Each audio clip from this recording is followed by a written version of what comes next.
1,000 cappuccinos is more than $2,000, but it doesn't take a kilo.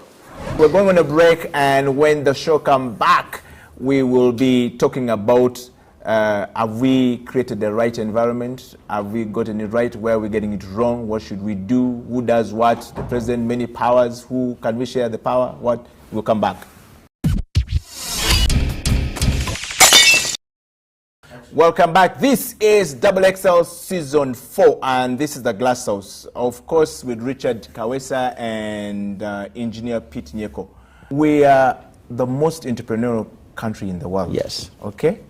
And the most culturally diverse. Are we taking the advantage of this? Let's stop beating around the bush. Just get to the point. Are we taking the advantage of this in the global stage? I don't think we are. Yes. Because the people probably who sit in positions of leadership do not necessarily appreciate some of these studies. Not necessarily even appreciate. Probably some of them don't even know these studies were done. Yeah. And if those who know. I was sharing with the deputy governor, Mwami Kasekende, and I was telling him about this study. And I said, do you have strategists who interpret these thoughts and know their implication? It's one thing to have information. Yes. It's another thing to know what does it mean and what do we need to do. And then it's a third thing to say, this is then what we've decided to do. So in our new policy now, for example, Uganda should be able to say we have an intellectual property policy in place.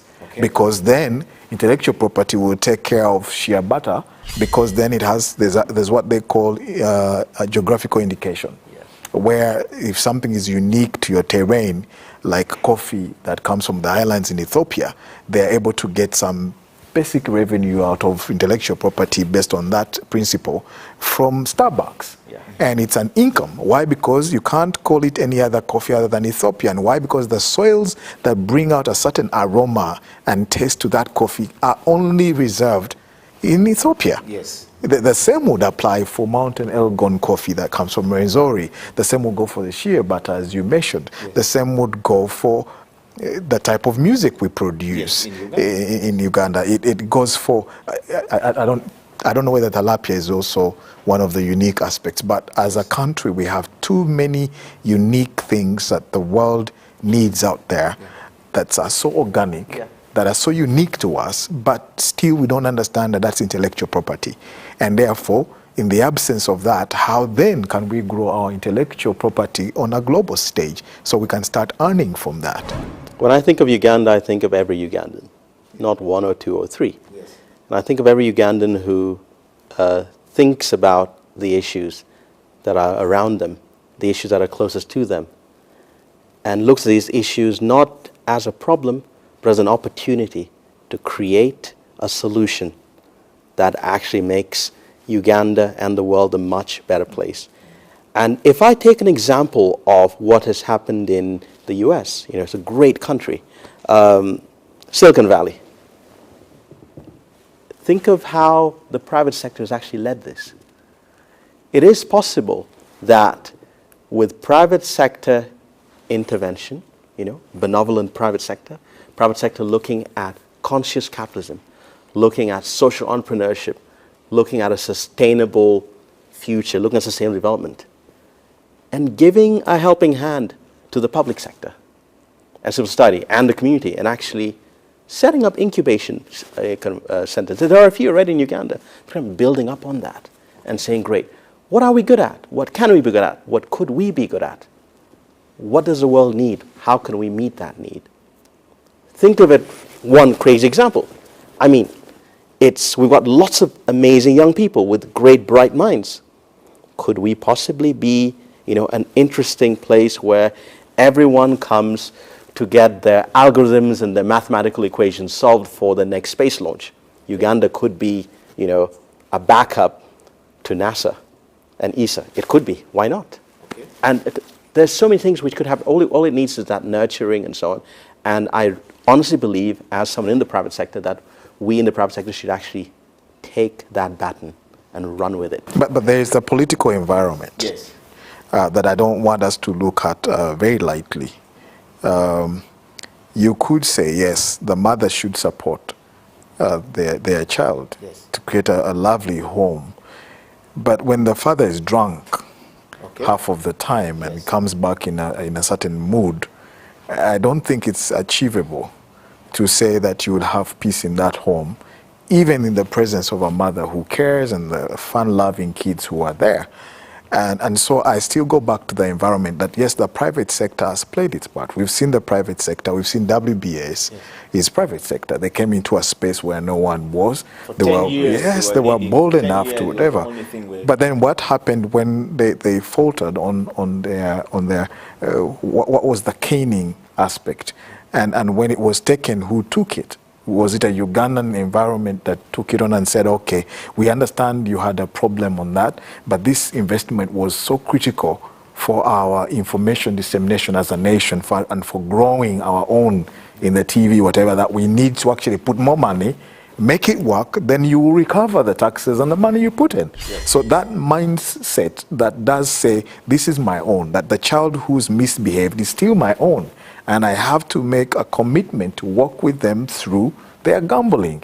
If that happens in the financial sector with banks, if that happens with incubators, and say we're going to create incentives to make sure that those who come in as private sector, we give them an incentive. We missed an opportunity with Kanye West. When he came in, there was an investment moment right there. There was an investment moment with this gentleman, Forrest Whitaker, because he got his first global award as a result of a film he played and acted in Uganda. So he feels a sense of relevance, of sacredness that is attached to Uganda. How have we benefited from that by creating, for example, the 27 Guns as a movie? Have we gone to Whitaker and say, sir, if you created this as a platform, could you design it in such a way that it makes us globally relevant? You understand what I'm saying? So the opportunities we keep missing is like rain keeps coming, as you mentioned. All the things you're mentioning are gifted by nature. They're different gifts. But what are we doing about enhancing these gifts? And the political environment, why I say the political environment, because when you read the Constitution, you keep seeing the president has a lot of power of appointment at every level. At every level. He is the authority on everything. There seems to be no one else. It's the authority. So have we harnessed that opportunity that comes with that and be able to say, have we created an environment that allows these private sector players to actually do what you say they should be doing? We have come to the end of the Glass House with Richard Kawesa and Pete, the engineer himself.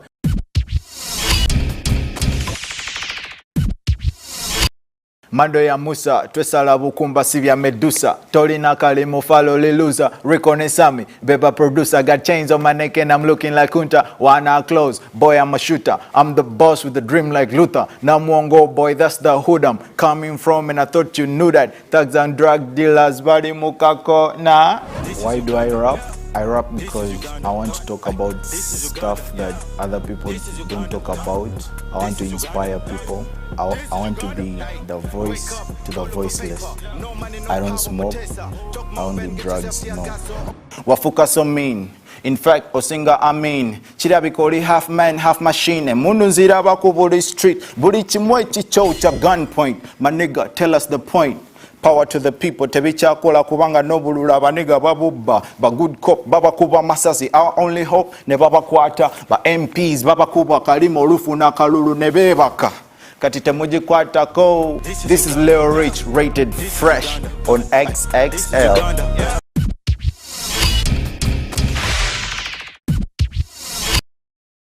Hi, my name is Ido Watochom, and I'm here to tell you 4 things that Uganda should fix. Number 1, time management. I reject this notion of African time. This business of starting meetings 2 hours late should stop. We have many things to do in our life. Number 2, dishonesty. You give a person 100,000 to do a small errand for you. He wants to save 20K out of that. It's just 100K. You can make money elsewhere. Leave my 100K and do what I told you to do. Number 3, greed. You read in the papers every other day, so-and-so has eaten this amount of money, so-and-so has done this, a district plan has stolen this. I mean, you cannot eat everything in this world. And lastly for me, really, is about whining. You know, this advent of social media now, you go on Facebook, everybody has negative energy. Kanye West shouldn't have come, he should have gone to Rwanda, you know, stuff like that. Man, Stop whining. Facebook should help you market yourself, make money out of it, instead of quarreling every other day about politicians, about this, about that, about this. Stop it. And my name is Edward Ochom, and I just fixed you.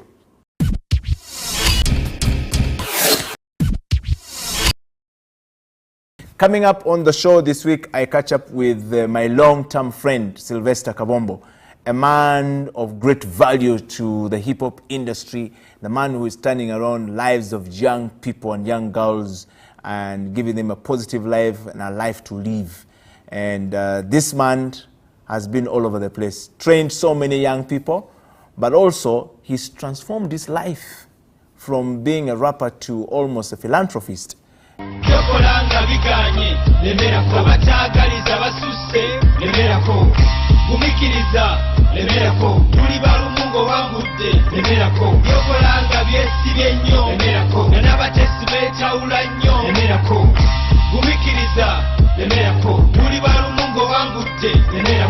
Who is Sylvester Kabombo?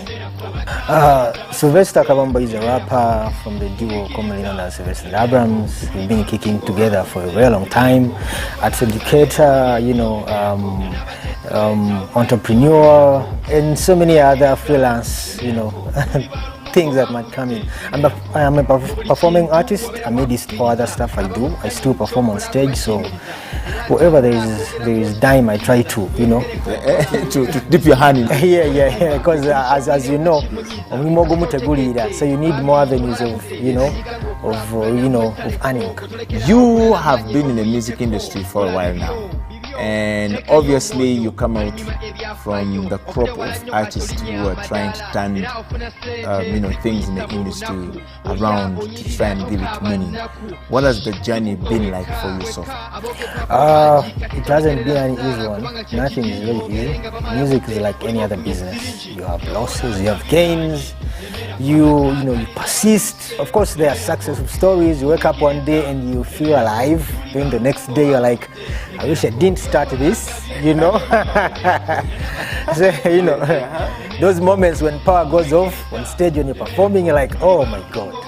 Then the next day you get a gig, you paid a lot of money. So there are success stories and non-success. Basically, there are lows and highs. Yeah, they're there. It has been a bumpy ride from way back, to now.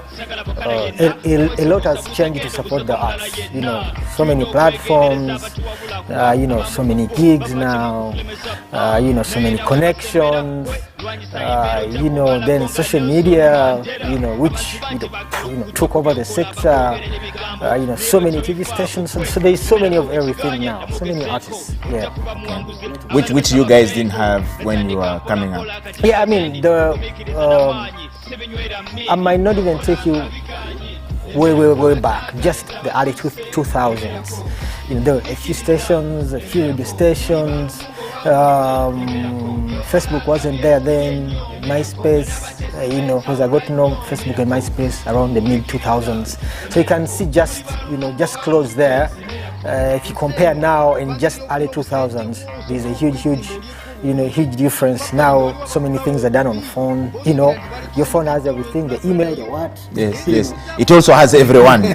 Yeah, I rarely visit an internet cafe. So all that has changed. Like, the gadgets they have put, almost everything that, in our hands. At times you used to walk a distance, do something. Now you do it, within, your place of comfort. So there is so much that has changed. Of course, for the good and the bad. So yeah. Okay. Music as a business. Can an artist run music as a business? It is, because there are many who are really getting paid. They have gigs every week. Outside Uganda, concerts sell. What you can say that is not selling right now, or just a few copies, are the physical CDs. Physical CDs, because people know they can get the music for free. Even if you lock it, people who create these websites are the same who create the apps. So, CDs, yes, you can sell a few copies. You can make copies. For record keeping, you cannot keep a flash, So you need something that you can put in a shelf at home that is a CD.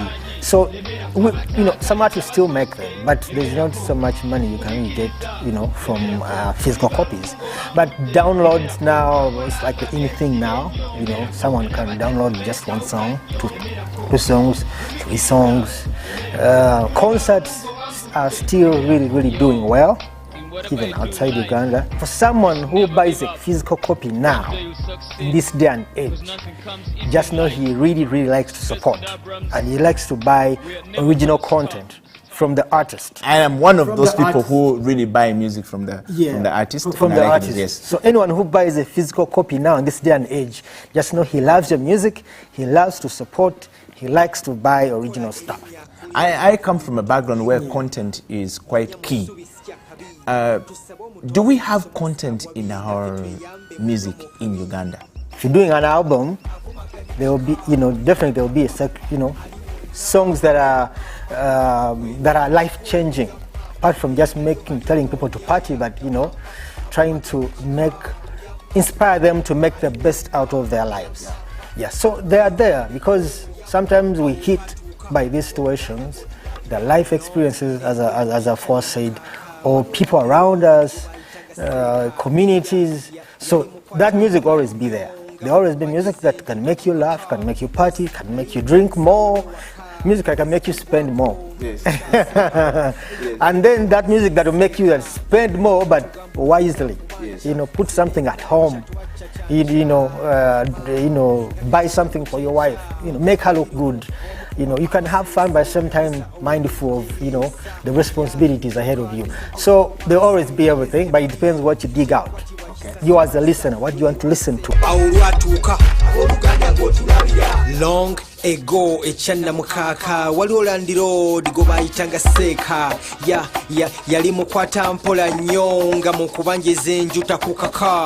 Yes, nali mpankisa uwe waka ngomwezi gugwako nga tukyaseka eyo ewamuze iseka ngate wetu gambulo kuba kubanja nze nemnancha twacha chancha kanyama yake tulia kuchencha lwalirumu omukuba pangise yesiuka mpisa olwengeri je yeisa ya duka ne sente z'obupangisa emyezi 2 teyakwatibwa kisasibwa kisa lwerwasemba landirodi waffe otukwatiwe kisa wowe.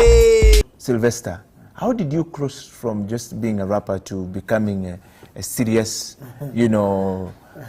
clothing line and It started in 2012, actually. I didn't know the direction.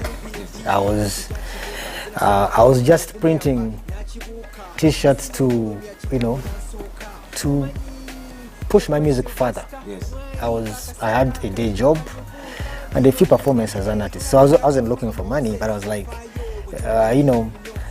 instead of complaining about airplay, I mean, I think I can do something. So I was like, okay, let me make a few T-shirts and get song titles, print on them, post online, and promote my music. Just that. Yes. I didn't start with a business idea, and I never knew that it would really get this far. So even the first T-shirts I did were online. You take a picture, you post online, you give it to people. Then some people were like, "Oh wow, this is nice. How much? Some people bought, a few bought, So that really made me reconsider. I was like, okay, maybe if I produce more T-shirts, maybe it can be a business, because already people are interested, and I was just using Facebook, post pictures.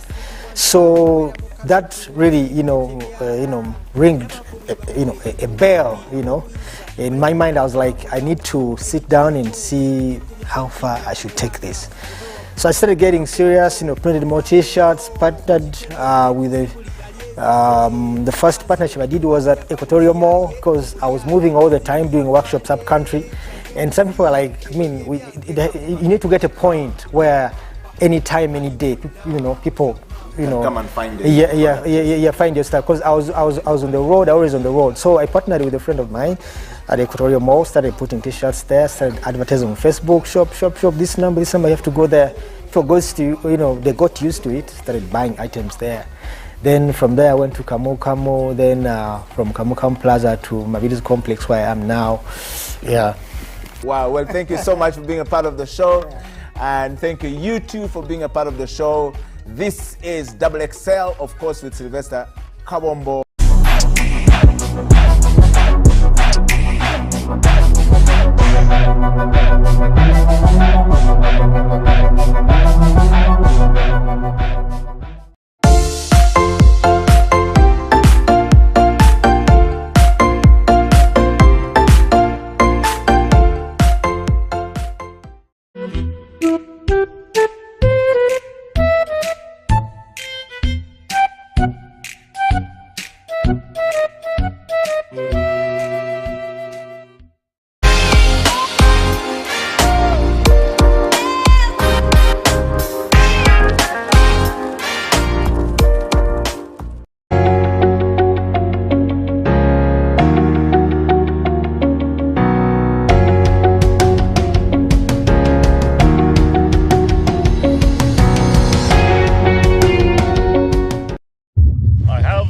To present to you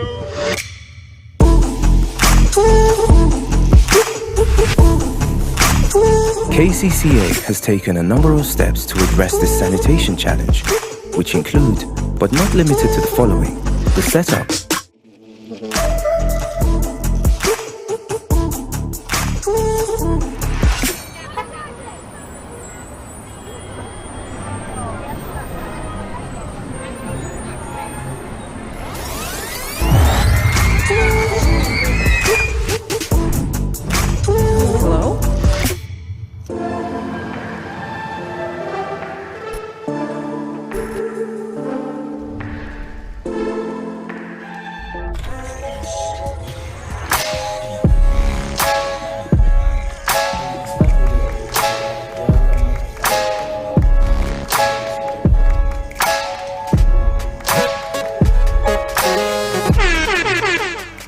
Welcome to Slam Dunk Basketball Talk.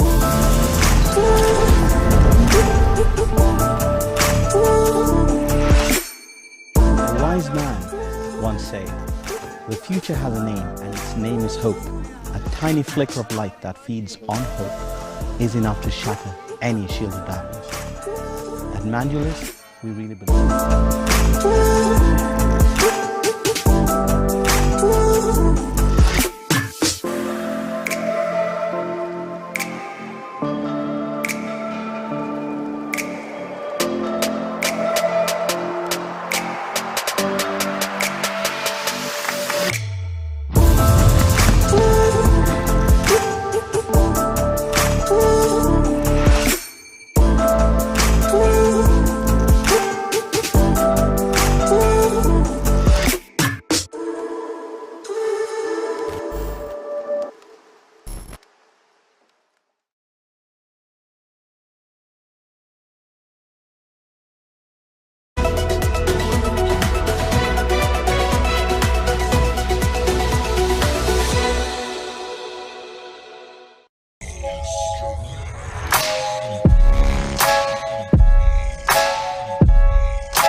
Hello and welcome to Slam Dunk Basketball Talk on House of Talent Television. My name is Emmanuel. Remember, this is the show where we dissect the game of basketball happening in Uganda and internationally. We get to talk about the various things that are happening, the basketball competitions. We get to analyze what goes on in the game of basketball, especially what's happening in the Ugandan League. Remember, you can catch us on our social media handles at House of Talent Uganda, that is on our Facebook, at House of Talent Uganda live stream on YouTube, or at House of Talent ug.com on our website. Make sure to share this show. If you know there's someone who needs to be watching right now, just let them know that the show is on and we're going to be talking about basketball. My counterpart Felix Upal couldn't be here today, but I know that he's somewhere watching and he will be here next time. But nonetheless, I have a man in the studio today who has played the game of basketball for a very long time, and he has got a lot of experience. He has transitioned from just being a player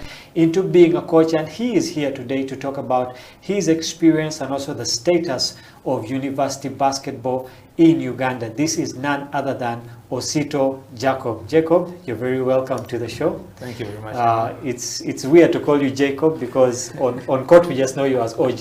You know? Yeah, just like I know you as Eti. As Eti.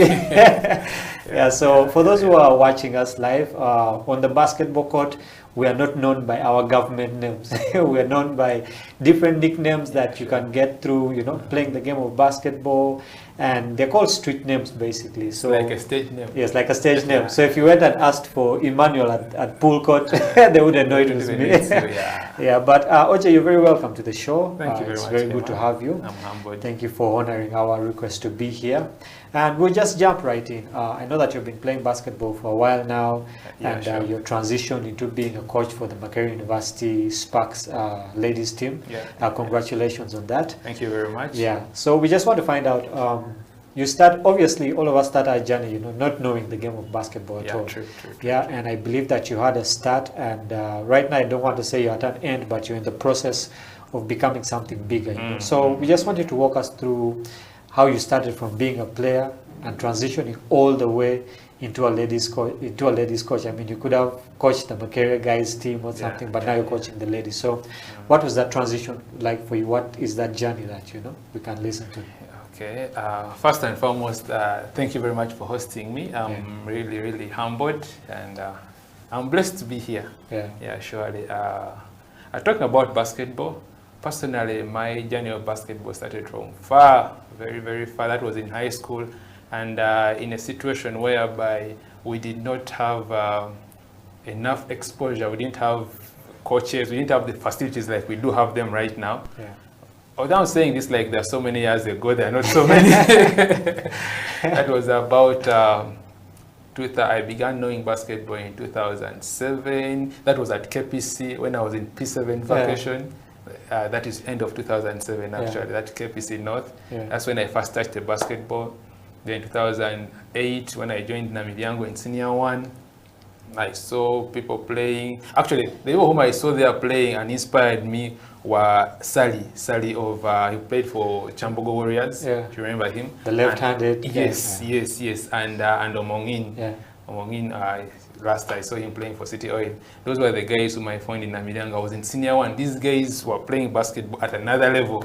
And we would actually just go there to watch them. You know, for us by that time, they couldn't allow you to step on the basketball court that those guys are on, because they were senior 6s, you are a senior 1. You just, the best you can do is watch. Other than that, you don't step there. But nonetheless, that's where I started. Beautifully, or I would say lucky for me, that when I was playing with those guys, once in a while when they could see me about midday 1, when the sun is very hot, when they are still resting and waiting to come. So when we would go to court and, you know, try a few shots here and there, and then they would come and they meet us, they would see what we are doing, and, you know, they would identify talent. I don't know if I can use that one. So, you know, one or another, they identified my talent. They realized I could at least throw in the ball. At any sport. They would just give it to me. Although I was weak, I didn't know how to bounce. They only told me one thing: throw in the ball. And throwing in the ball gave me an opportunity to play with them. When I was in Senior 1, Senior 2, but still, of course, I still had people who didn't believe in me, and it was challenging. More so because Namilyango College is a school that is known for rugby. So everyone who went there, the first thing was rugby. You hear anything out there when the guys are talking about Namilyango College, it's rugby. So when you come in here and it's basketball, you're like, I've not heard about basketball here. This one is not going anywhere. And you know, when you're in high school, it's usually the outings that motivate us a lot. Those who play rugby would go out like every weekend. And you're in Senior 1, you're like, this is what I want. I want to be going out every weekend. That was like the epitome of everything in high school. But when I tried playing rugby, unfortunately, I had a very serious injury. By then, that's what gave me a chance to go and check on basketball. Someone dared me, one of our very good players by the way of rugby. He dared me, and they gave me a ball, and he wanted to tackle me. So I also wanted to prove a point that I can knock him. Unfortunately, I hit him successfully, but he also hit me successfully. So he hit me and I dislocated my finger. That is an injury that he left on me permanently. Each time I look at it like this, I'm like, yeah. It was called Donnie in high school, but it's called Donald. He actually finished from Seta High. Each time I look at it, I'm sure he doesn't even remember. Each time I look at it, I'm like, yeah, Donnie, you hit me here, but you're the reason I play basketball now. So after that, I went and tried basketball, but it was still hard because, you know, I came from a primary school that did not have any sports background, especially basketball. Yeah, and that school is in Tinda. I studied from Kalinaviri Primary School. That's where I hail from before I joined Namilyango College. But I went to Namilyango, I didn't know basketball, and there were these other kids who knew the game. So even if I had the height advantage, they still knew the dribble, the rules, and the what. So that's where I got challenged. These guys would put me aside because they're like, he doesn't know anything. So it was very hard for me to break through, but I think I have that nature of being persistent. So I kept on going there each time I had the opportunity. Because I couldn't go back to rugby. No, I couldn't. After that knock, I was like, no, I'll try another sport. And I loved sports naturally. So I kept on persisting, and then the senior sixes, those of Omongin, realized I could throw in the ball and they could give me a chance. So I went on shooting once in a while until my senior two there. That's when I began. Now my senior two, Namilyango had constructed another basketball court, but it still had a lot of dust on the floor. Now that was our court. So that's where for us would go and play. That's where I got my basketball experience from. I began playing, and unfortunately by then we did not have a basketball coach, like a permanent coach for Namilyango College. Since I think the school was more focused into rugby, maybe, I'm not sure why, but I would just assume, because rugby always had about 2-3 coaches, and these were old boys of the school. Basketball, I think we didn't have an old boy by then who was so much interested in teaching the game, because we didn't have any, and yet we needed one. By my senior 2, senior 3, we are now getting a chance of being exposed to playing with. Now, you know, when you reach in senior 3 in such a school, you now get a chance to play against the senior 5s once in a while, because senior 3, you're now a junior elder, I would say. So you can also command some respect. So you get the chance to play. And for me, I don't know if I should say whether fortunate or unfortunate, that by that time, the senior 5s and 6s, by that time, we didn't have basketballers. So I was one of the senior players now, although I was still a junior elder. So I began commanding some respect there. I got a chance to become a captain for the O level by then. Then when I went to senior 4, we did not have a captain. The HSCs were very poor at the game. But this is something that used not to happen. It was actually not allowed. An O level cannot be the captain of the school team. But for me, because I was doing the job very well, and I was in senior 4, and the ones who are in A level knew less than I did. So they were like, let the guy take the job.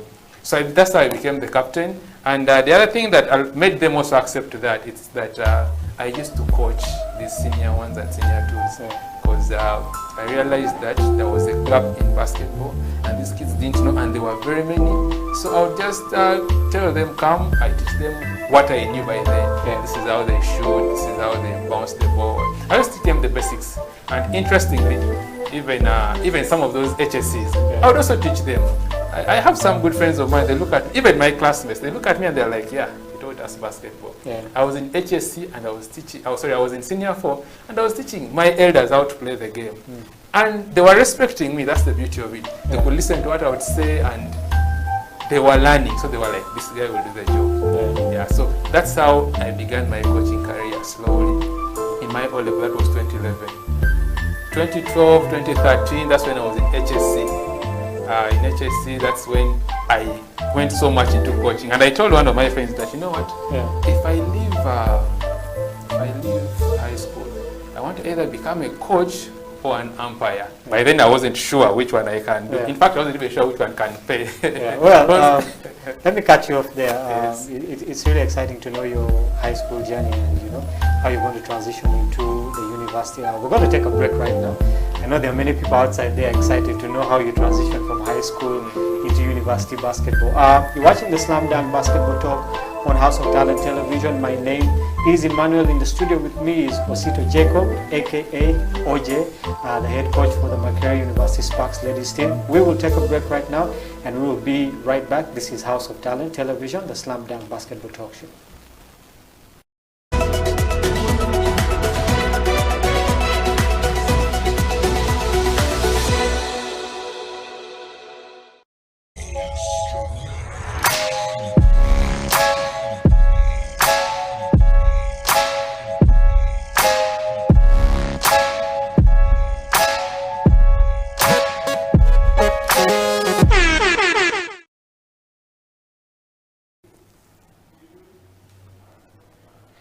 Welcome back to the Slam Dunk Basketball Talk. My name is Emmanuel and this is House of Talent Television. Remember, you can catch us on our socials at House of Talent TV, that's on our Facebook, on House of Talent TV Uganda live stream, that's on our YouTube. You can also catch us at HTV Uganda, that's on our Twitter handle, or at houseoftalentug.com, that's on our website. Make sure to share this show as far and wide as you can, because this is the show that we talk about basketball. It's the only basketball show in Uganda. With me in the studio today is OJ.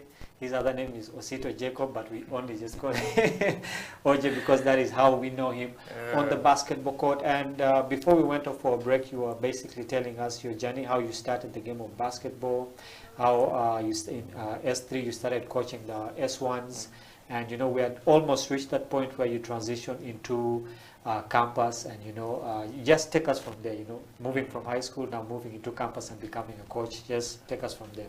Yes, from high school, actually my coaching started in high school in my senior four around there. Yeah. And then when I went to, that was in Olive actually, so when I went to my vacation, that was in end of 2013. Yeah.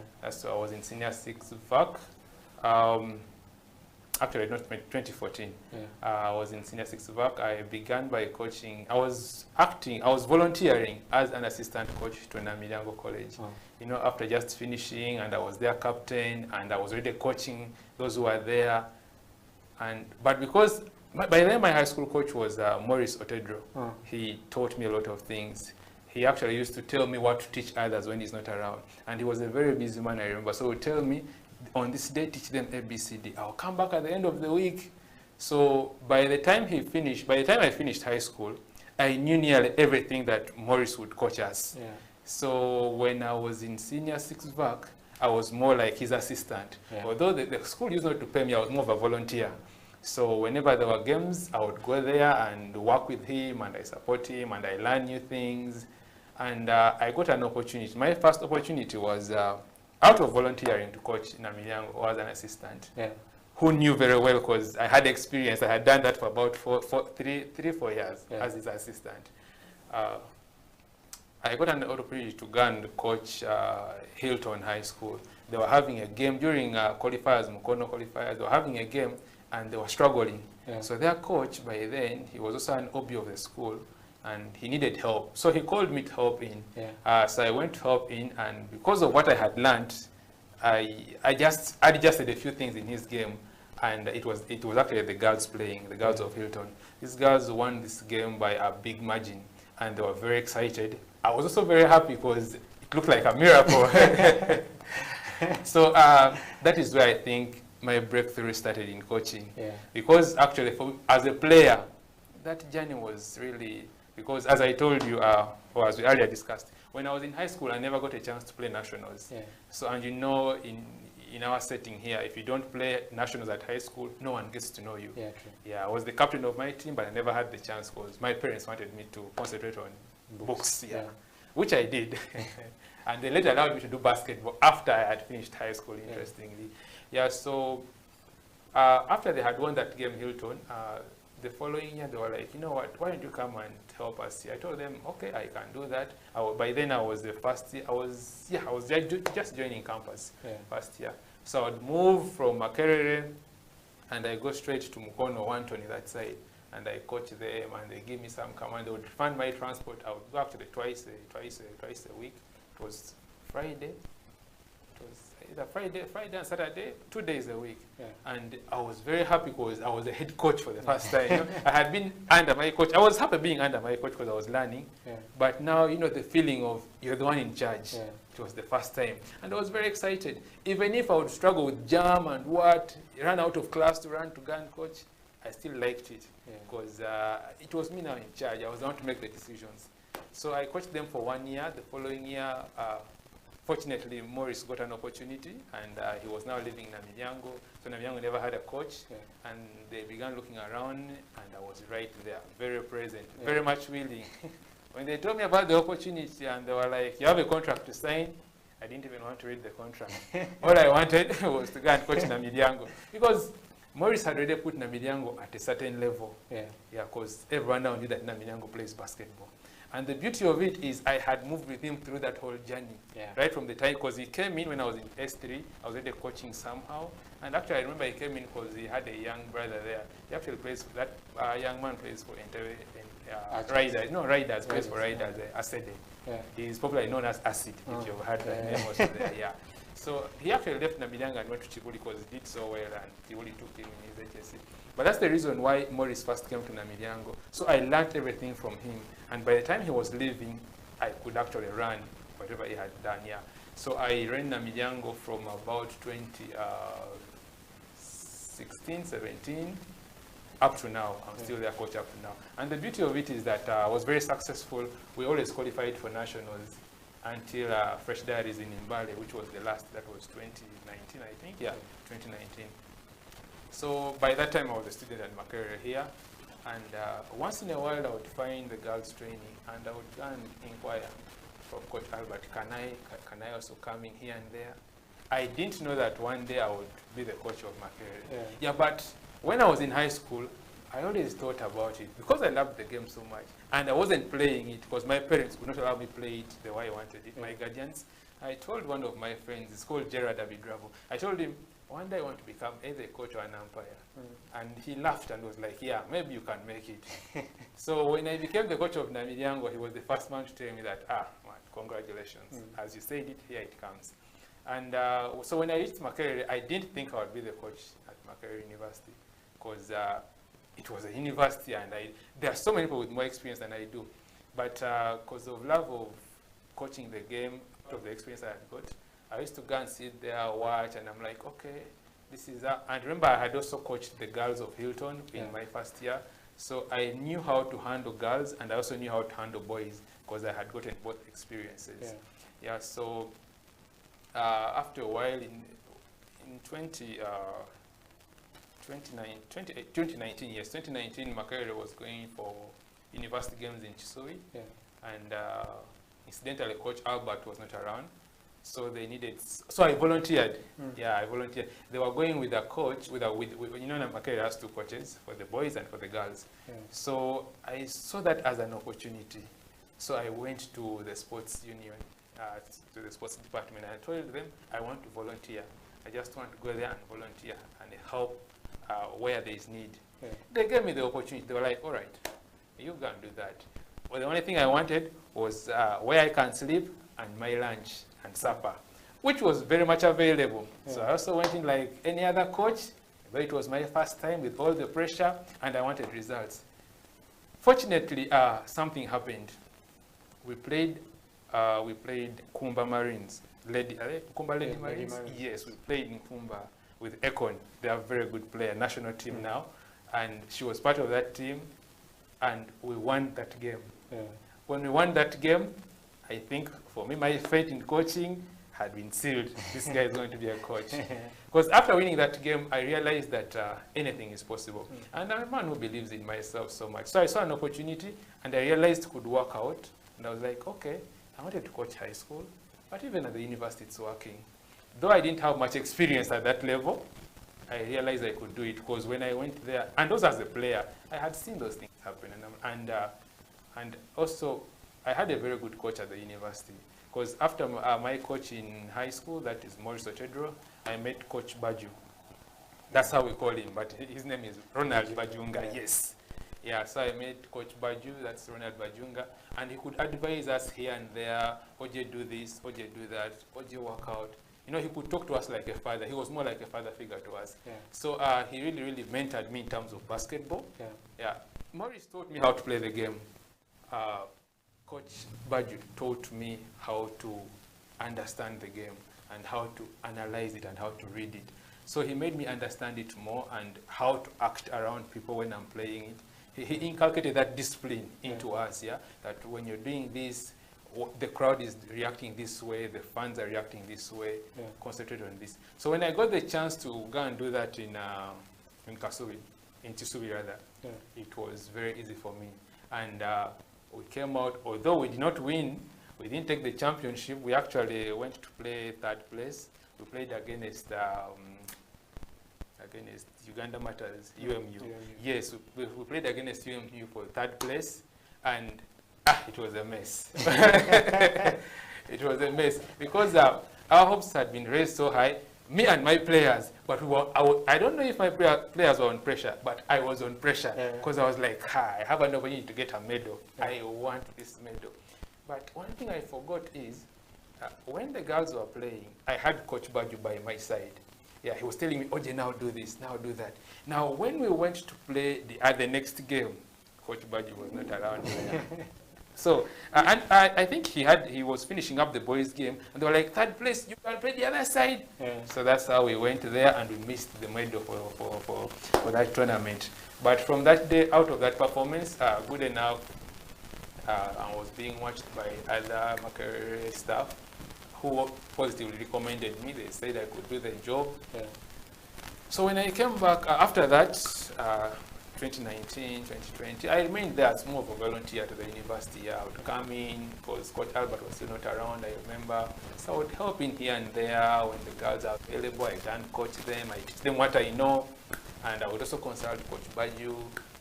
And then when Coach Albert left, I then got the chance to now become the head coach of Makerere. So that's how I moved in as a coach. Yeah, that's how I found myself in this big position. I really felt like that. I felt like I don't have the experience more than compared to the other people who are there. Because if I see the coaches in Makerere, it looks like I could be amongst those with the least experience in the field of coaching. But maybe the other things I did, because I had a lot of zeal, I was so passionate, and I commit myself to something. So I believe probably it's my commitment to being there when I was volunteering that made them give me the chance to be there. Well, that's an interesting journey. And I've seen the girls play. They really improved, from the last time I saw them. And it's a good job that you're doing. And thank you. Congratulations to you. And we'll take another break right now. But when we return, we're going to talk about the status of university basketball. Because on the show, I've talked about grassroots basketball. I've talked about the league and the cancellation of the same league, so we really haven't talked much about basketball that is happening on the campus. So when we come back from the break, we'll be talking about university basketball. What is the status? Where is it at right now? Is Uganda ready to take part in the competitions that are coming up on the international level when it comes to university basketball? This is the Slam Dunk Basketball Talk. My name is Emmanuel, and this is House of Talent Television. We will be right back.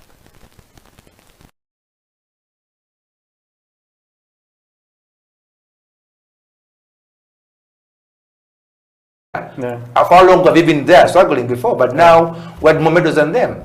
So the key thing here is corporate companies please come aboard. The government will do their part. They will also squeeze whatever they can to come through. National councils will also keep on budgeting to see what they can do better on us. And also federations, all of them, basketball, football, whatever they come through. Let us have a fair share to everybody. I know football gets the biggest share in Uganda. I don't know why, but because I know my small analysis is athletics and basketball right now, and netball. Those are the top 3 games in Uganda that have carried athletics, netball, basketball, continental and worldwide. We're doing so much. So we need to also get a fair share to compete with football, which is getting $1 billion shillings plus. We should also be given that opportunity.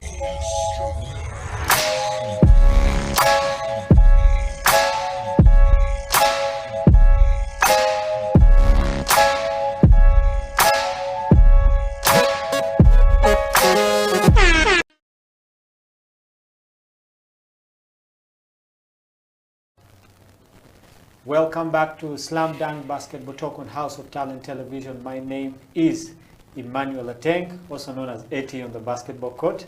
Remember, this is House of Talent Television. You can catch us on our socials on YouTube, House of Talent TV Uganda, live stream, or you can go to our website at houseoftalentug.com. You can go to our Facebook, House of Talent Uganda. Catch the show live. Let us know what is happening. Drop us a message in the comment section. If you love the show, let us know. Share some love with us. If you want us to change something, let us also know about that. But in the studio with me today, I have a man who is called Osito Jacob, but he's known as OJ on the basketball court. That is his street name.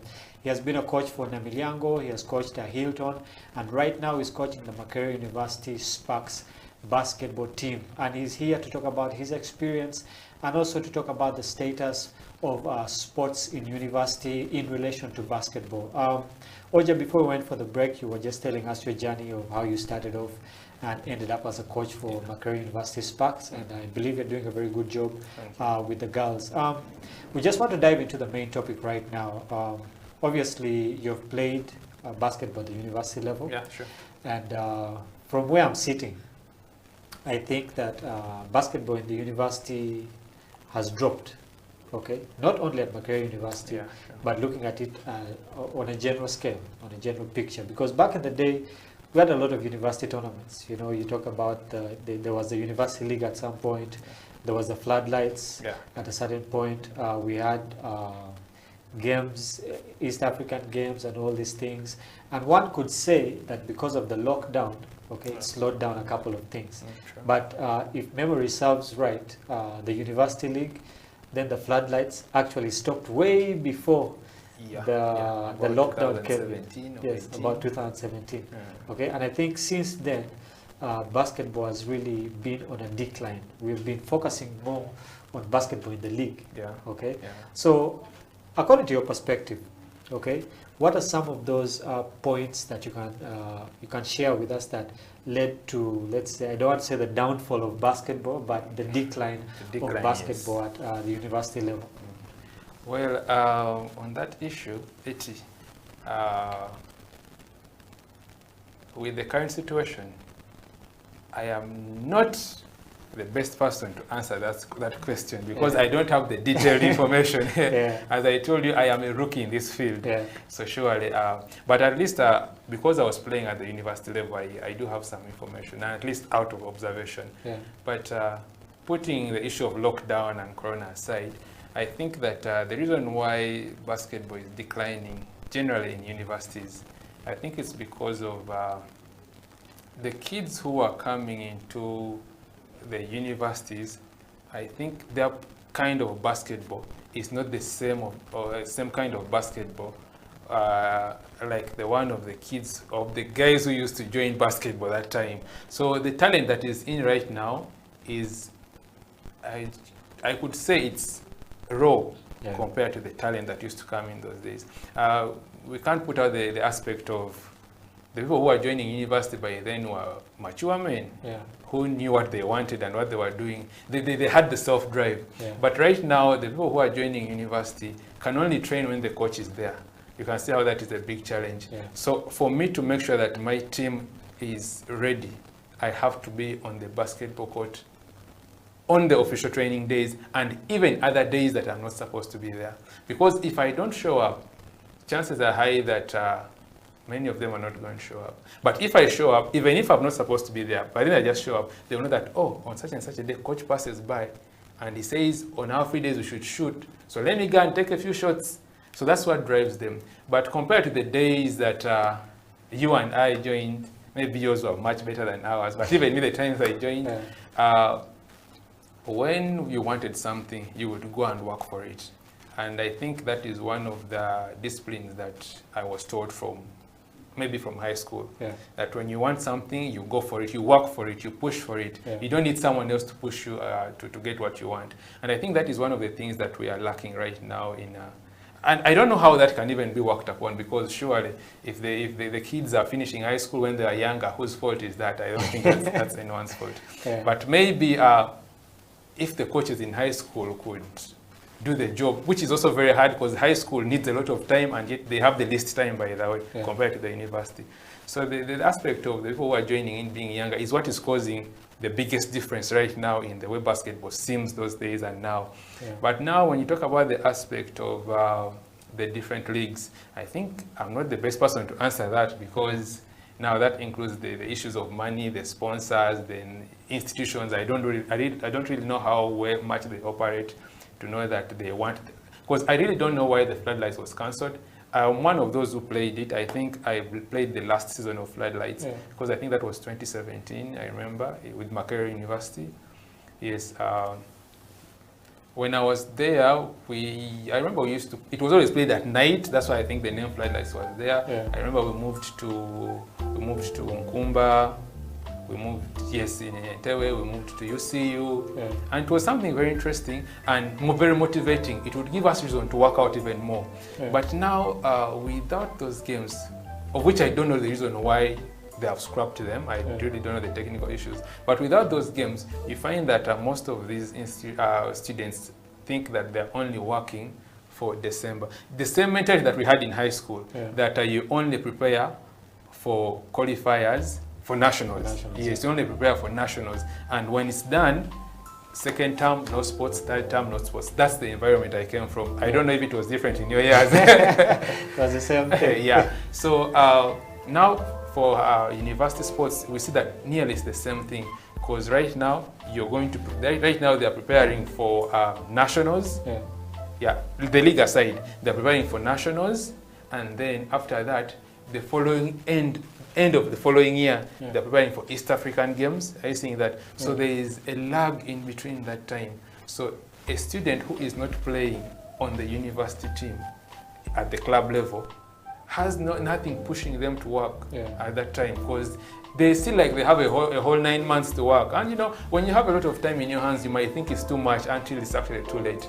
So that is the other thing that is also making it very hard for the game to develop very fast. The tournaments are very limited. There are very few.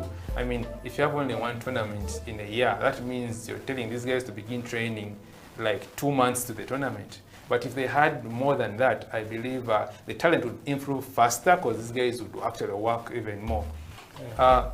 And you very well know that most of the universities right now, if you are to have players who are to make the university team look good, you will not pick the junior players who are there. You'll want to look for the most experienced, even the alumni if there is need, so that you don't get relegated. Because that's also, you know, we also don't want to look bad. Coaches don't want to look bad. So they also want to survive, so they end up looking for those who already know. Because even when they're picking players from high school, they're also picking those who already know. And that's why you see that institutions that have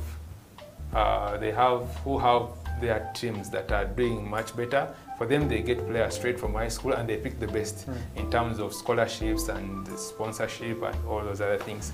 But which is also there in Makerere, although it's limited, I think, because I don't know much about it. I still don't have that much information about how the scholarship works. But we could also see it even that in high schools, the same issue is happening. The basketball in high school is now being dominated by, those days it was dominated by a few schools, because those few schools had the players and had the heart and they would work out. But right now it's dominated by a few schools, because those are the schools that put in the money, they give in the scholarships. I think the same thing applies to the universities.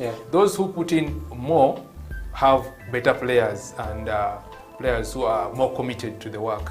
Now, those who put in less, generally all universities, those who put in less, you find them struggling, because we are convincing players to come and play, and then they are going to leave, but coach, I'm commuting, I have to go home early. Now, they are leaving their classes maybe at 4:30, and then practice starts at 5, and then at 6:30 they have to go. Now they have to compete with a student who has his time there. He knows after my training here, I'm just sleeping next here. I have my supper well prepared, no matter how late I leave. Even tomorrow I can come in the morning and I shoot, because I know I'll go back to where I sleep and I have breakfast. I think that's also another reason why basketball is being dominated by also a few universities. Because in my opinion, our basketball has been dominated by majorly UCU and Ndeje, because Ndeje is doing very well, Then the rest of the universities, especially the traditional universities like Makerere, Chambogo, Mbarara University, we seem to be struggling in those fields. And I would think that maybe it's because the other people are putting a lot of effort in that compared to us. That's my opinion, that's what I think. And it's making the whole thing look like, you know, it's going down. But it's a big challenge, which I don't know how we are going to go about it, because this is something that requires the management of the institutions, surely, Because me as a coach, no matter how much love I have for the game, there is no, I'm going to tell them, you know what, I can make these guys champions, put in the money or do ABCD. they will tell me, but this is how the process works, Yeah. and I cannot change that. So actually, my option right now as a coach, because I'm in the position, and I'm not going to sit down and I'm like, the system is hard, so let us struggle because we have been struggling. Me as a coach, what I think my best option is that, which is also a principle, is don't fight the system or don't try to change the system. Just find how it works and see how you can work best with it. Yeah, that is something I heard from a gentleman called Jim Rohn. If you watch those guys. Yeah. So I am not going to fight the system, but I am looking for a way that I can use the system the way it is to bring positive results. Yeah. So I put in extra time, I talk to these people, I give them reports as much as possible so that they know that something is going on. Because one thing I believe in is that if you're doing something good, you'll be appreciated. True. Yeah. And if you want something to be done, show them that you can handle it. Let them only come to support you, not them initiating the process. Yeah. And that is one of the things that drives me. And people even ask me, but how comes for you? You're always there. Who pays you? Where do you get the money? They even tell you Makere doesn't pay, but that is their opinion. Because when you're given a job somewhere, sure, that means they're supposed to pay you. Yeah. But if they say Makere doesn't pay, Makere doesn't give money, maybe that is their experience. I don't know. Maybe if I experience it, I'll come back and tell you. But for now, I can't say that. For now, I believe that the resources might be limited, but the basketball court is there, the basketballs are there, the players are there. I think I also have a big role in motivating my players and talking to them and convincing them. That is what I'm doing right now. And I believe it's going to take me quite some time to produce the team I would want to see. Yeah. Because now I am trying to see how I can work within the system the way it is. So it's going to take me time because now that means I have to nurture junior players who are just coming in, which has not been the case, and it's not the case with other universities. Yeah. Other universities get players whom they know are going to actually do the job. Yeah. Now for us to get players, we get people who know how to play the game, not players. We get people who know how to play the game, and then we convince them to come and play for the university. Are you seeing how that is different? Yeah. Yeah. So by the time you convince someone, then they show up, and then you're telling them that we can't pay you, and the other side they are being paid. Yeah. It makes things very hard because Makere, I'm sure Makere has students who are actually players in other clubs. Yeah. Are you seeing that? But even them coming back to play for the university, they'll ask you, what are you offering? Are you giving us transport? Are you giving us this? If it's there, which sometimes it's there, if it's there, they are willing to come. But if it's not there, you are going to, try and convince them. And of which, if you convince them and they said no, surely you wouldn't force them. Because they will tell you, but the situation is hard. And you're also seeing it's hard, so you wouldn't push so hard. Yeah. But once in a while, we convince them and they come around. And we also want them to inspire the new ones. But the best option for us right now is to build those who are around.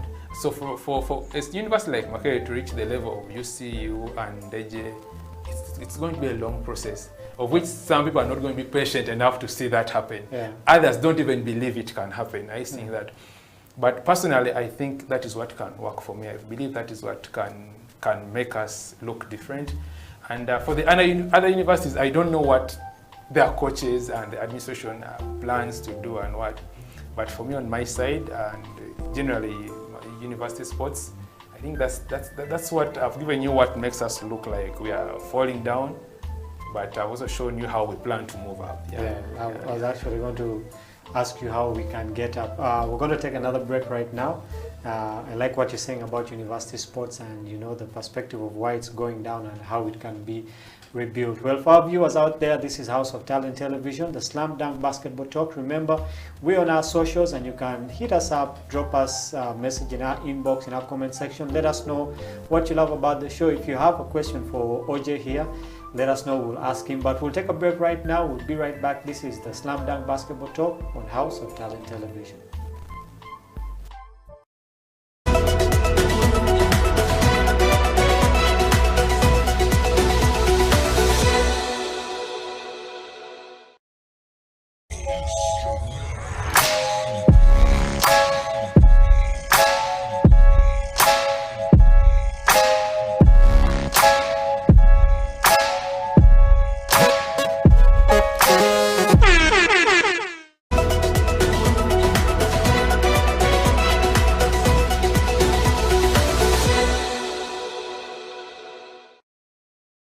a lot has been happening in the game of basketball. First of all, as Slam Dunk Basketball would like to first thank the Silverbacks for doing the nation proud and for making it to the first time in the quarterfinals of the Afro Basketball Championship down in Kigali. It was a tough task, and history was made when the Silverbacks, our boys, were able to beat on Nigeria.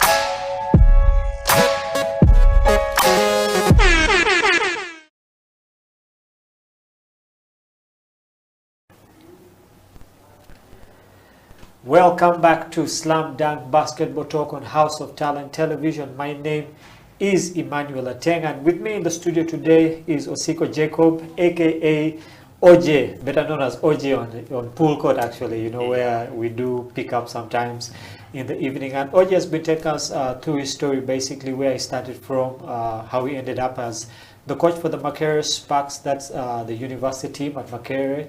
And he also told us about the status of sports, especially basketball in the universities, why it seems like it's on the decline, and what are some of the things that can be done to raise it back to the level where it's supposed to be. And having young people like this in those positions of coaching is a very good thing. So if you're out there, you're a young coach, you're a young player, and you want to get involved into the game of basketball and put it back to the level where it's supposed to be and take it higher, this is your opportunity. We're hearing very wise words coming in from the coach here. And I just want to backtrack a bit, back to that story you told us about being in school and, you know, not being allowed to play on the team, because I know that in most high schools, actually, there is always that divide between the guys in the higher classes and the guys in the lower classes. Your elders. Yeah, your elders. In some schools, they actually say those two don't mix. They're like volatile, you know, chemicals.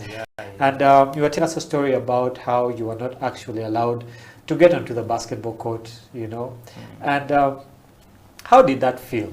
And what lessons can some of these kids pick up from it? Because I know that there are certain kids in primary school, even at the university level, who want to play, but they look at you guys now, the elders, and they're like, how do we get into, you know, this part? So just take us through that situation you went through, and, you know, some of the lessons that these kids can learn and how they can be encouraged to get into the game of basketball. Okay, thank you. Yes, with that, flashing back to my time in high school, because that's where things were hardest. You know, the start is always the hardest part. As I told you, for me, I came from a primary school where basketball was not known as a sport. My primary school had a secondary section that had a basketball court, but we used not even cross there, so I really had no idea. I first saw basketball when I went to KPC. That was in my vacation of P7. That was in end of 2007. But when I was at Namilyango, I was with classmates who had come from primary schools that had the background of basketball, which is what I didn't have. What I make a squad that is going to play, we're actually going to SMAC, that is Chisubi. We're going to SMAC, and they were saying, hey, you guys make a team. In my head, I knew I am going. And you know, as I told you, going out was the most interesting thing when we were in high school. So I was in senior 2, and it was the first time, you know, for us in Namilyango, it's rugby players who used to go out so oftenly. Basketballers, your opportunity would come once in a while. So the time had come where I was sure now I am going on merit. Little did I know that my friends on the other side are like, that tall guy cannot make it. So we prepare that weekend. I don't check the list assuming that I am going. I don't check. The following morning, I go to the dining hall. That was a Saturday morning, to to see the list of those who are going, and my name is not there. I was heartbroken. I even actually, with all the anger, I still went to the bus with the hope that I would enter. I stood there, I saw them enter, and I saw them leave. I was in senior town, and in my head I was like, you know what? You guys have done this to me, but one day I'll be the one writing your names on that list. Yeah. So after that, actually I remember that day I went back to play because I enjoyed the game actually. Other than just going out, I enjoyed the throwing in, and it was actually my shooting started. I think that's the talent in me. The talent is just shooting. The other part of the dribbling, I think I don't have that. But I enjoy just throwing that ball and it would just go in like automatically, and everyone would be wowed by that. They would see me and they're like, that guy can actually do it. But my teammates actually knew this guy can't bounce the ball, he can't dribble, and we need someone who can dribble. They didn't really think they needed someone who could do what I was doing. But then I also realized that that is the advantage they had over me. That is the skill they had come with from primary school that I didn't have. So I began working out on my own. I put in more effort. Unknowingly, out of, I don't know whether it was anger or excitement, but unknowingly, I put in a lot of effort in basketball when I was in high school. Even with the challenges that come with, high school, you don't have that much time. At a school like Namilyango, when it's time for this, all of you go and do that. When it's time for the other, but all my free time, I would put it into basketball. So I learned the game, and these guys began accepting me. Each time they realize that when they are playing with me, I make the shots and the shots drop, and it's the shots that makes their team go out. They were like, I think we need this guy if we have to stay. So that's how my fellow junior players in high school by then allowed me into the circle of basketball. And because of my work ethics, in a year, the following year, I was one of their best. And I was more like their captain. And before I knew it, my senior 4, I was the captain of the school team until I left. So that's how I broke through in that field. But then I had another challenge of my parents, my guardians for this matter. They never wanted me to play basketball. And the reason having been our background, I had a cousin who was playing rugby. He was really, really good. One time they went to play in a tournament in Chadondo, and he got a concussion. I don't really know what happened. I even didn't know what a concussion was until it happened to him. So they took him to the hospital, and I don't know what the school took care of and what they didn't. But then they called our guardians at home, and they were like, your boy is in the hospital, this and this happened, please come and check on him. And we have true African parents. They are very furious and very tough on certain things. So when they went there, now I was the one to be talked to. You see what we told you. You see what we told you about sports. Why would you go and do these things? I don't want to hear anything concerning sports. And in my head, I was like, but that was not me. That was rugby. I don't even play rugby. I don't even know it. So that is how I felt. But they had made up their minds. And they were like, you went to Namilyango to study. I was like, okay, I'll study, but when I get my time, I'll... So I studied, I did well, I passed, I went back to Namilyango. But then, actually, my first qualification for nationals, we had a challenge. We had never qualified for nationals during my time there. I don't know the years before me, but I never had. But I can't assume I was the first, because the salaries were actually there. But the time I was there, they didn't qualify. That was 2018. And all my time there, we had never gone for nationals. And it was more like a dream. And now it was me driving the team. And I remember I had guys like Orenga Daniel. When we were in O-level, we were together in Namilyango there. Of all the guys who play basketball, he's still the only guy whom I see. The others have gone into other things. So in our senior 4, I led that team into qualifying for the first nationals. It was an exciting moment. It's like we had made it in life. We were so happy that actually, I remember that time we were playing, it was at Seta High, Green Campus, and Namagunga ladies were there. And now Namilyango and Namagunga, for us we were always friends for all that time, and here we were playing basketball. So when we won, we did something that was very interesting. Our excitement made us make push-ups after the game instead of stretching, like to show them that we were the ones in charge. It was that interesting. And that's when I realized that, you know what, actually, we can go further than this. So the following years, unfortunately, Orenga joined Mengo SSC, that's why he was playing. And then I remained with guys who literally knew little. And now it was my responsibility to make sure that these guys can actually make us reach there. I used to tell my colleagues, my classmates, I used to tell them that you guys, one day, we shall also bring a trophy like rugby players bring trophies here. Yeah, so I used to tell them that. But here we are senior 4, we have qualified for nationals. We were supposed to go for nationals in the holidays of first term. I thought what my guardians had done was a joke. That is when I realized they were not joking. Now I was the captain of this team, I led them here, and now we are going for something bigger. And then this was supposed to sign this document, and they're like, no. The sportsmaster calls my mzee, and he's like, no. I don't know if they even told the headmaster, I don't know, but things failed. I sat down, I was like, okay, next year things will be better. The following year, we again qualified, me being their captain. We had a chance. I was like, okay, this time round, I am going, I'm sure. And my teammates were like, this time round, we are all going. The gentleman again said no. I felt like giving up. Because I was like, now, this is what we work for the whole year. And now, actually, it's only within first term. Why would he stop me from going for this thing? But I realized that he was seeing far ahead than I was seeing. For me, my thoughts were about basketball at that time and having the fun and going out with my friends. But for him, his worry was I might forget that I have books to read. Yeah, that was his worry. Of which, right now, after many years, when I reached campus, that's when I realized that, by the way, he was right. But still, I'm sure he also realized that, by the way, he was wrong to a certain extent. Because when I reached campus, he was like, he used to ask me, so how is that game of yours? He used to call it netball. And I used to tell him, no, Mzee, it's basketball. He's like, hey, okay. After 2 days, like, hey, so you're still playing netball? I'm like, no, it's basketball. So he later allowed me to play it. I think he realized that I could handle both. That's when he was like, okay, you do what you can. But I qualified with my team once, twice. The third time, actually the third time I remember we played, Orenga was my very good teammate, and he was a strong force. But we were playing our second final actually. In Orenga was not there. As I told you, when Orenga left, I had a vacuum. So I had to coach other guys in the lower class. So that I can have a full team. By then, our sportsmaster was called Mr. Kwaja.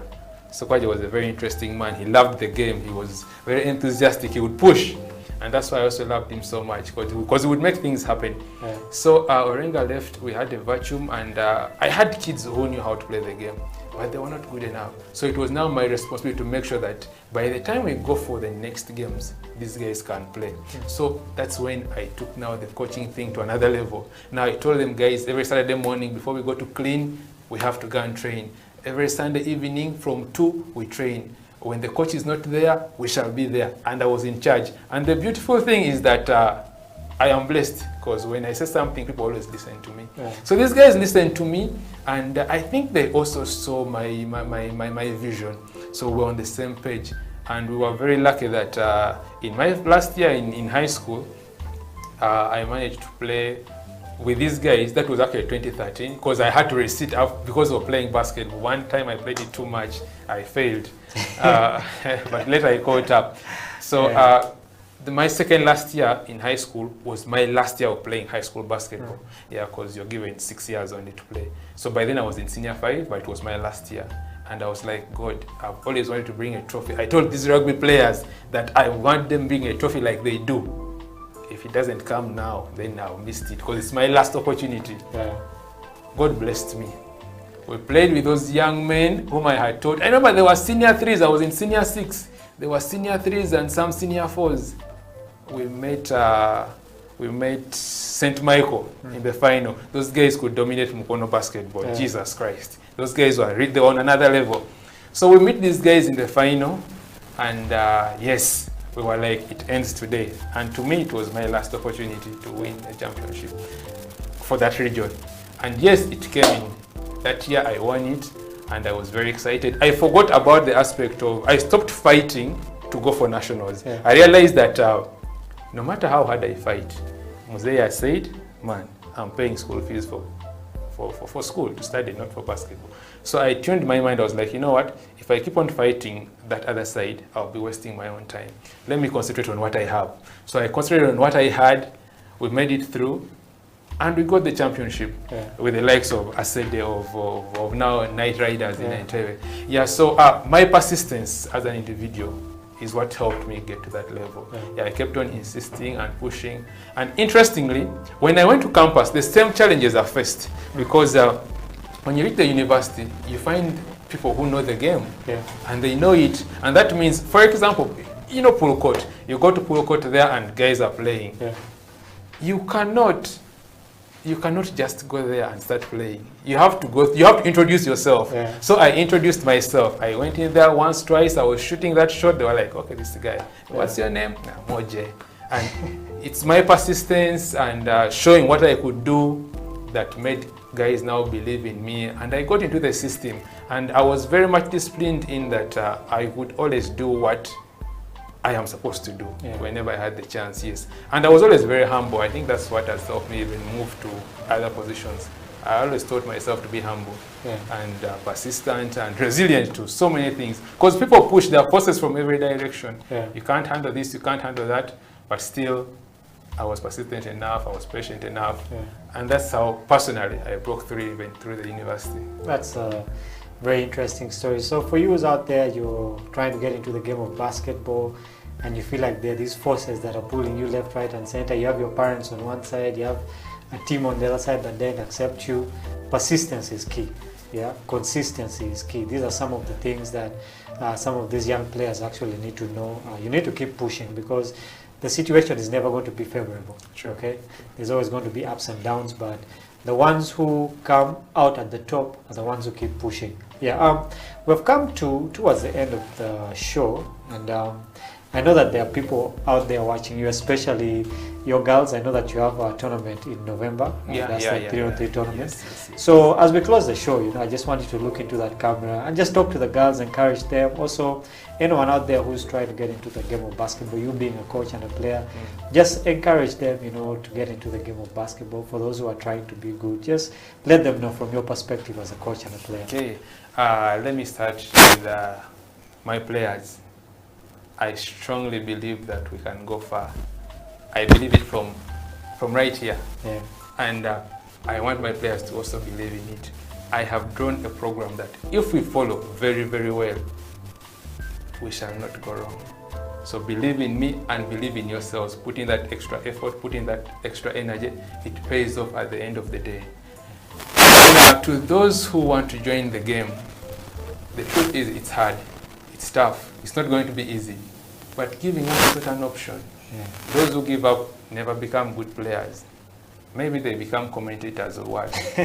But some of them, you can become a coach without playing. If you want to become a coach without playing, that's an option. But if you want to play the game, always in the personal effort as a video. Always be open to learning. That's one thing that I've always done. I always want to learn from other people. Even right now from other coaches, I always want to learn from them. When I have a chance to bring them in to talk to them, I always ask them, Coach, how do you do this? How can I do that? And you shouldn't be in a position whereby you think you know more than, even if someone is younger than you and maybe you feel they have less experience, they can correct something you don't know. Someone one time came and told me, OJ, why do you shoot like this? And I told them, but the things are entering. Then he told me, my coach told me to do like this. When I inquired from my coach was also saying, yes, that's how you're supposed to do it. So do not underestimate someone else, because the game is taught to you by everyone around you, your environment. Be humble, be consistent, and don't give up. People will doubt you, people will tell you you cannot do anything. But if you work hard, whether someone has talent or not, if you work hard, you will break through. That's it for me. That's it. Thank you. Well, thank you very much, OJ. Reminds me of a quote from Kevin Durant. He says that hard work beats talent when talent fails to work hard. Indeed. And that is what you're saying. Well, I just want to thank you for being with us here on Slam Dunk Basketball Talk. I believe that, all the words of wisdom you've passed on, to your team, to everyone out there watching, to those who are trying to get into the game of basketball, and also other coaches have really been helpful. And I wish you all the best in your career, also for the games that are coming up. And hopefully next time you'll come back here with a trophy and, I look forward to that. We'll celebrate something like that. For you who's watching, thank you for being with us on House of Talent Television, the Slam Dunk Basketball Talk. with me, Emmanuel. Catch us again next time where we will be dissecting the game of basketball, talking about different perspectives. Till next time, have a blessed day.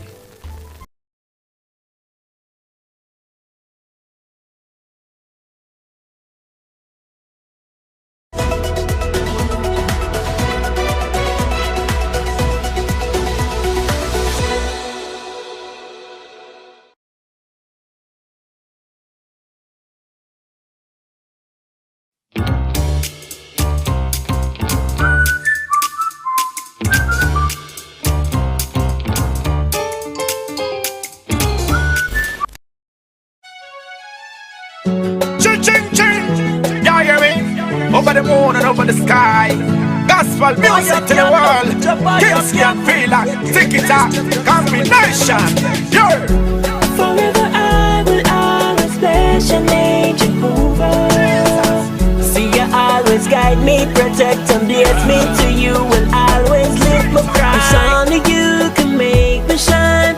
If it's reach your mighty hand to heal me, to save me, and make me see another day. I wanna see your fire fall.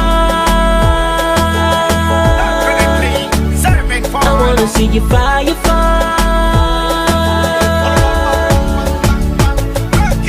Look me for the young grip on the stress, what that one.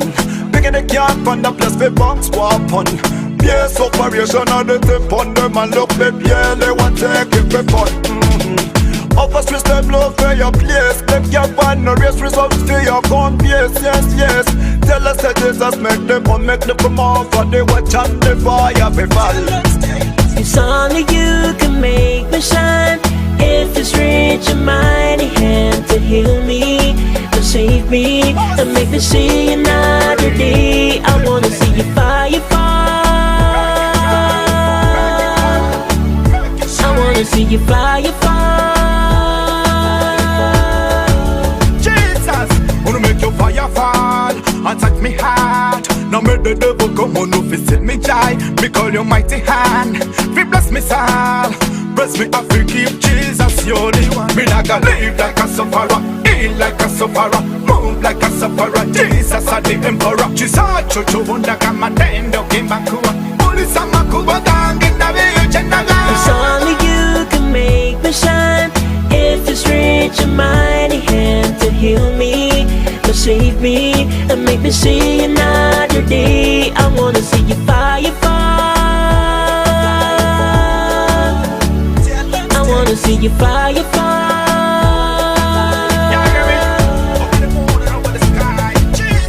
Forever I will always bless your name, Jehovah.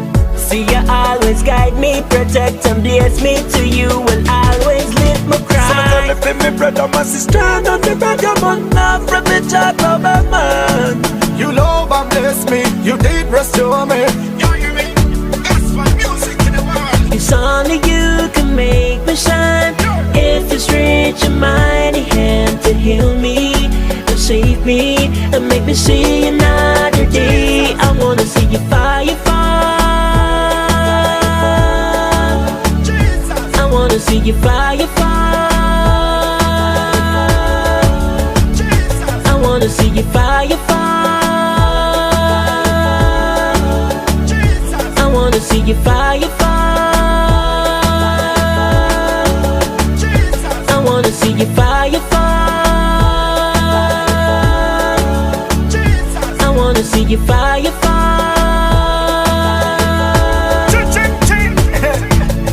Gospel music to the world. Kimsky and Fila, take it out. For Jesus Christ. Yeah, yeah, man. Fire piano, fire piano. Fire piano, fire piano. Fire piano, fire piano.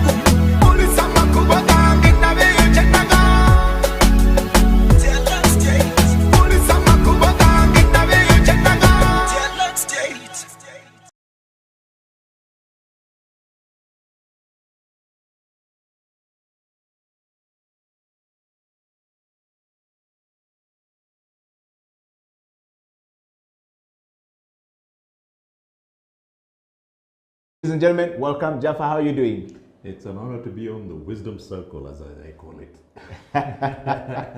Yes, and I'm so happy to have you here this afternoon to basically, you know, talk about narcissism, where we left it last week. We recap from last week. Yes, and how was your week? It was quite fine. Okay. I had actually gone to a wedding. Yeah. But they were incredibly 1 hour late. So in Africa, we are delayed, we are never late. There's this saying of African time.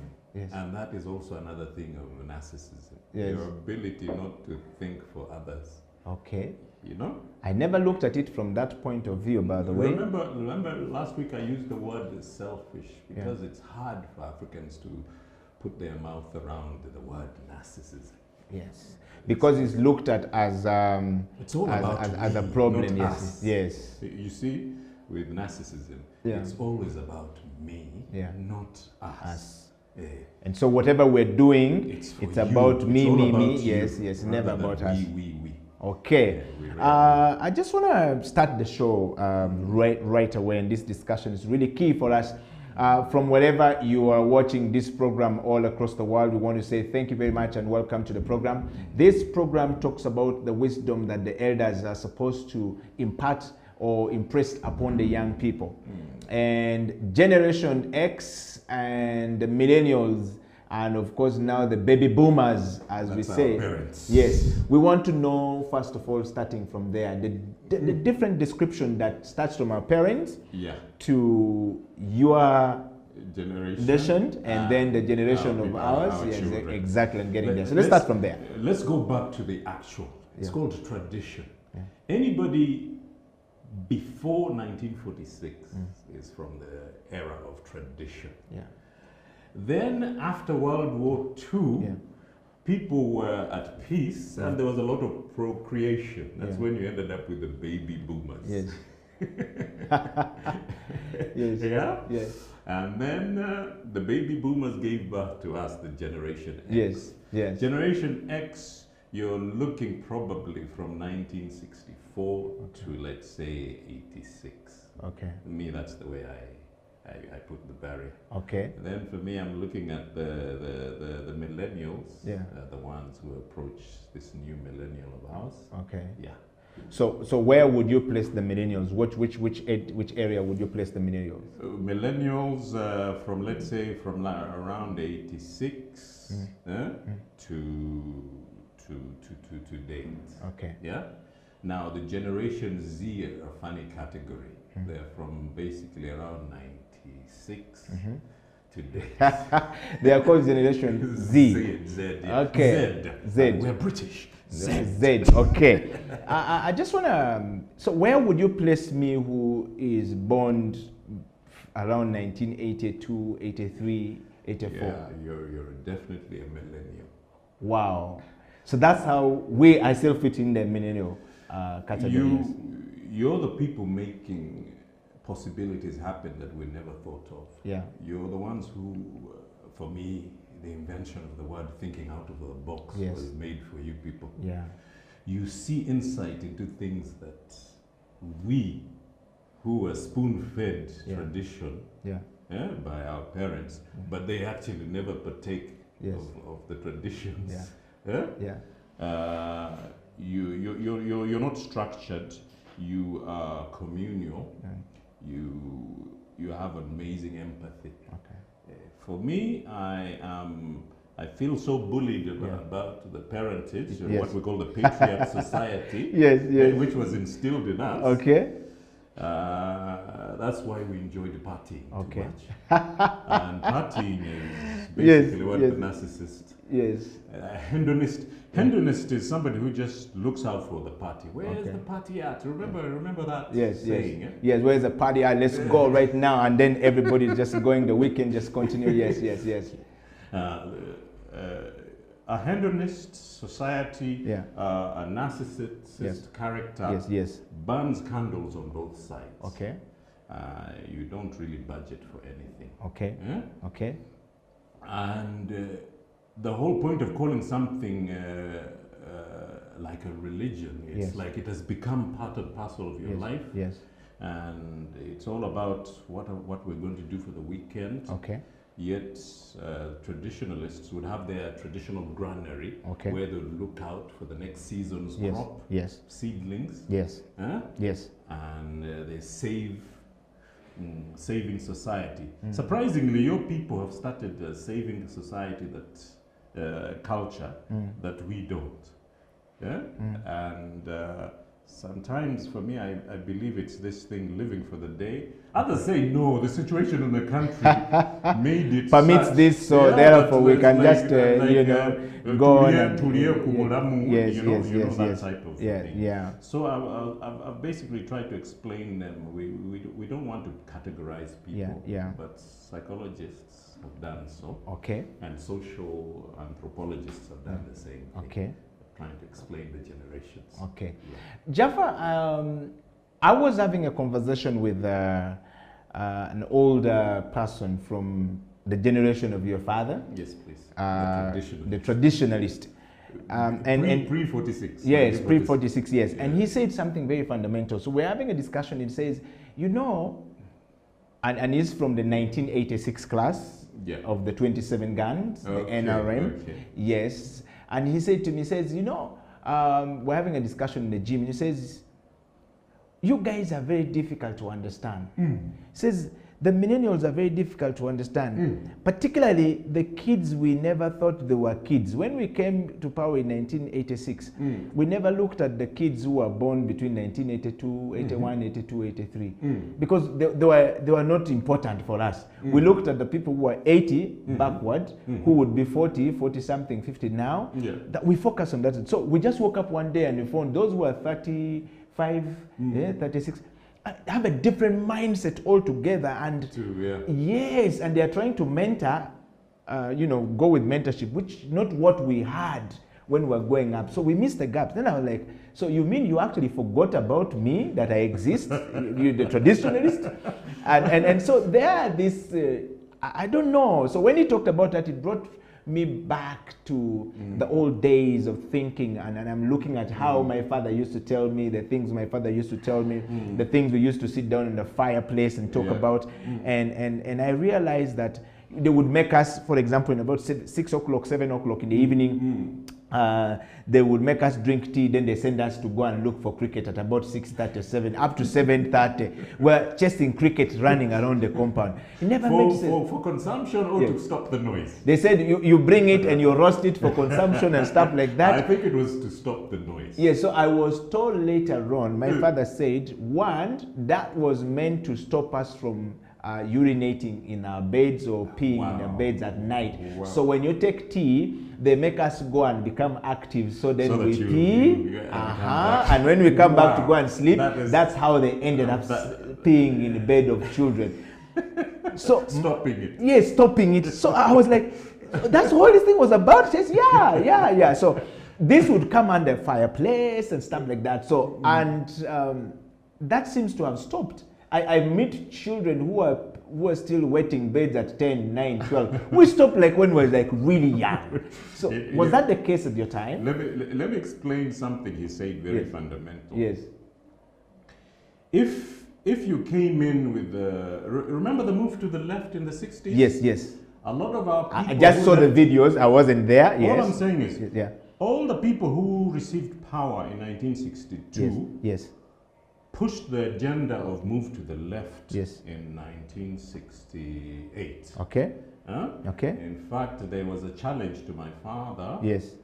As Army Commander saying, yes. if you are not of our party, then you cannot be Army Commander. So they were using the Politburo system of the communists. Yes. That man's statement was simply, we are geared or indoctrinated to think in a particular way, a herding instinct. If I am a herdsman or a shepherd, the best word is a shepherd. You expect all the sheep to come to move in one way. Correct. That one missing sheep suddenly became a multitude. The millennials have become, now one individual listening to you, and then the majority are doing their own thing. What I call thinking out of the box. Correct. Now, for me, I follow tradition. Okay. I follow the patriarch society. I'm taking notes, by the way. I'm taking notes, so I want to be. Yes. Is this, we who listen the most, we are more or less like my Cossack senator from Ghana. Yes. We look very formal, but we're party animals. Are you understanding? Yes. The dilemma of too much discipline. Yes. It means that the pastor's daughter is going to be the best party animal in the whole crowd while keeping up appearances. I'm just giving you an example of what happened to our generation. Now, today, our millennials seem to be party animals, but they make time to do things serious stuff together, communion. The equivalent of, in my tribe, we call it lokita. Lokita is the seasonal harvest, where you have 20 shambas, each one on average, let's say 20 acres. Okay. The whole community moves around that harvesting on each. Okay. And you set up in the granaries, you make sure. Remember, like the Teslas have an amazing way of breaking the seedlings with sticks. Now you can and so are the Northerners anyway. I'm sorry, the Northerners. Yes. I'm explaining it from our angle. Yes. But it is an image that we always see with the Tesla. Yeah. And in fact, your ability to break that stuff decides whether you're the next bride or not. And then for us, for example, with people who inherited the Peruvian corn and what we call kasori. Can you imagine we didn't have grinders in our area? Okay. And in West Nile, just like in the Congolese area, they would have to pound that in a mound. Okay. In a chino. Yeah. The ability to do that would decide whether you're the next bride. So I'm simply trying to say that despite all that strict discipline that was instilled in us, we ended up the party animals. Why did you end up the party animals? It's like me meeting a fellow Arab friend in London is a different person to the person you meet in Dubai who's extremely strict. Yes. If you miss the wisdom there, I got the wisdom. my point is, yes. With my senator from Ghana, I look like a Catholic priest. Okay.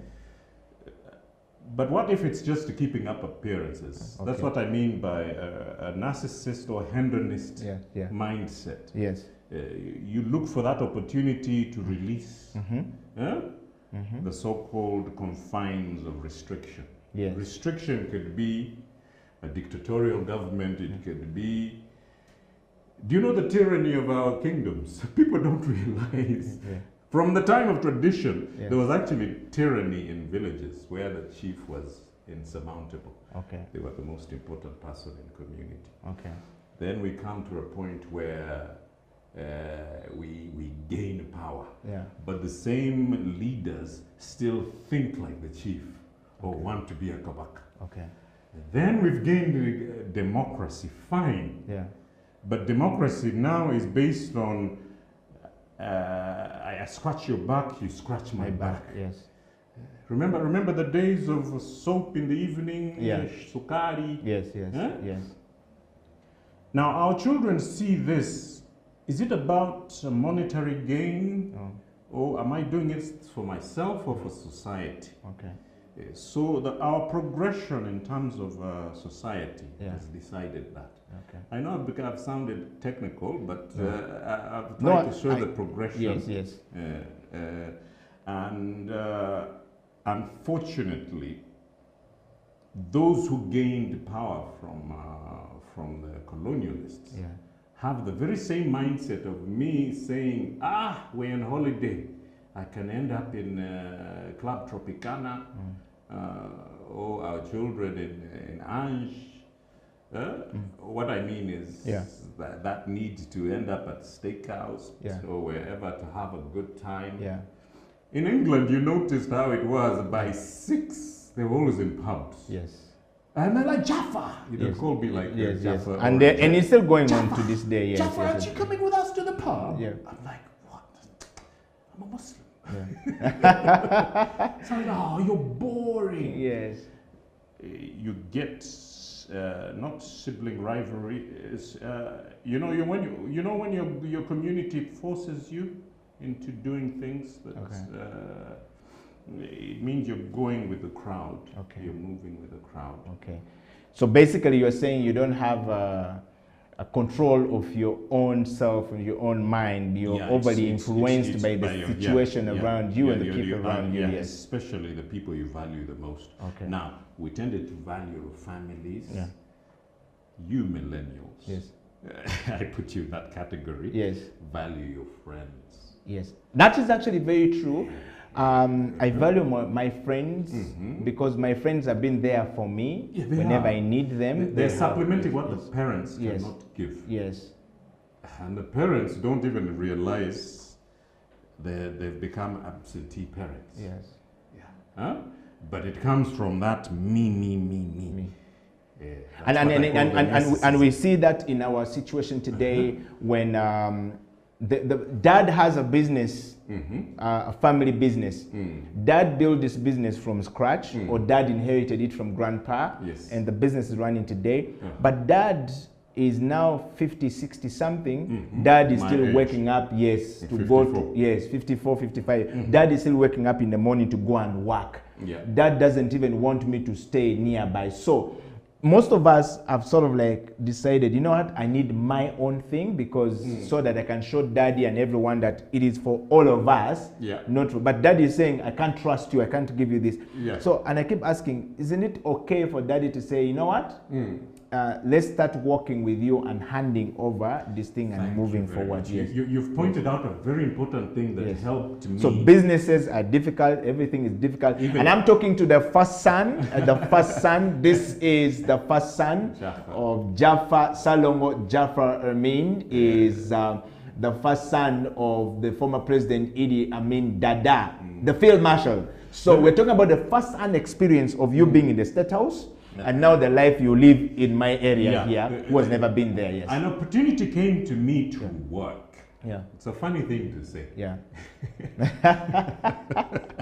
That opportunity came to work for a first son, a man who grew up in State House, you know. But remember, a lot of those years were in exile. Yes.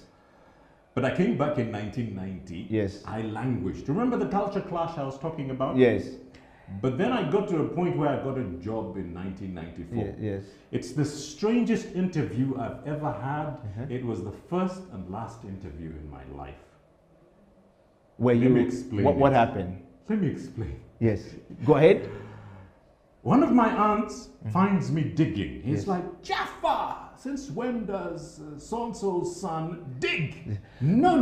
Jaffa is mixing up the things that says so-and-so's son. Since when does the former president's sons dig? We don't see that. That doesn't suffice in our vocabulary. I was summoned from a place near Wanyange. Yes. No, it's called, not Nalfenya, Burumaji. Yes.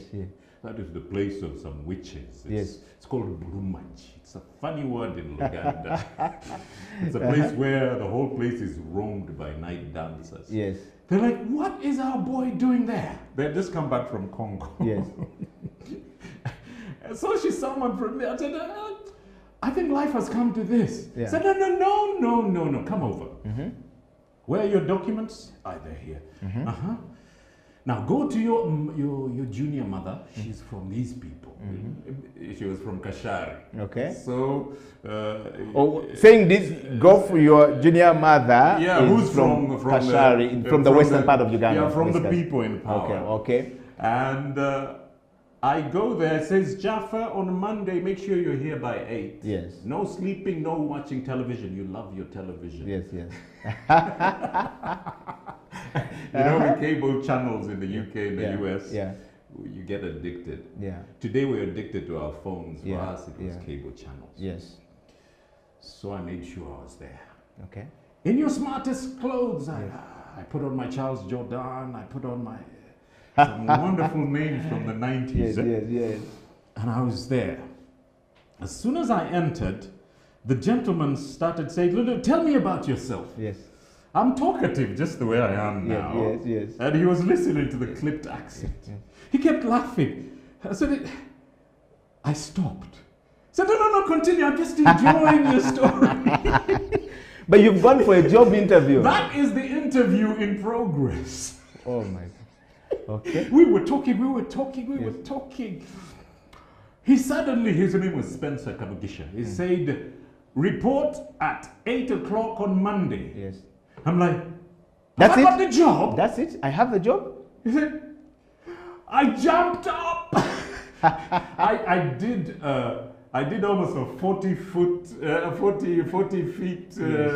horizontal. Why jump. did you jump up, by the way, when he announced that? I didn't anticipate to get a job on the first interview in my life.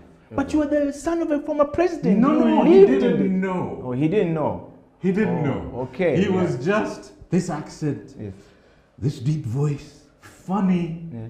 He's comfortable in himself, and he's explaining himself. I lived my life on my sleeve. I was just explaining myself. Okay. Do you know what happened in those 11 years since I got that job? The first week, I'm so happy to get a job. Yes. I end up the best employee for 6 months. The rest. How did you end up the best employee for the 6 months? There was no favoritism there. I have never worked in my life apart from trying to dig when I got a lot of scars on my hand. Wait a minute. Yeah? Jaffa, remember, we get our scars from our gym. Yes, that was the first time we get our scars from our gym. Correct. We don't have our gloves. Yes. I had to get one of my pillowcases to invent gloves for myself to dig. Yeah, listen. From State House to inventing the my pillowcase into gloves to dig. Yes. But you know how I used to dig? I would pound the ground for 100 meters until my friend said, "Do you know how to dig? You let the force with all your shoulders, and you let the hole goes down, eat into the ground. But for you, you're doing Hiroshima. Because you've never dug in your life. But that's the whole point. Yes. He watched me for an hour. Yes. I looked back. Why didn't you tell me? Now, I'm getting a job where it's look on the address, make sure you're delivering to the right address. Okay. This is for Barclays, this is for the embassy, this is for the US embassy, and I'm delivering. Where was this, by the way? Where was this job? The place was a courier company called DHL, the original courier company. Okay. The original Dutch. It was an American. It was an American. It didn't have Deutsch Post. It's just Deutsch for the Germans. Deutschland. Deutschland is Germany. Yes. Okay. So they took you see, this is why we call it the wisdom corner. If you are young, you will never understand these things. So I have got to be in the wisdom corner, the elders' wisdom corner. Yes. Now. Circles. Now. Yeah. When something comes naturally for you, when my father was used to send me in Jeddah, go to the airport, release our food, go and get our guests, go to the president, to the royal protocol. The king has sent me such a thing. Or go to the king's palace. I couldn't go, so I'm sending you. I was actually being taught by my father. Without knowing. You were being mentored for something that would become so important to me at my first job in my life. Wow. I didn't go in with the right qualifications. He just liked the character. Okay. Wow. But I was delivering on time. No one was complaining about my service. Because your entire life you are in Jeddah, you are running but around now picking something these things. happens. They end up finding out who I am. Yes. But I continue at the same pace. Yes. Words start. So when you say they end up finding who I am, my employee, my fellow employees, they end up finding out that you are the the son of the former president Idi Amin, and that's the problem. But I'm continuing at the same pace and a very strange humility, where I have a short fuse, but it's for me about telling you what you need to know. It's not a fisticuff issue. It's just, hey, this is how it's supposed to be. They would say, "Why do you care? Is this your company?" Remember the narcissism. I've had, yes. And that's how the narcissistic approach finally fitting. But remember, it's a question of just work for your salary. This company is not even for your father. It's not your father. Why are you breaking sweat? Yes. Wow. They only were shocked when the next year I became their supervisor. They're like, wait a minute, is it about his name? Yeah. They're like, no. Yeah.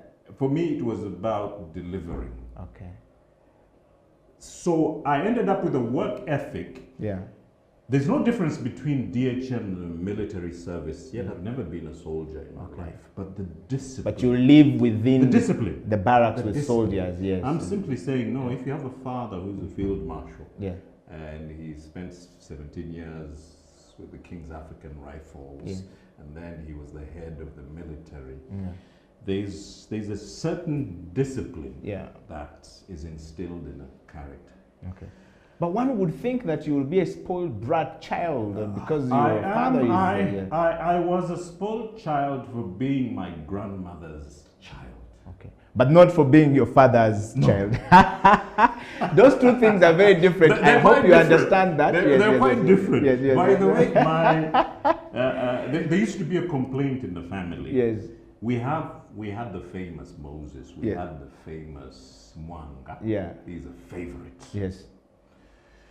But whenever they would question me in terms of identity, my father would say, Chombe is my mother's son. Then they'll start laughing. You mean he's your brother? Then he would laugh. So they never understood. Yes. No, he was sort of saying in terms of seniority, if you reject him as your brother, he's my brother.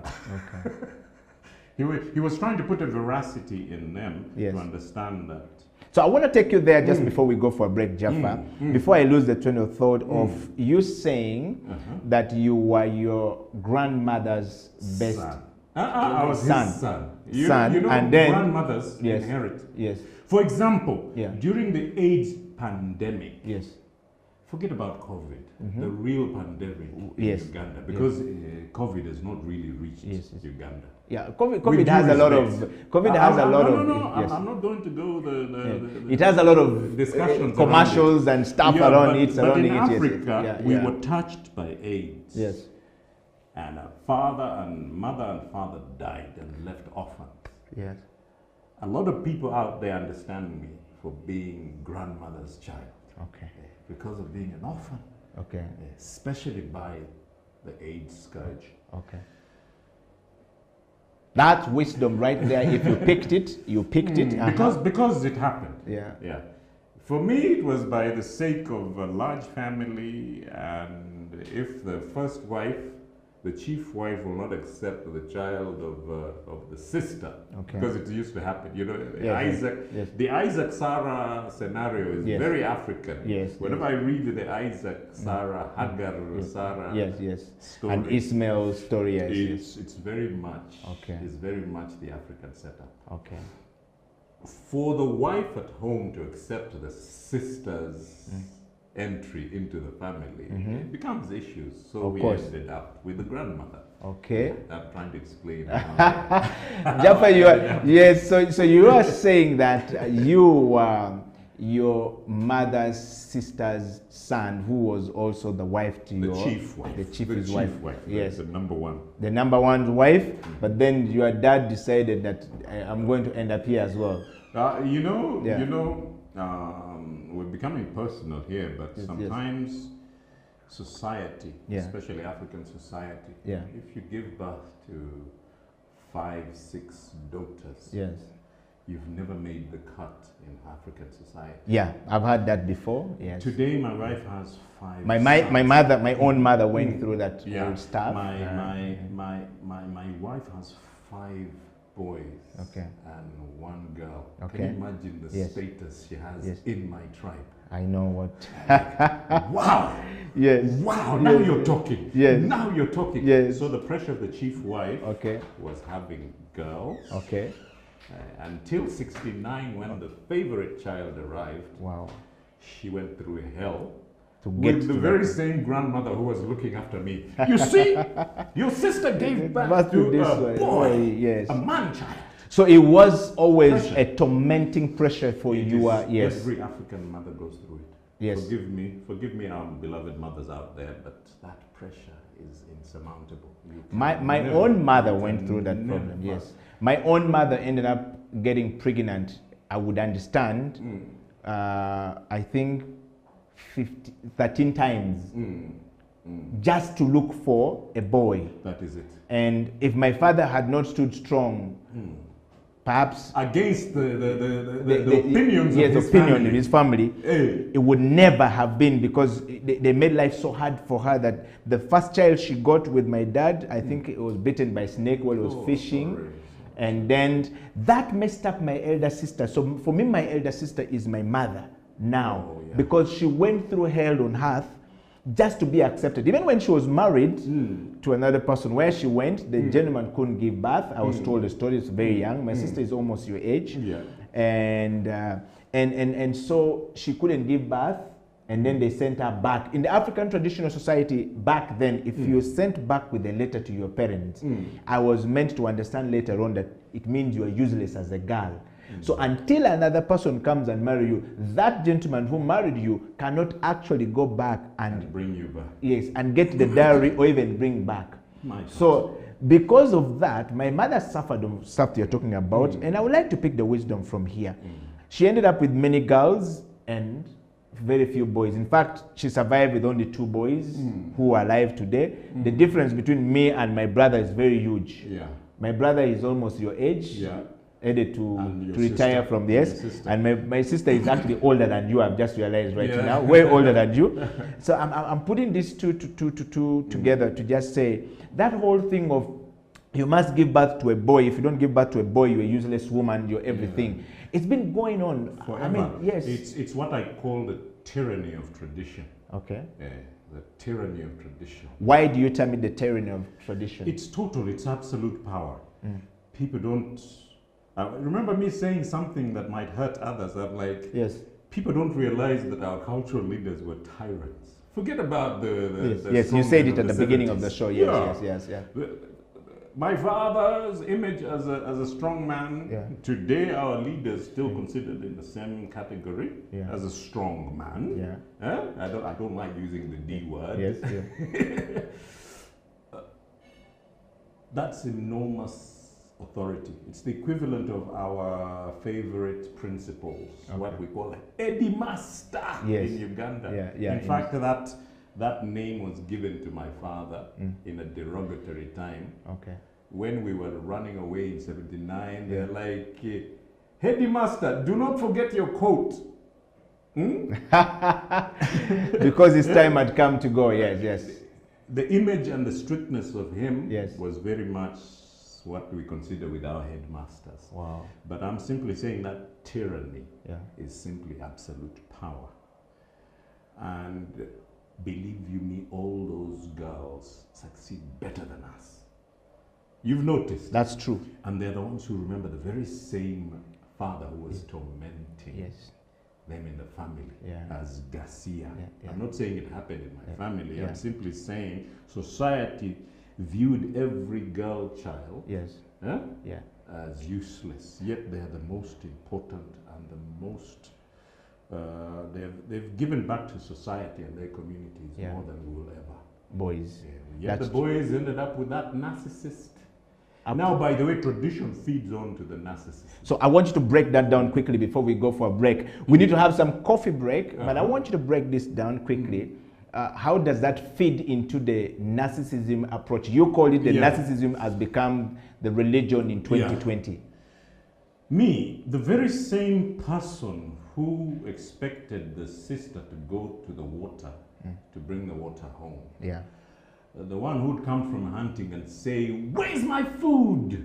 Whether it is your father barking or you, the boy copycatting the father, simply means it's about you.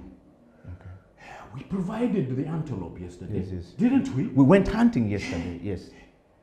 Now we've come back with this new one. Where's my food? For me, that is tradition feeding the narcissist's character. Okay. And once we got into power from the British, we were copycatting the British who were doing what we call an extractive industry. Yes. Whether it was slaves, ivory, all our mineral wealth. And right now, actually taking all our best brains. There's this brain drain, there's this resource drain that is happening. And today, it's a constant. And remember that statement of, for me, I have my books. Yes. I've read my books. I don't need sanity. You guys, you will suffer. But me, I read my books. The my most books. boastful child is on graduation day. They actually do not enjoy it. Have you watched them? Yes, they usually They're just... always there. Me, I've arrived, don't you see? I've got my degree.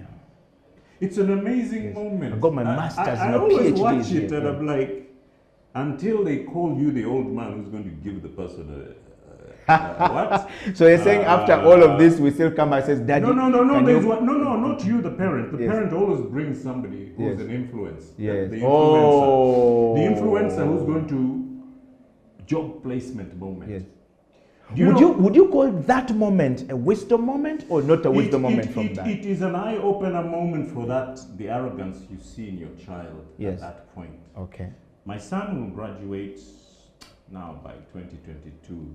COVID has done us in. Yes. It's done us, it's given us a dead year when we didn't really want one. But if he graduates in 2022, I would actually tell him, go for 6 or 9 months at the Uganda Management Institute. Why, Dad? I've got my degree. I said, no, but job placement is based on the Management Institute certificate. Just like the law, people have to go to the LDC to be able to go through. That's where you get your job. No, but that's 3 years. Yes. I said, yeah, pity that one who's done 5 years and then an extra 9 months. The British set these up for us to get placement. Why didn't you tell us in the first place? I said, I didn't know. Yes. With this, you'll get to become a fantastic teacher. Fantastic, but make sure you get your Uganda Management Institute certificate. And there are only 1 million jobs open, probably every 3 years. And you have to be one part of this. If you have this document. Okay. They will put, you'll notice when they're interviewing, they'll just put these aside, they'll bring that one in front. They always bring that last bit, The placement. Yes. LDC. LDC is the most important moment. Now I'm a lawyer. But you would never have been one if there was no... It is that man who comes he normally comes with a casimo, but he tells you that. But every child forgets that moment. Some Kazei came with his Waizeka thing. Doesn't he know I've graduated? You're not hooking yourself to the next person who's going to actually push you to the next level. Quite often, narcissism feeds on to the issue of you already got a job placement. Forgive me for this. Some people end up in MOOBs at S6. Then they work like our American system of a certificate 2 years. Then they do the actual degree. But they've already been earmarked for a job. I'm telling you, there's a feeding frenzy where somebody will say, have you sat in water in Changwanzi? It's like me telling you, have you got the Management Institute certificate? You know, there's somebody who asks you such questions, and you're looking for... You don't see them as markers. Life is all about markers. You've seen those points that's showing you 40 miles to go to Jinja. It's like, my homeland is far. I've heard that several times from people who come back home from Europe and wherever. They can't believe how far we have gone. Home is. Home yes. I'm getting the wisdom now. That's how far So the markers. Somebody will always tell you at what point you should move to. But also those people who are mwana wa ugundi, mwana wa ani, are feeding on to this tradition of narcissism. Okay. It's all about my children, my line, my lineage. Yeah.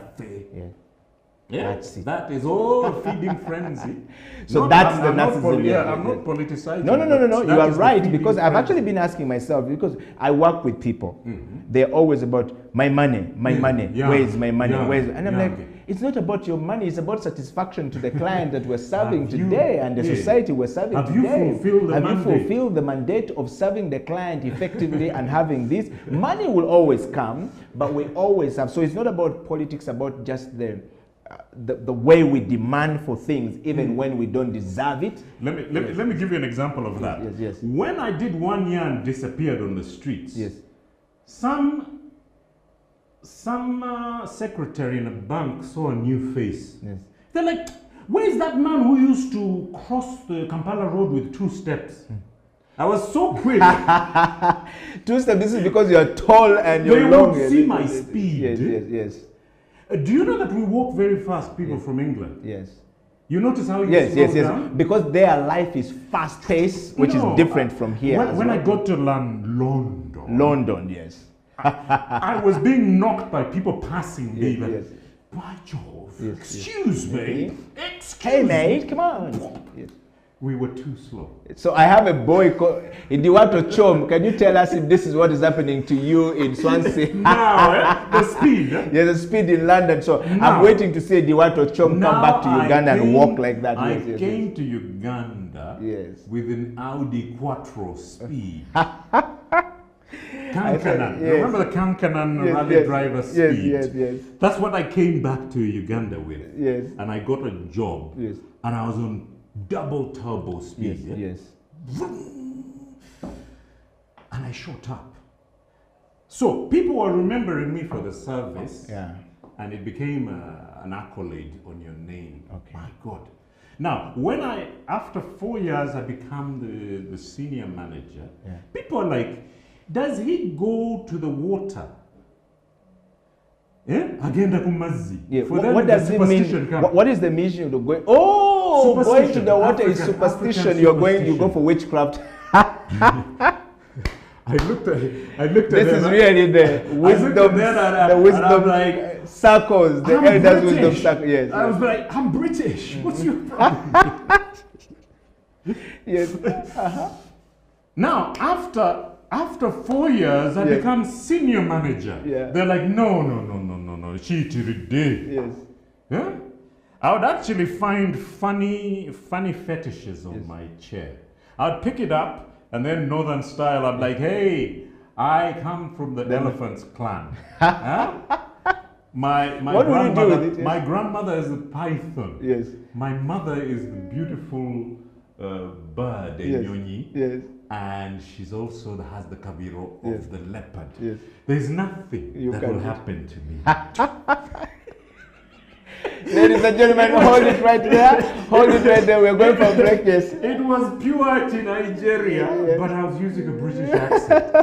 So you know, Muzungu, no, Kadugala Vananga, Hold it right there. We're going for a break. I was on an upward mobile trajectory, and it was simply because of I had accepted the work ethic that my father had instilled in me.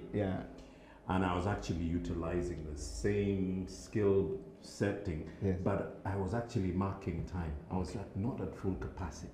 Wow. But something happened. Now hold it right there.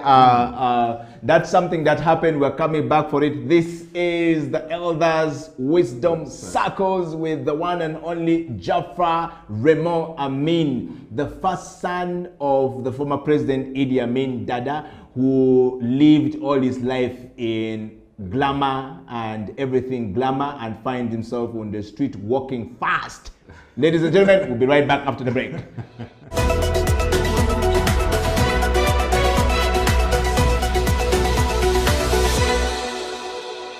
Who better place to tell us the story of what happened? We're sharing the wisdom of what happened when elders steps in to speak to the young people. Jaffa, welcome back to the program. Thank you. You I was saying something happened. Yes, you're saying something happened, and I want to get back to that something that happened. So for you who are just joining, I want you to go and send us a message. Send us a question, a comment, whatever you have, and we'll be able to answer here. This is called Wisdom Corner, the wisdom circles. We've lost this in our society today. We don't have it. Elders don't sit and give us moments to listen to them. We don't understand what is going on. So we realize that narcissism has become a new religion in 2020, right? Selfishness is taking over everything. Elders have the same thing. So we're talking about this, and I'm talking to the first son of the president, and I'm going to be able to bring all of them to this program. All of them. They have been into the State House. They've enjoyed it all. They've been around the world, and they are now here living with us. All right, so let's talk about all around Africa. All around Africa, actually. We're going to bring. Maybe that's a perfect suggestion. Yes. So let's go back to something happened. Yes, something happened. What happened? Let's talk about it. They did not understand how I got in the first place. If your former colleagues are telling you, but how did you get here? Yeah? Your days are over. I'm like, what do you mean our days? Yeah, but you were in the 70s, now it is our time. I'm like, my mother, you see the mother behind there? That's Mohima. She's actually Msongora from Kasese. Yes, and you look like one of yes. You see that woman there? Yes. That's my mother. She's from Kashari. Yes. You know, markers. Remember those side road posts? Yes. Signposts? Yes. I was pointing at one. Okay. My mother's from Kashari. Kashari? Said, my nose is smaller than yours. Yes. So what are you talking about? But you don't speak the language. I'm like, I've been in England forever. I was pulling ranks on them in a nice way. Okay. But then I realized the British have what we call self-deprecation. It means you lower yourself intentionally just to get along with those who are unmanageable. Can you repeat that again? What does the British call it? What? Self-deprecation is the ability to lower yourself so that you bring yourself to the same level as those who are not quick on the uptake, or they just don't understand why you succeed and they don't. Yes. But I got it from Spencer Kamugisha. Spencer, you Muchiga man, you taught me a lot. He called me once in because I got angry over something. Yes. Said, Jaffa, sit there. Said, Jaffa, one of these days, whether it is tomorrow, today, or whenever, you're going to be in this seat of mine. He was showing me his seat. Yeah. I want you to learn to come to the level of those people you work with. Not everyone understands the way you do. My God, that was a wake-up call, but it was a mentoring that was happening. Yeah. He could have blasted How old were you, by the way, at that point? How old were you? I was approaching 30. I was approaching 30 because I got married as soon as I hit 30. Okay. It wasn't about, I'm not ready or what. For me, it's about time. Okay. So I married in 96. So by 94, I was like a 28-year-old. And with a short fuse. Okay.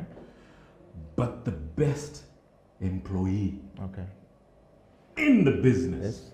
At the time. So I was beginning to get the kind of stuff this Muyaye from Kamacha is getting now. Everybody's hitting at him. Yes. I'm explaining in the political arena. Yes. He's going to get more fire from the very people he used to eat with and drink with and stuff. Not his actual foe. Yes. And he'll always think it is the enemy. But there's no enemy. It's just your friend saying, who do you think you are? You are, yes. I said, you people, we all have sections, we all have boxes, we just deliver. Okay. I deliver every day about 4 tons because I was manning the business district. Okay. That is all the embassies, all the banks. Was your boss being strategic that I had to put a son of a former president because you are used to protocol, you are used to serve? He had just seen that for me it was not about pinching the next cookie. Okay. Yes, by the way, talking about honesty. Yes. It was all about honesty and integrity. Do you know you see that a mile away from your children, you see it from your brothers. That character shines. I think mine was shining brighter than the rest. But I seem to be getting it in an easy way. Do you know what happened? This is what happened. They started skirking their work and leaving it to Jaffa. Because you had the ability and more energy to do that? I enjoyed my work. Majority of people out there do not enjoy their work. They are a square peg in a round hole. Or they're wow! I hope you picked that one. They're a diamond, and it's just a small circular tube sitting in the middle. You just don't fit. I'm not an authoritative person, yet I am because of my upbringing. Okay. But they just saw a manager in me without me seeing it. For me, proaction simply means do it before it needs to be done so that you are ready for the next objective. That's wisdom right there. That's wisdom right there from the wisdom, the elders. Wisdom circle. Yeah, wisdom circles. I'm picking that one. If you're watching the program, I hope you're picking that one, you too, as well. And we are actually having this with you know, the elder has to have, we wish to have like sort of like a fireplace where we eat kasoli and whatever. So this is going to be the program that gives you the best of experience of the elders' wisdom circles. We will eat kasoli. We will eat kasoli is roasted maize. No meat. Yes, yes. No meat. No meat. We're going to eat just this. But you might want to get a nyeri and eat a nyeri or something like that. Wild rats. Now we don't have a It is fish. I drink sai. Yeah. I drink choda. Yeah.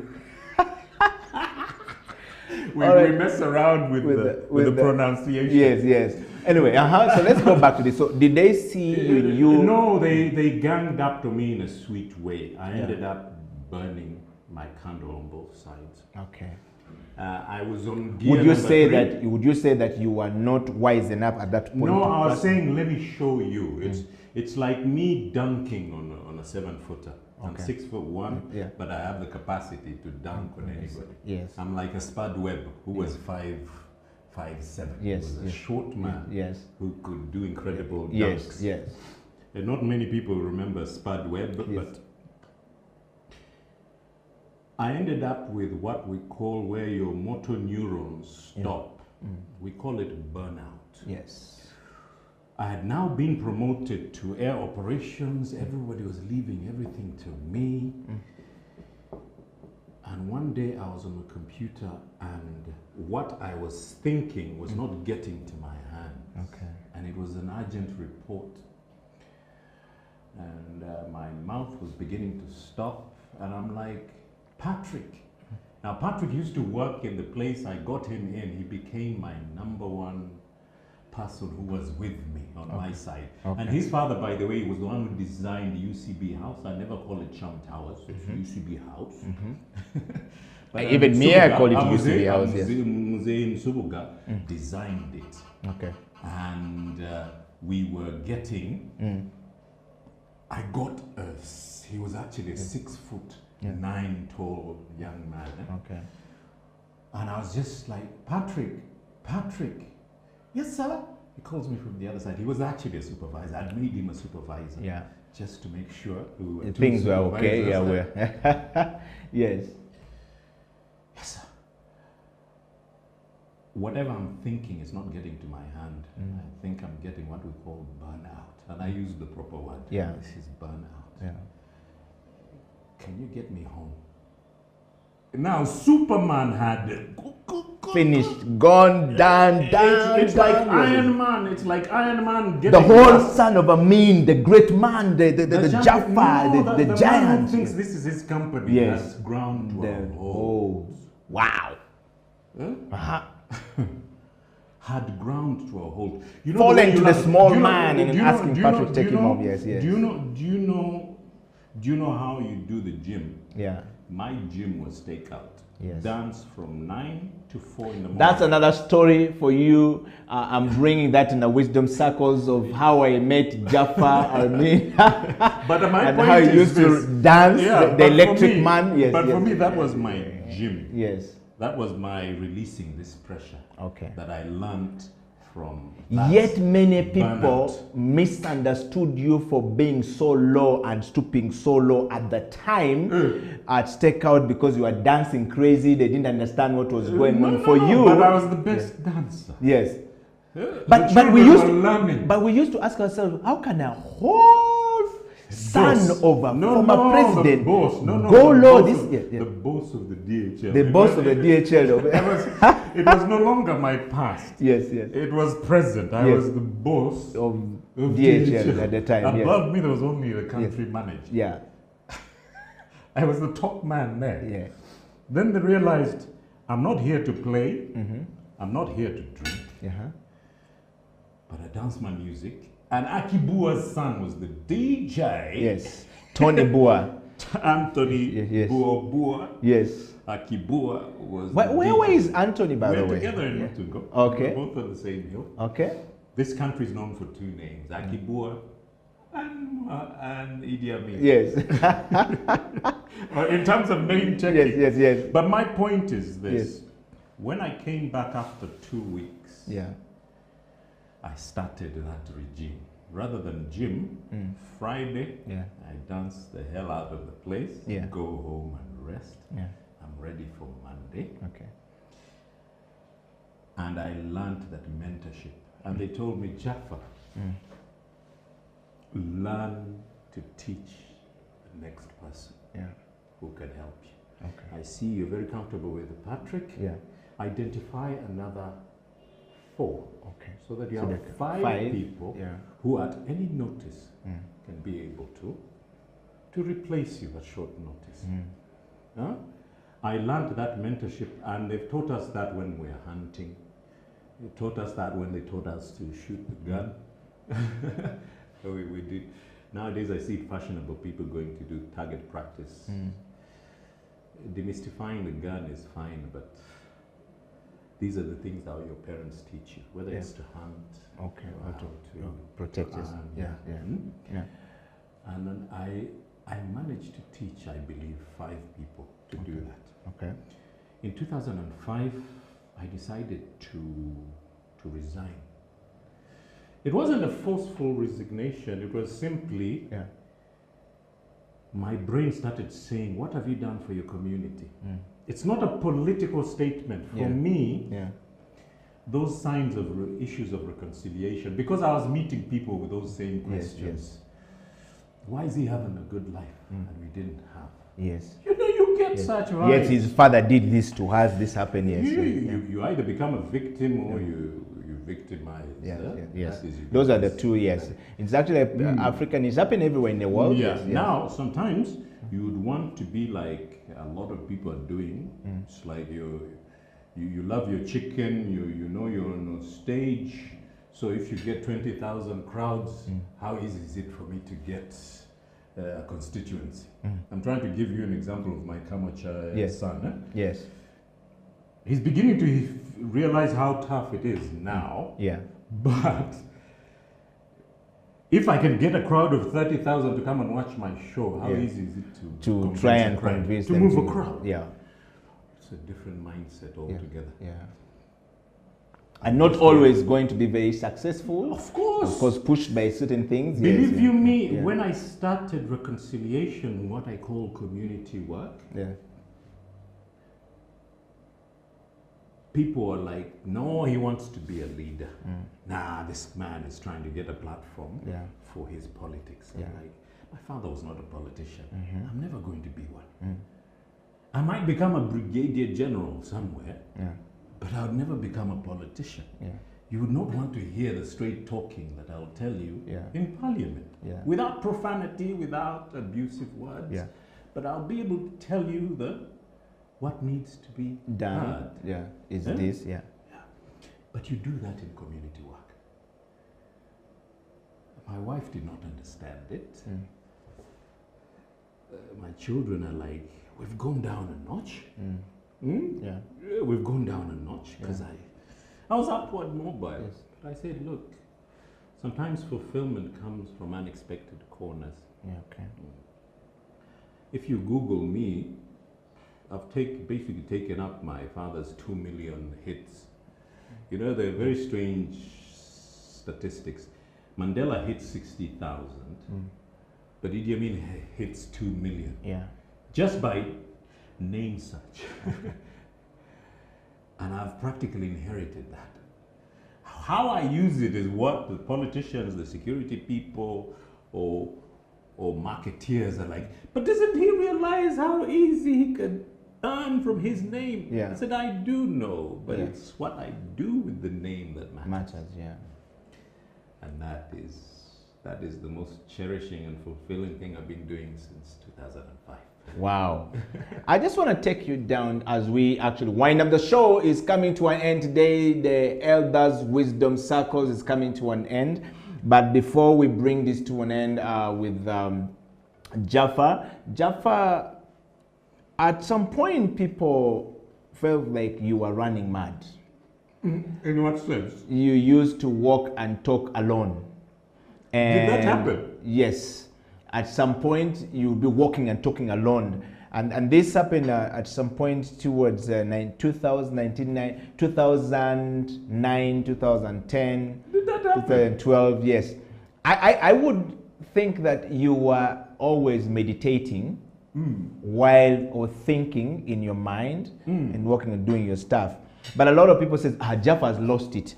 And let me explain that. And I kept saying that I want to know, yes. Let me explain that. In England and in America, that is actually normal.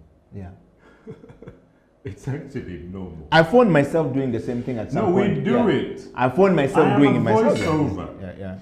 If I've learned my lines and I'm moving to location. To record, yes. To location. To location, yes. I'll go through the words. To go and voice this radio ad or this TV ad, yes. I'm the #1 voiceover in Africa. Yes. I convinced you to buy city tires, keeping you safe from the road. So if I'm doing that and you people think I'm mad, it's like you with your toggle talking. Yes. Isn't everybody with the toggle is talking, yes. Now, if I have mine here and I'm talking, doesn't that look like I'm mad? Yeah, of course. It definitely. Everyone in town. Yes. Yes. You remember the original ones with the of the old days of Celtel. The I mean, sweet the Celtel, the sweet one. I call it the sweet one. Yes. I hate this double. I remember when growing up, General Salim Saleh, when I first heard of the mobile phone, it was the Celtel days. Used to have this huge phone that looks like a brick. We'll carry the thing and we'll have that thing coming like this. I used to look at it, I'm like, look at General, it looks like cool. I used to enjoy the thing. I was like, one day I will have this now, one there also. are two things. Yes. I was either on that, for me mine was a sweet one. Yes, yes. Just the one that used to be just, you know. around your ear. Yeah. Because for us we said, don't mess the side of your temple. Yeah. Huh? Okay. Which is the left side, yes. People don't understand that our phones have a lot of microwave waves. Yes. So a lot of us avoid it. Keep it on the hip. They said, but you're messing around with your next child. I'm like, where do I put it? Yes.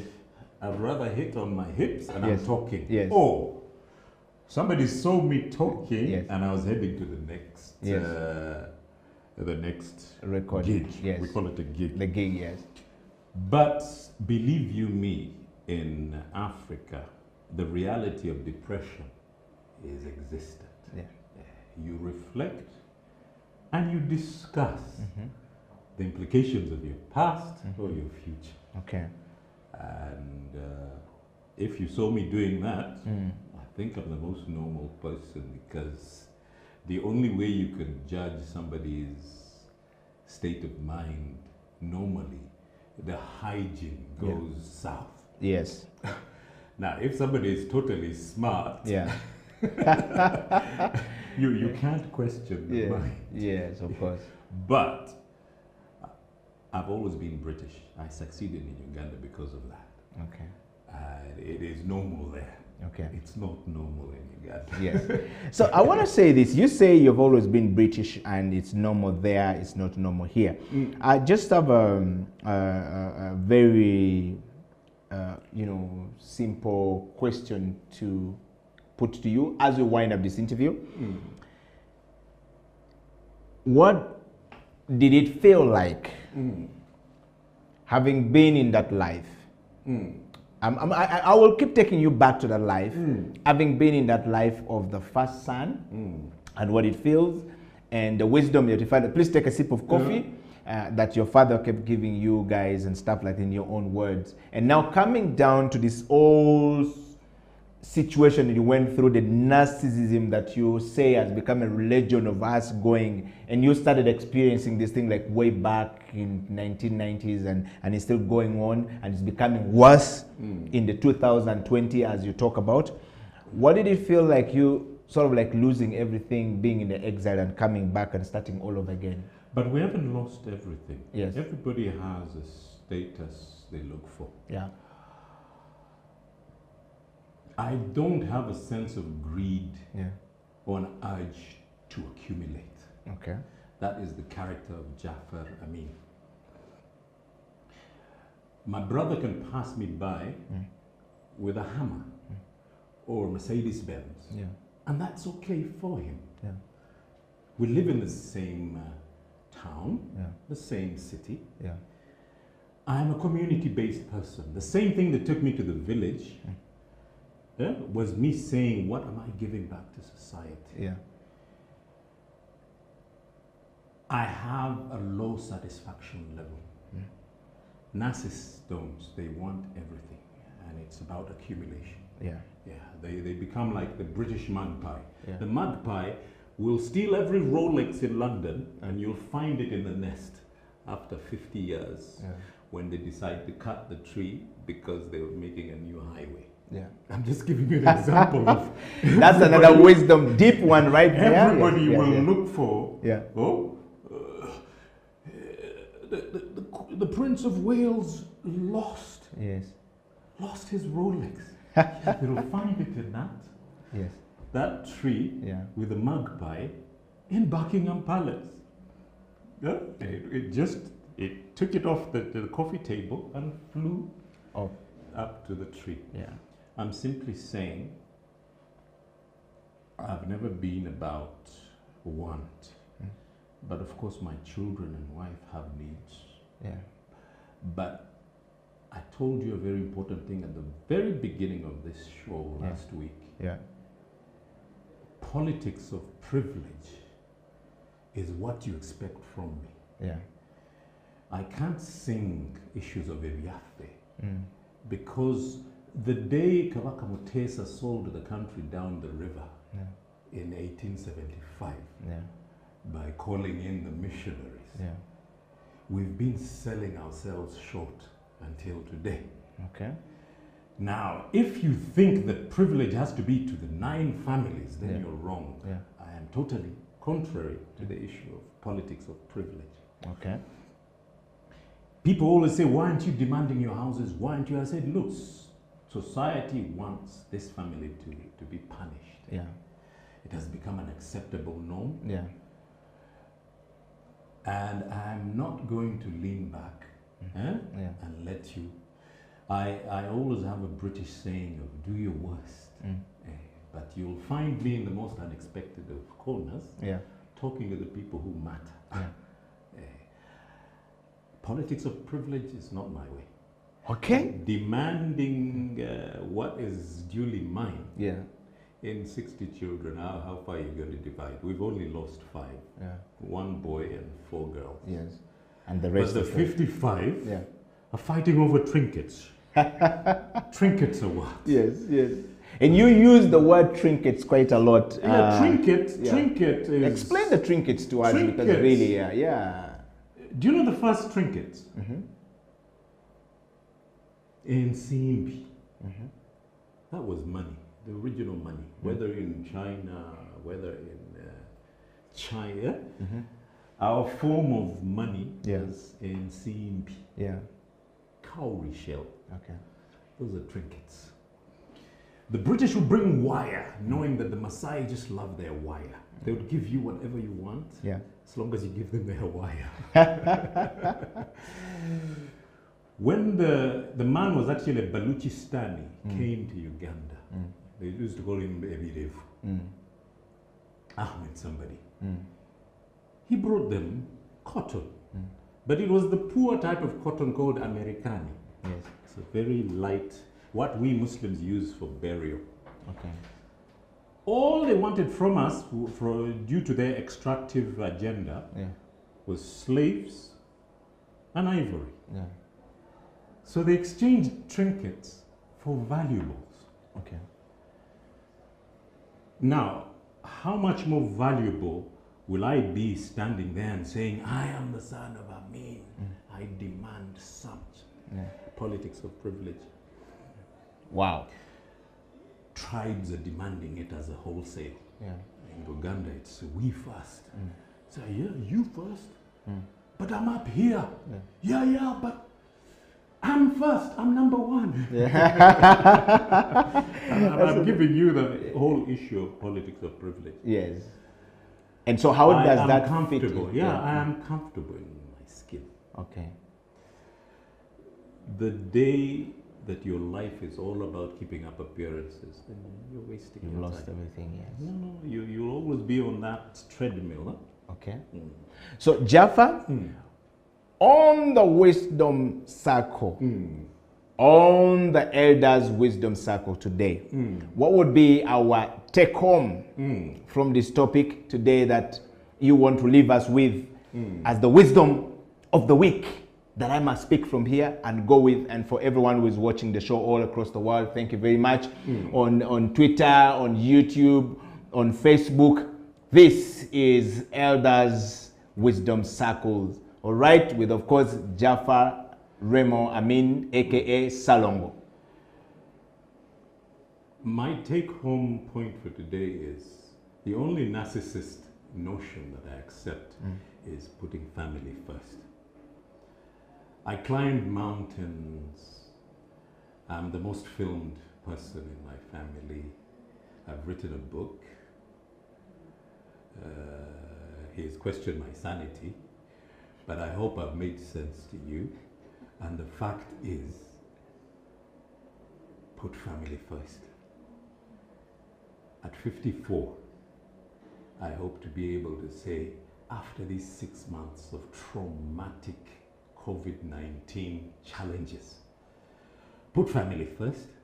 And by the way, it was a blessing in disguise that we ended up with the people you keep missing every morning, and you miss out on your last born sleeping by 9 because they wanted to stay up and wait for daddy. Those moments, you notice how you're going to cherish these 7 months of COVID-19. For me, it's a blessing in disguise, putting family first. And if you can always say me to my family, but also we to community, will make Uganda a better place. And please, it's not about insult. Insulting somebody is not a sign of intelligence. The narcissist in us would actually say, if I can throw a barb at somebody, insult a person, I've won the argument. Let's learn to debate. Let's learn to get insight out of other people's point of view. And my height is meaningless until I have to grab that mango faster than you do. Or my son dunking on a fellow soldier, and he's not even a soldier, but playing with tough men and succeeding. If I can be able to show the child that I'm putting them first, then that would be a change from the adjustments that I made from thinking about myself. Because by the way, the corporate world is a narcissist den that teaches us a lot of unsavory habits. The same people are earning so much money, they ought to be able to give back to family and make sure we put the family first. So if there's any narcissist notion or accolade we can accept, that is putting your family first. But please, no nepotism in the place of work or political status.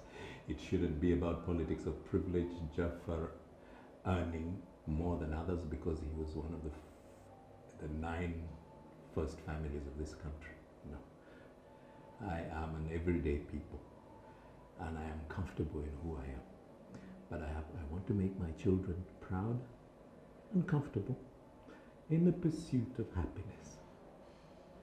Can we put that as a new policy in Uganda? It's the only thing we should take away from America, narcissist America.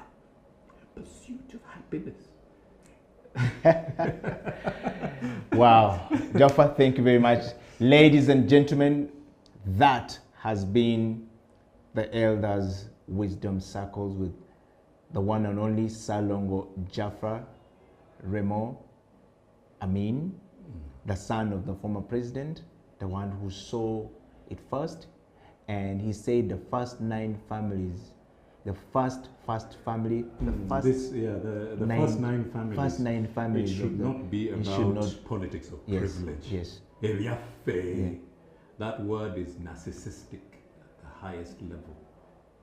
We should be about, it's the same word, we in English. But when they say Eviafe, they're actually meaning young. Yes. Oh, So young. even if you in the family who says this is Eviafe mind, you know, it should be about ours going forward. All right, ladies and gentlemen, we have come to the end of the program. I thank you very much for being part of the Wisdom Circles, the Elders Circles. We'll be back next week on Saturday, same time, same place. Before we start taking the Wisdom Circle all across the country, speaking on the firesides and looking for the 1%ers of the wisdom. Above 65. Yes. They're there. Yes, Very and we're looking for them and we need them. Very disgruntled people. Yes. But they own everything. Yes. And they're responsible for our past. Remember that. Thank you very much for being part of the show. Until next week, God bless you. And it's a wrap from us here at the Wisdom Center, or what we call the Elders Wisdom Circles.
aliye kama wewe, sijamona Mungu wengine kama wewe Yesu, sijamona bado aliye kama wewe.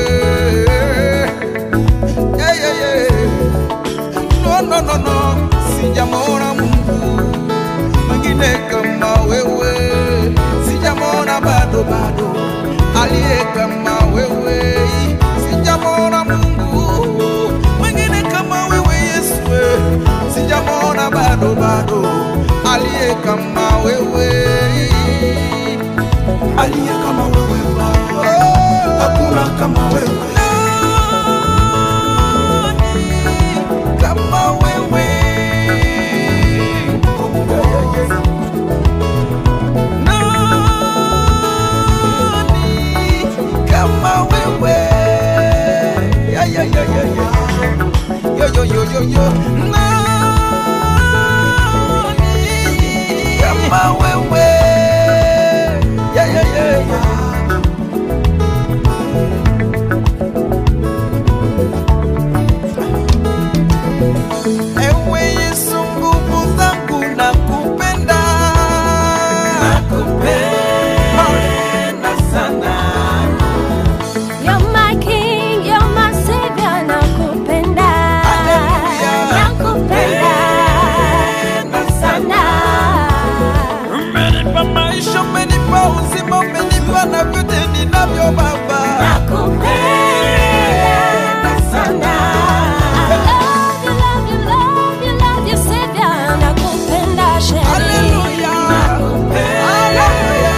Kwejiyokebera kolabe kubudde dobozi lirina oguna omujaja n'amabidde sesaamu enkuweereza ntudde ku kyoto mpa Kampala sitenze bamanyini n'akakinko buuza bamanya oluganda lw'enkuba sirina budde burape Kampala bwewaana akatinga budde weereza amatooke n'erumonde saako n'ebinyeebwa akatunkumu amayuni kingere ndese luganda ipiyaddi gye watugamba ffe tulinze stories elevation copies nga zitunze soka videos mwana nsulewo busingo malenta balezi BET nze sitya losi mwana wange losi nze njitya kyovola basikowa nina okugunjula emiti emijoji n'eginaddawo pause nange bwentyo n'okuzaalira eggwanga lino nga sinavaawo anazaala teyeerangirira gwejjayo sitolezo oba okuba bulango genda bwerange ku laadiyo abawala b'omu Kampala nze mwannema akajanja mwagala okukwanibwa naye okuzaala nedda ogambye eki kuno mulembe ki tunazaala tutya abaana nga temwe muliyala mukwanisa obusente sente nga tetebuliiwo okwana agine beti nga tosula wa sofi bwemba nsula wa sofi ye yankwana lwaki ansa yammwe yes buli abagambako mwagala abasajja bokka bajjayo zidoola zinennaku bwengula ekikomando nti nedda topiki njikoye tudde ku birala obonga nani mu Uganda sizomya nti yeeno mbonga n'oyo yenna n'akyusa eggwanga anajja bw'emize emibi wano ng'okusumagira mbonga n'oyo yenna anaafanga ku bakyala breast cancer amalwaliro tulina matono mbonga n'oyo anaaleeta enkyukakyuka mu nsi okusomasome nga nkimanyi omulimu weeguli mbonga n'oyo anaakendeeza kutya gaasi kuba ku kampasi ng'oyo okwekalakasanga ze mbonga n'omusajja najjawo ebinnya mu kkubo alwanyisa enguzi ng'eno asasula n'abasomesa mbonga n'oyo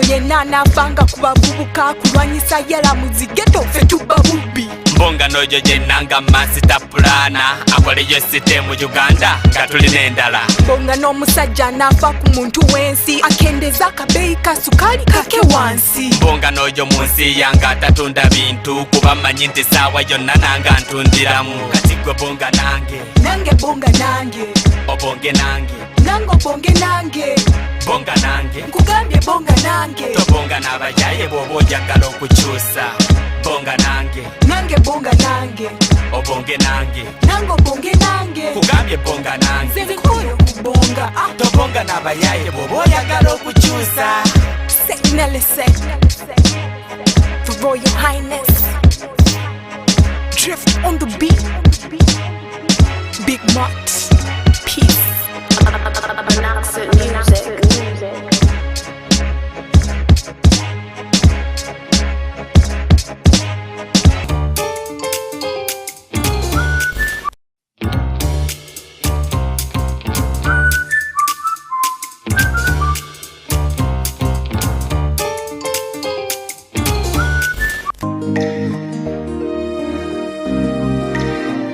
Yeah, Moon G.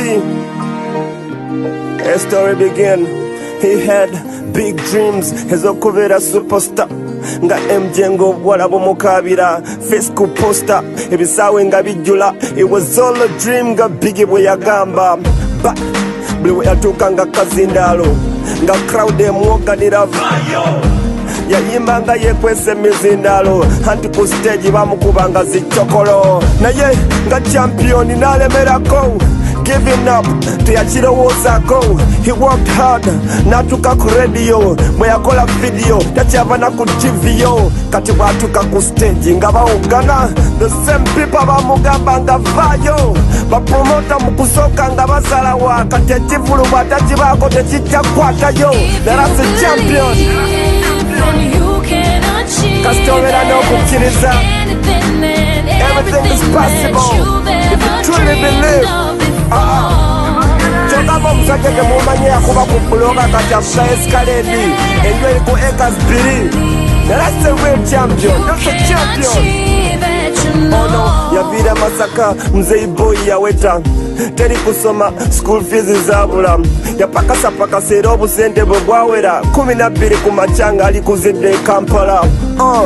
Mowino mwe yatuukira okusuubula abayaye sente ne bazikuba yeyiyayi era n'asuubula endiboota awezezza emidaala ena Owino ne bajooca. But no, ebyokudda esakala yagaana obwongo obwesera ng'era yasala lwera yayiya ekijji wakati mu city center kusuubula jini kati yatwegombesa ate emali ajja China amaduuka awezezza 3 ku Nabukeera 26 landlord takyamukonko na mami asula mu byenga sister asoma bwa doctor. That's a champion.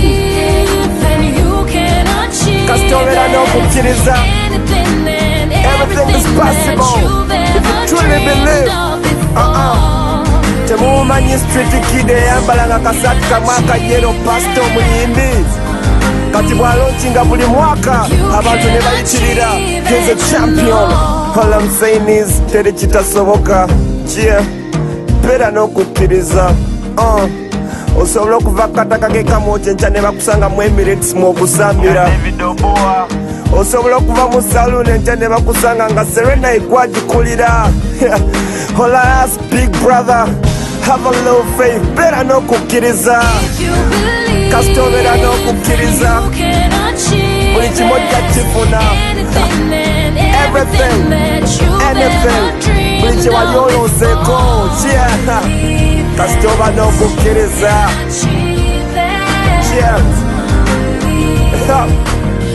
And you'll never take him to church. If you believe, then you can achieve it.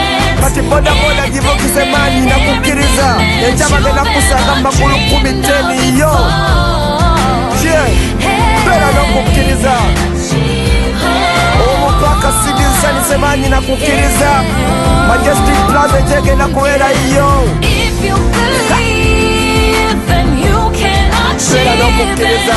Anything and everything. Beera n'okukkiriza. Government sponsorship ogenda tuukayo.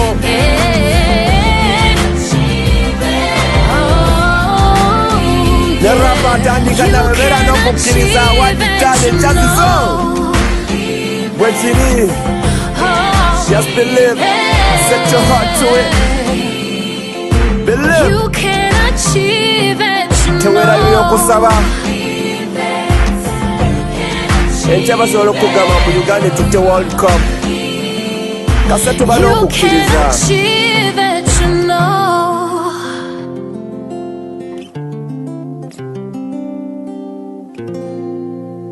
Beera n'okukkiriza. Ekyo olina emputtu.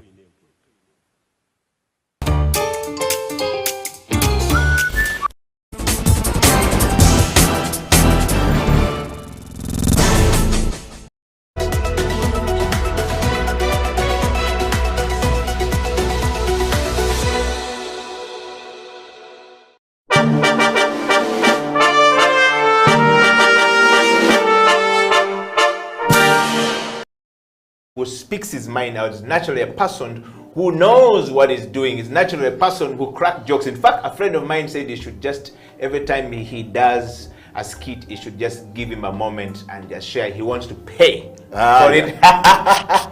Richard, welcome to Creative Industry Talk. How are you this morning? I'm very fine. You just reminded me. I've lost money. Yes, you've lost money. I've not shared with him. Yes, he said, whenever you do a skit, just send me and send the invoice immediately. Yeah.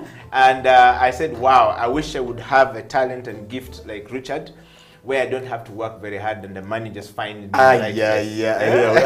Boss, we sweat. I know.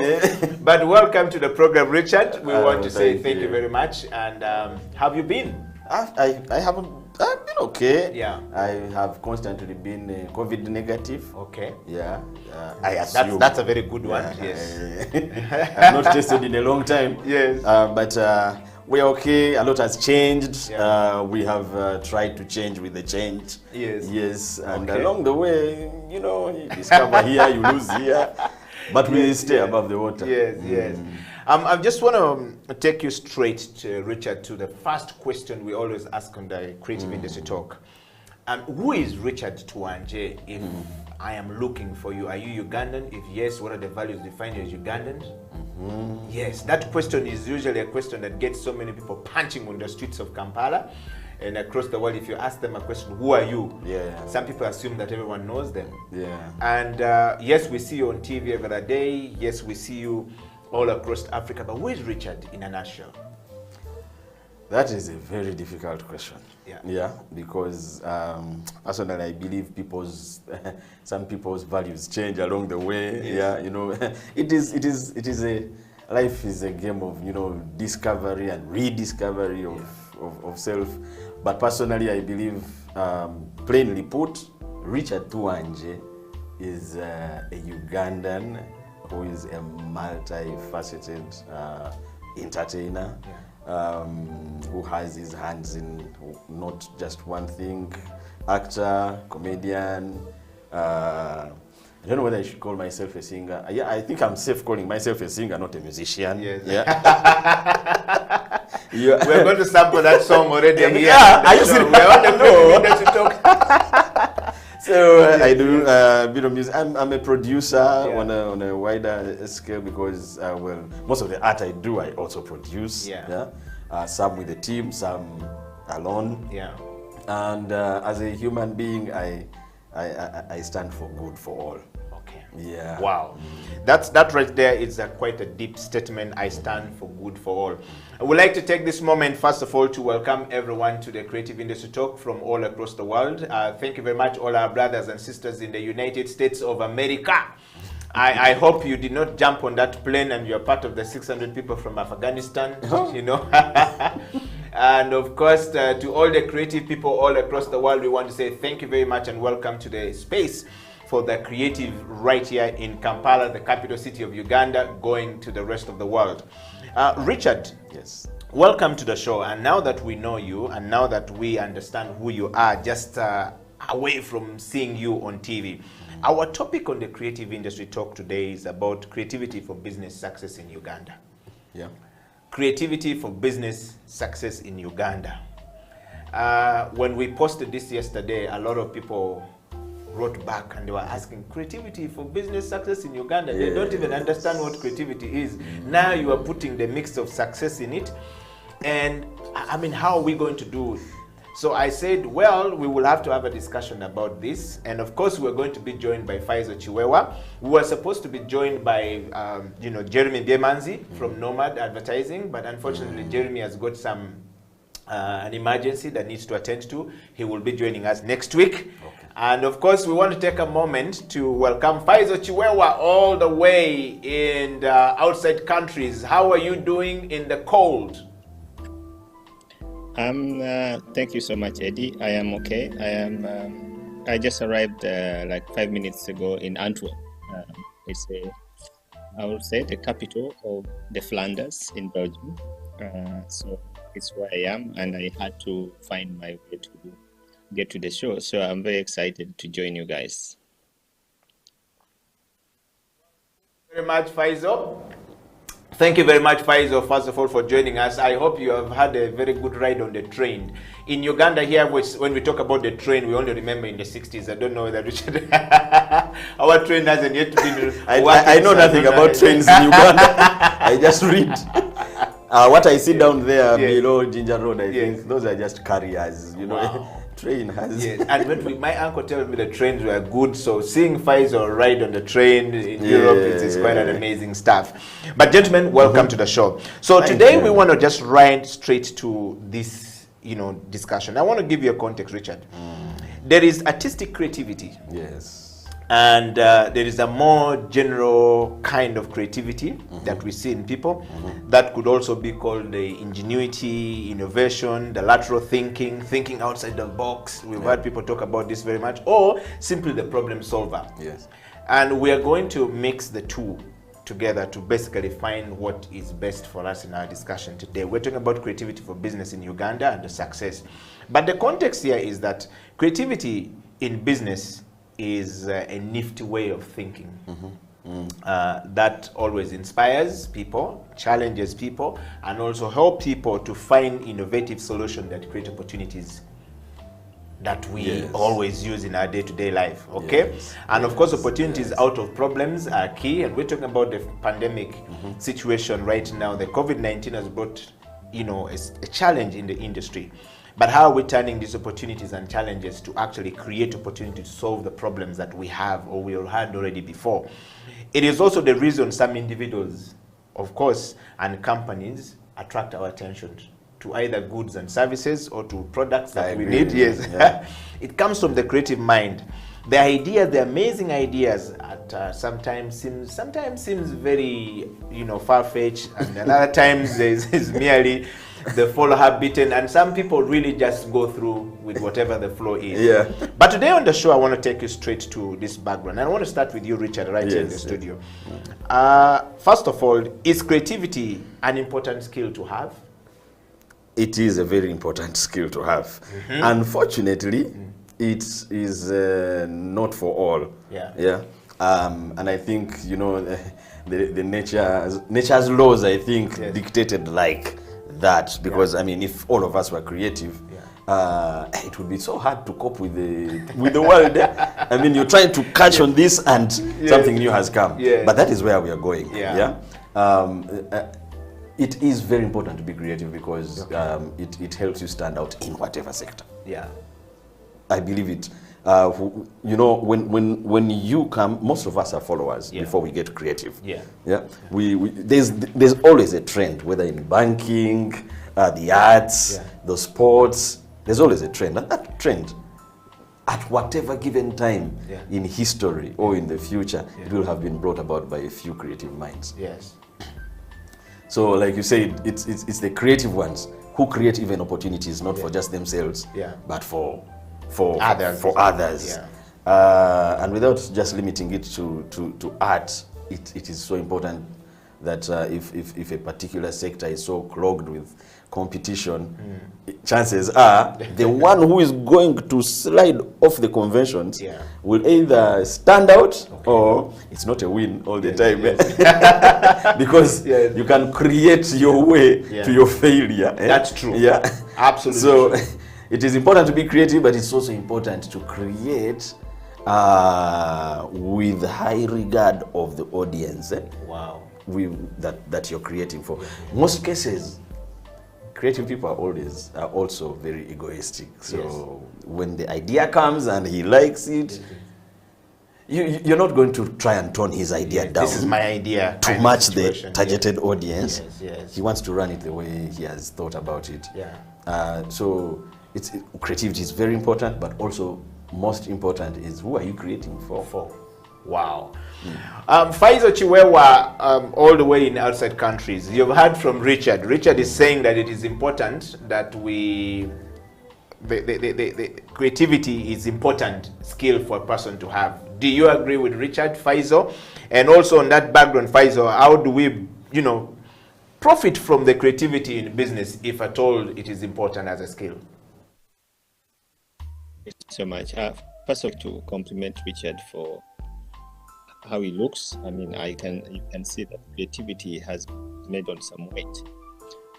Despite all of us who are losing weight during this COVID, Richard is gaining weight, which is good to see that a creative man. Excitingly, I would say. I totally agree with his notion on yes, creativity is necessary. It's not for him, but it's also something that we need nurture in everyone. That's why we encourage our children at a young age to really try to practice different things, test different experiences, so that people define themselves in the future, whatever course they take in life. Be not just redundant, dependent on what they're told to do or what they must do, but also be supportive of our community. And I'm always fascinated creatives really contribute to changes that we see in societies. And you can see in Europe, you find a lot of things done, but not necessarily provided by authorities or governments, but by individuals who find hardships in terms of their day-to-day life, and they think about solutions to go through these hardships.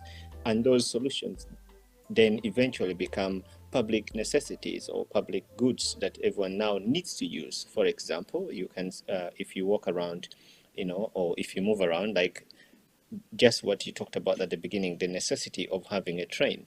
I woke up in Holland this morning at 6:40, and by 10 I'm in Belgium, and I'm having a conversation here.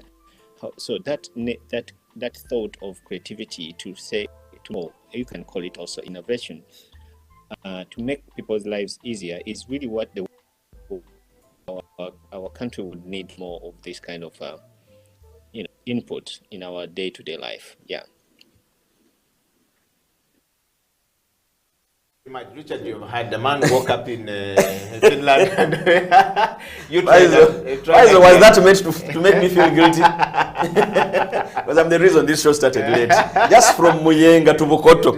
Yes, he has juggled so much traffic and a lot of things have happened.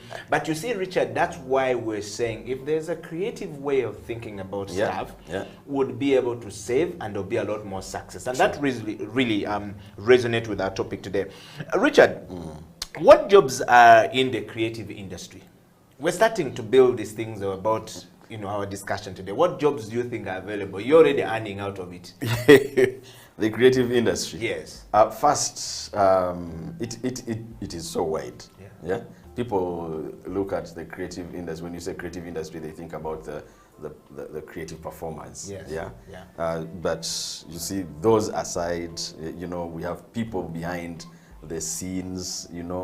The producers, the guys who do the technical work, and then the creative industry does not just carry the artistically creative or the performing artists. We are living in a time where, life has changed. The phone is now a performing space. Yeah. The internet is a performing space. So, you're holding your phone and you have a multitude of stages here. Yeah. You're free to choose. The people who create all those spaces are also creatives. They are at a very different plane of creativity also. Yeah. But all creatives are important. Yeah.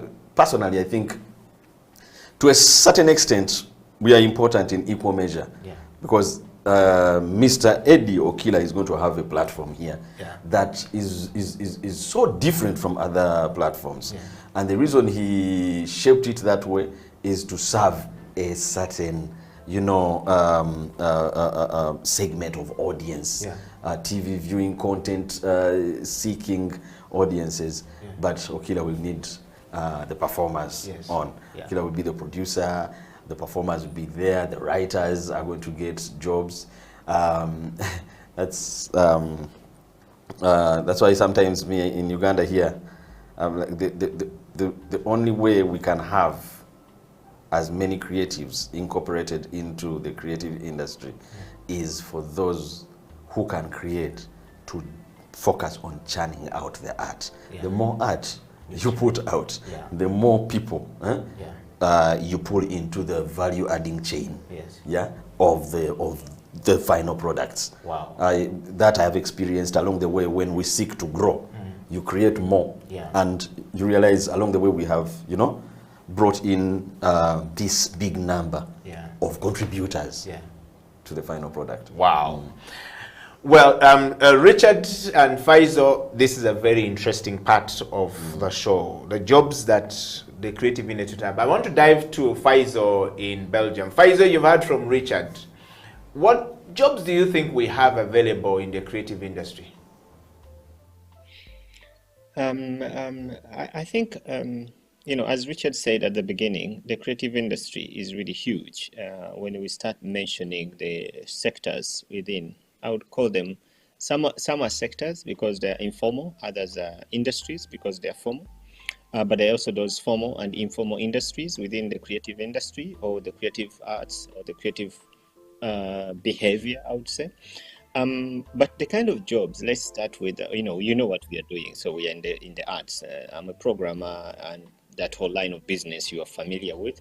Richard is in the, in theater and comedy, and that chain of business is very familiar to us. We know what they are doing, and I think maybe what is different in this case is like the acknowledgement of the actual number of people or number of jobs that are associated in our line of work. When people see Richard performing at the National Theatre or at the comedy scene, when they do it, their grand shows every month, people don't really understand the amount of work that is put in, leave alone the creative process of writing the skits they do, but also the backstage side. We are talking about costume designers, we are talking about set designers, we are talking about makeup artists, we are talking about communications person, ticketing persons, we are talking about advertising, radio interviews, TV interviews, and all these jobs. And when you look at the people and the amount of effort as well as the amount of to this kind of work, it's appalling. And then these are some of the things that we know. But then when we shift to art forms like new media, when we talk about new media, we're talking about design, graphics, we are talking about advertising, we're talking about software development, we're talking about programming, we're talking about all these things. So when someone sees like Eddie, you're here hosting us, you're in Kampala, and we're talking to each other, they don't imagine the amount of work that was put all us talking to each other live in such a diverse space. So this is creativity, this is programming, this is thinking, this is offering a solution to a need that is identified, maybe not on a daily need, but it's almost something that you need once in a while. So there are so many jobs, they cannot be counted. But what I want to assure our listeners or our viewers is that we have, as within the creative industry, the highest number of employment opportunities. There are so many that need our services in terms of when we get it to work. And there are also those that, so many people that we need to make sure that we pull off our events. When I have Baimba Festival, as a small example of what happens within our day-to-day life, I have at least 1,500 staff working at one festival. Those include my core staff, they include service providers, they include volunteers, they include interns, they include, partners, sponsors, and all these people are at the festival making sure that everything goes on as it is planned. So I cannot start mentioning how many jobs are there, but to be sure, they are very, very many. Wow.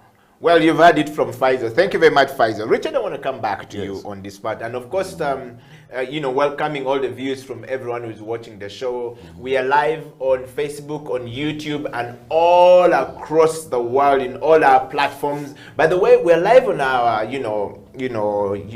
www.houseoftalentuganda.com. It's live, it's streaming for everyone across the world, so please enjoy. We want to hear your comments, kisses and disses coming. We love to hear them.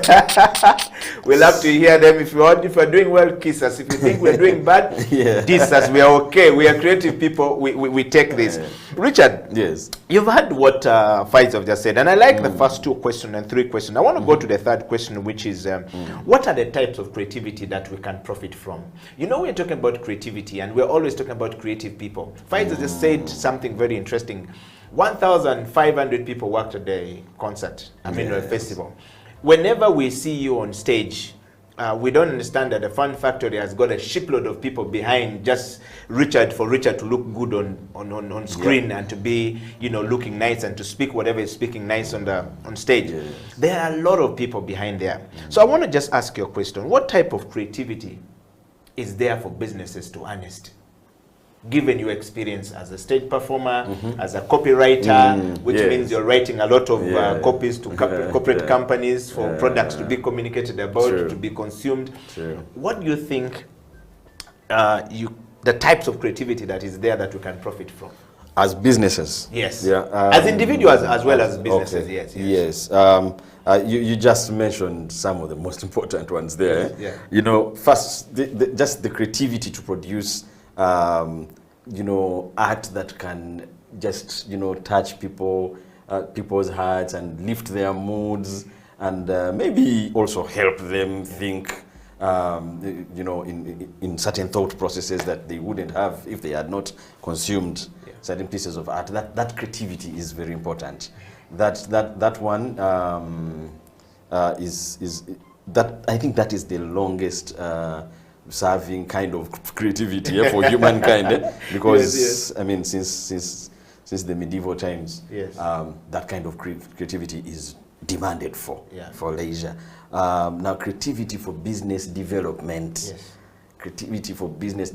where some of these there are talents that can be applied in all those places. Now, we have people like me who applied their talents in places in spaces like copywriting,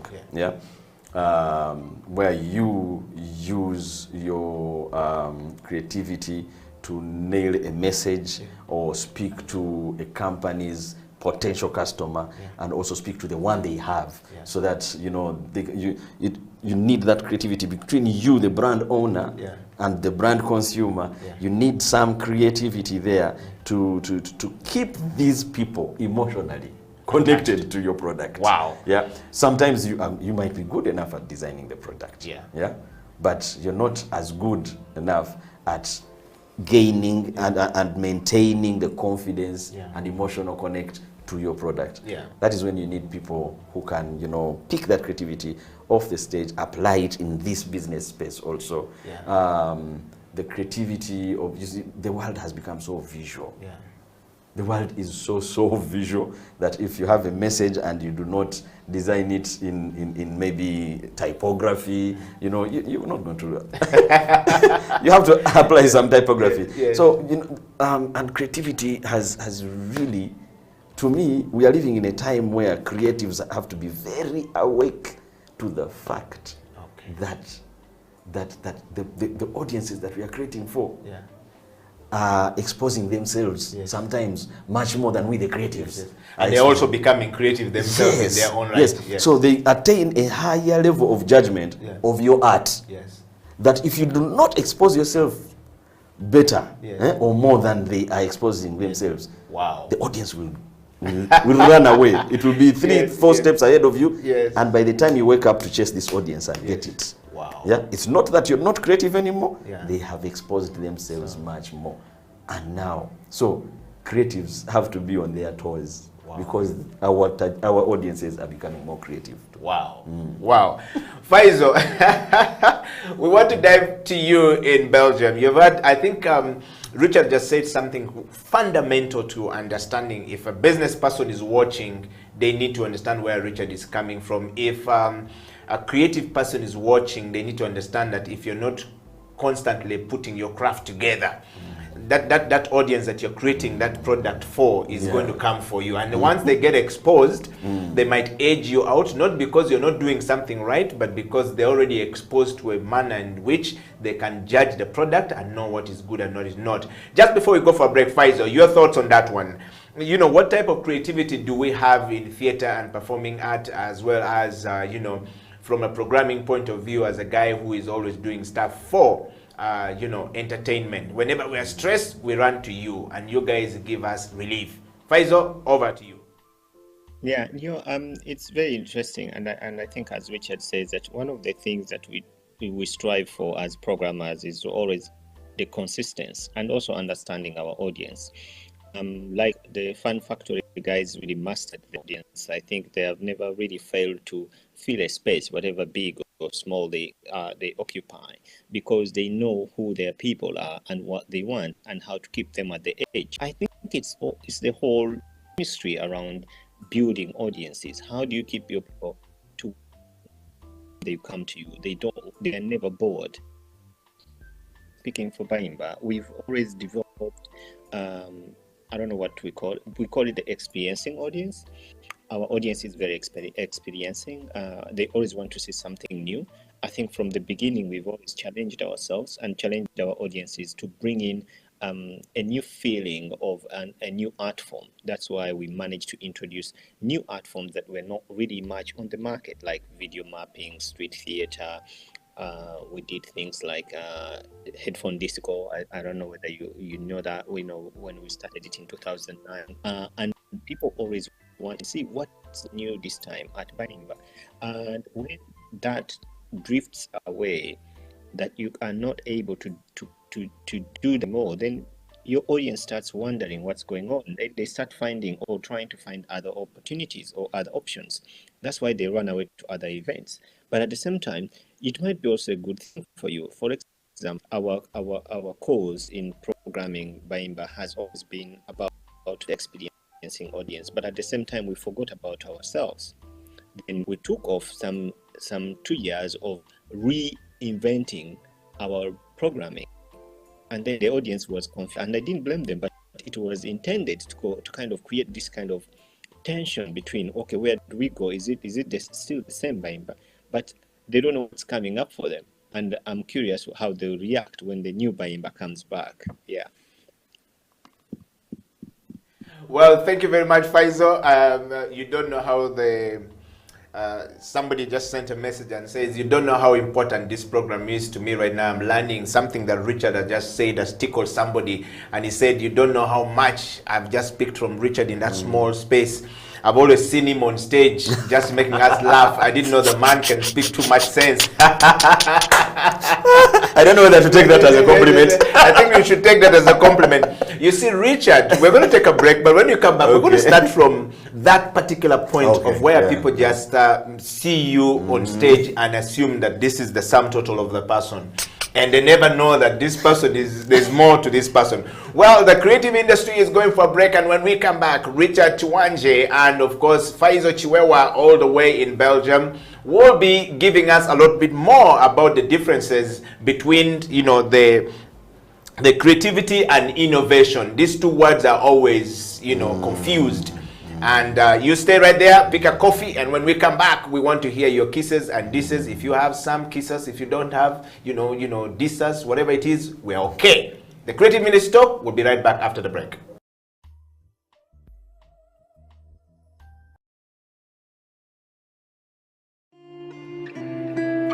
Young people at the moment are struggling to understand the older generation because times have changed. Technology has come in. They've moved on. Yes. We're the ones sitting back and wondering, what is my child on to? TikTok has surpassed WhatsApp. The other one I call, I never call it Facebook, it's Bookface. Why are you on Bookface? Dad, it's Facebook. Yes.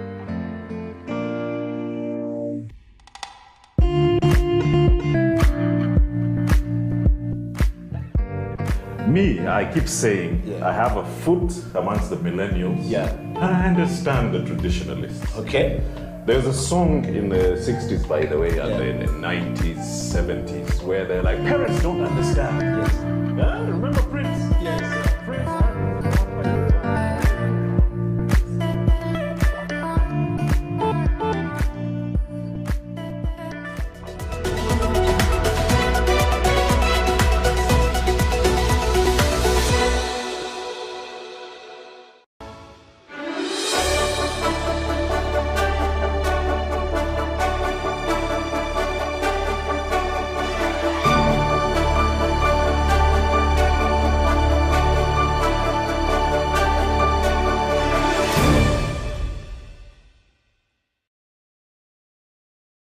Okay. Yes. I want us to talk about the corporate entities, the corporate society. I mean, the money comes from there to the creative art.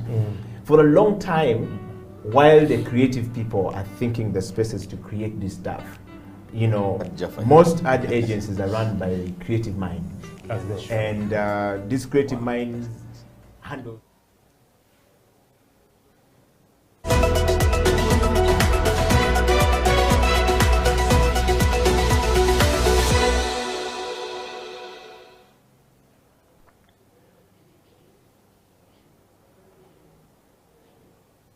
Welcome back from that break. This is Creative Industry Talk, where we sit and discuss things that affect the industry where we are. It's a platform that exists for everyone in the creative space to think.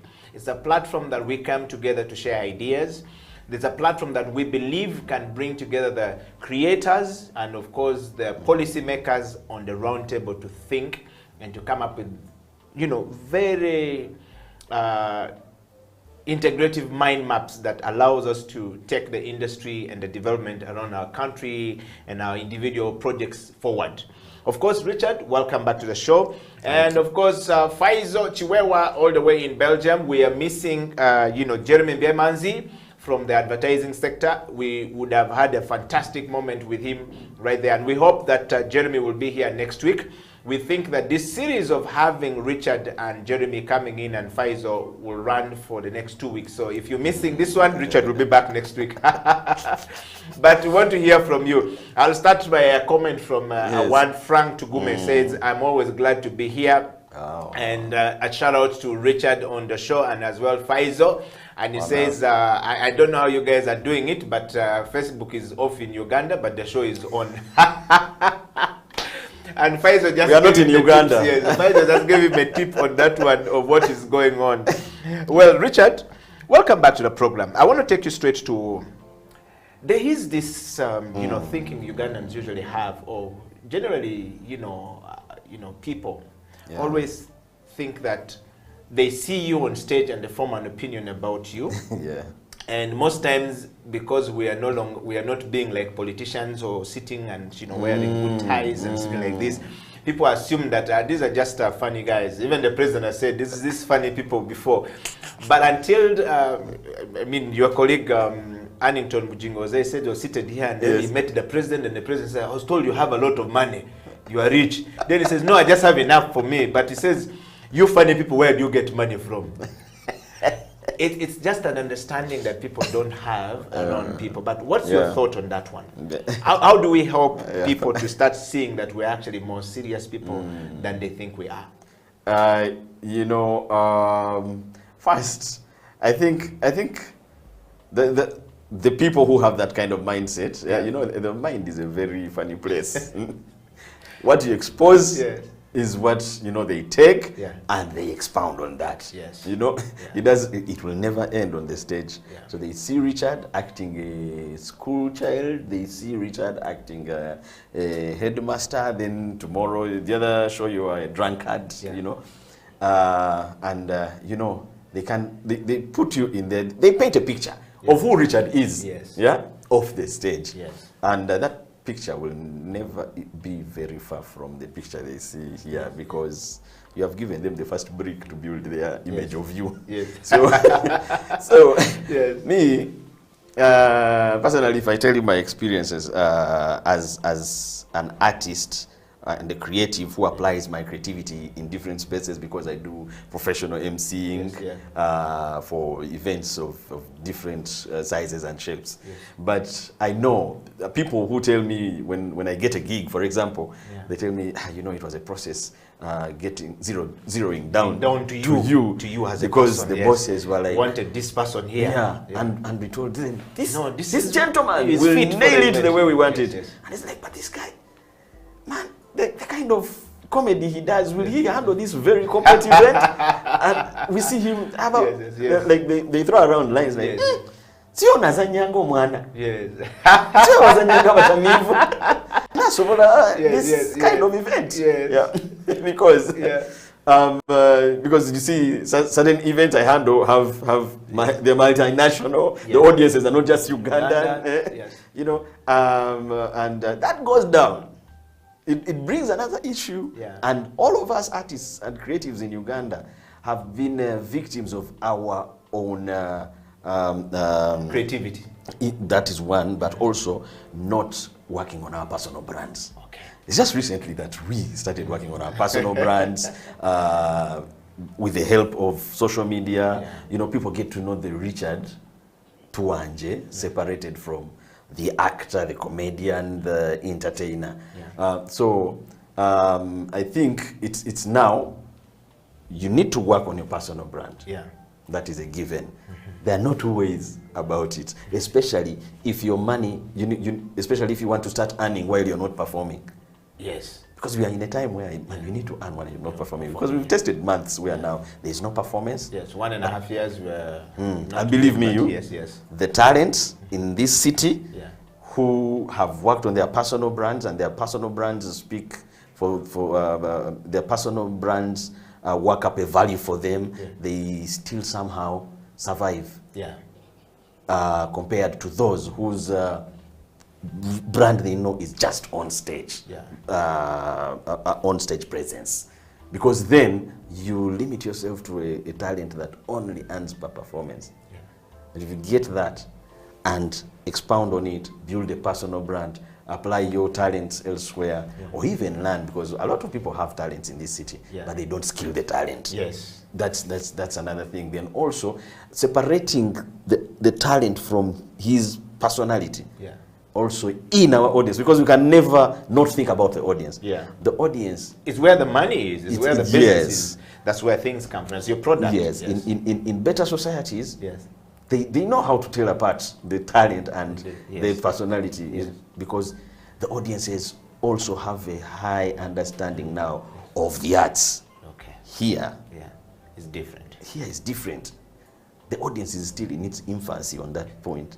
We are still pulling them up to consider the arts a legitimate source of livelihood. and revenue. Yes. Wow. As a matter of fact, another one has come here and says, I like what Richard is saying.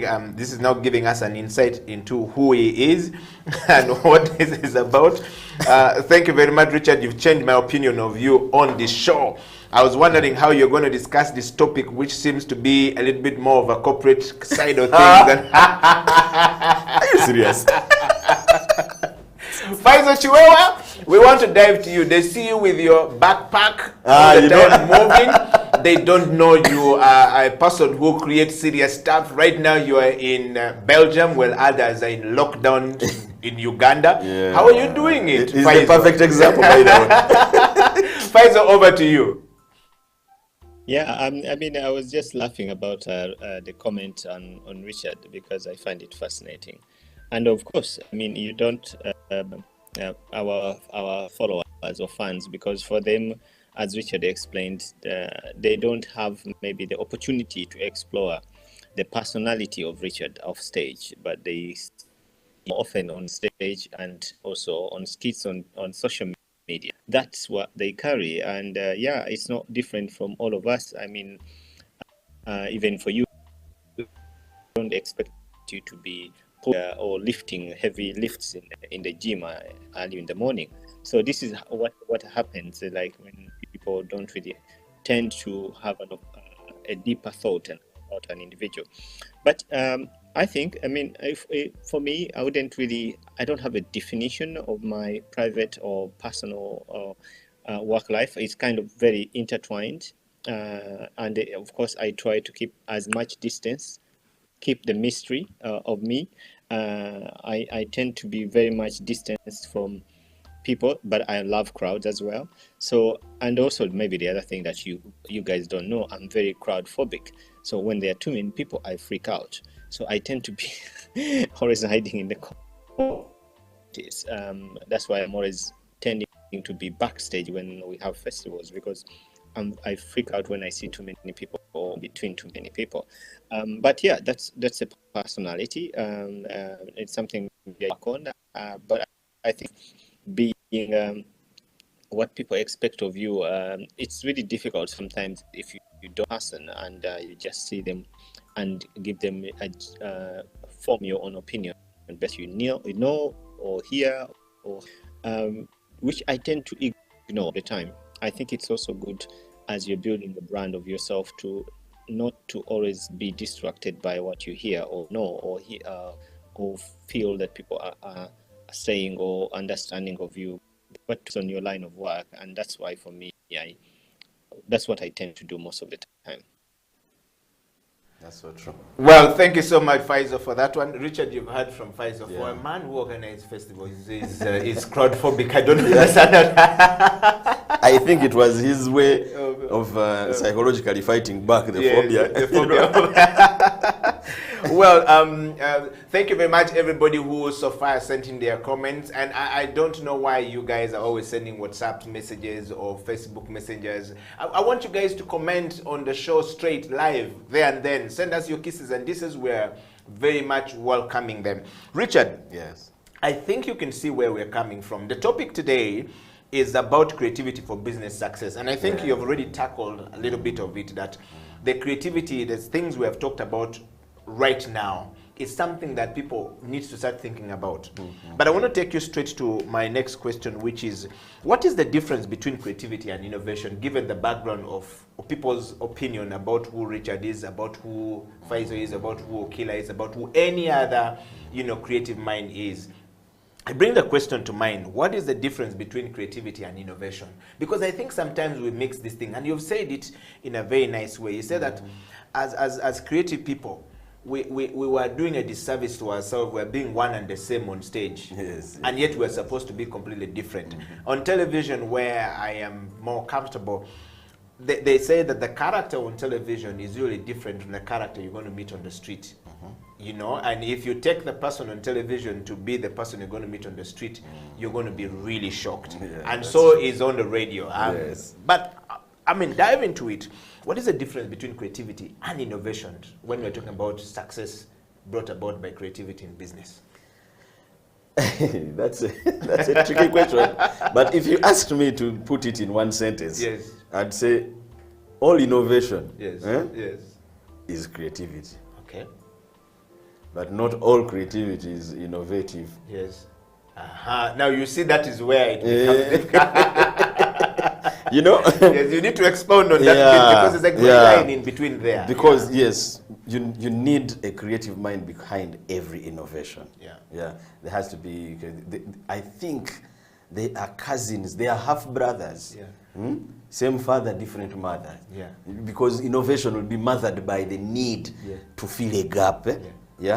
While creativity can keep this new innovation running and growing in itself as an innovation. Because you innovate. The moment you innovate, this is an innovation. This here, this here, what you did, because I've been following. It's an innovation and it is going to grow. You can tell something that is going to grow. HTV is an innovation. But it needs constant refreshment of on a creative angle. You know, so I don't think you can really pull them apart. They are together. Creativity is the oil that keeps running it. Wow. I mean, we're talking about creativity for business success in Uganda. It's a part that people don't understand very well. It's a part that either the corporates don't understand very well, or the consumers of the products that are in the market don't understand very well. And the typical point, case in point, is buy Uganda, build Uganda, boo-boo. It's completely confused. We don't understand the line between creative mind. That is a very long conversation. But to pick from where you are on the corporates and how they don't get it. Man, you see, sometimes you look at the problems. When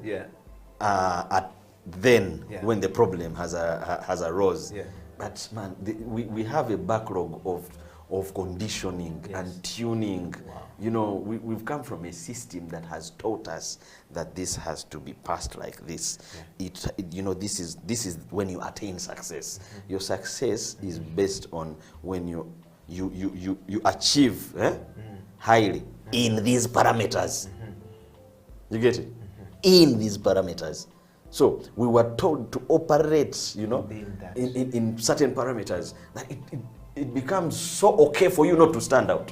Wow. You're preconditioned to think that way, and that's it. Yes. Until by the time you realize that, man, you could have done better, is when you are bored of routine. Because these corporates wake up to practice almost the same thing.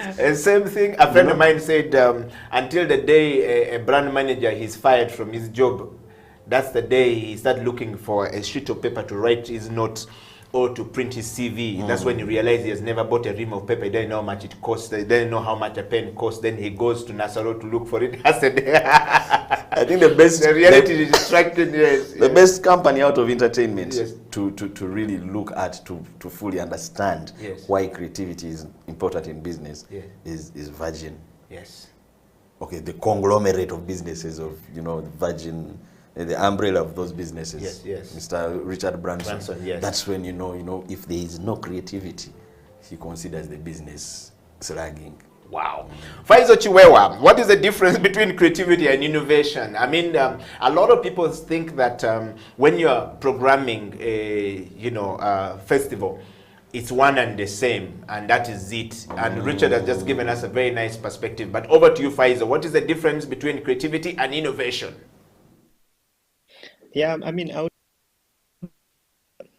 Richard, creativity is like the fuel, and then innovation is the engine that needs that fuel to keep on, moving as well.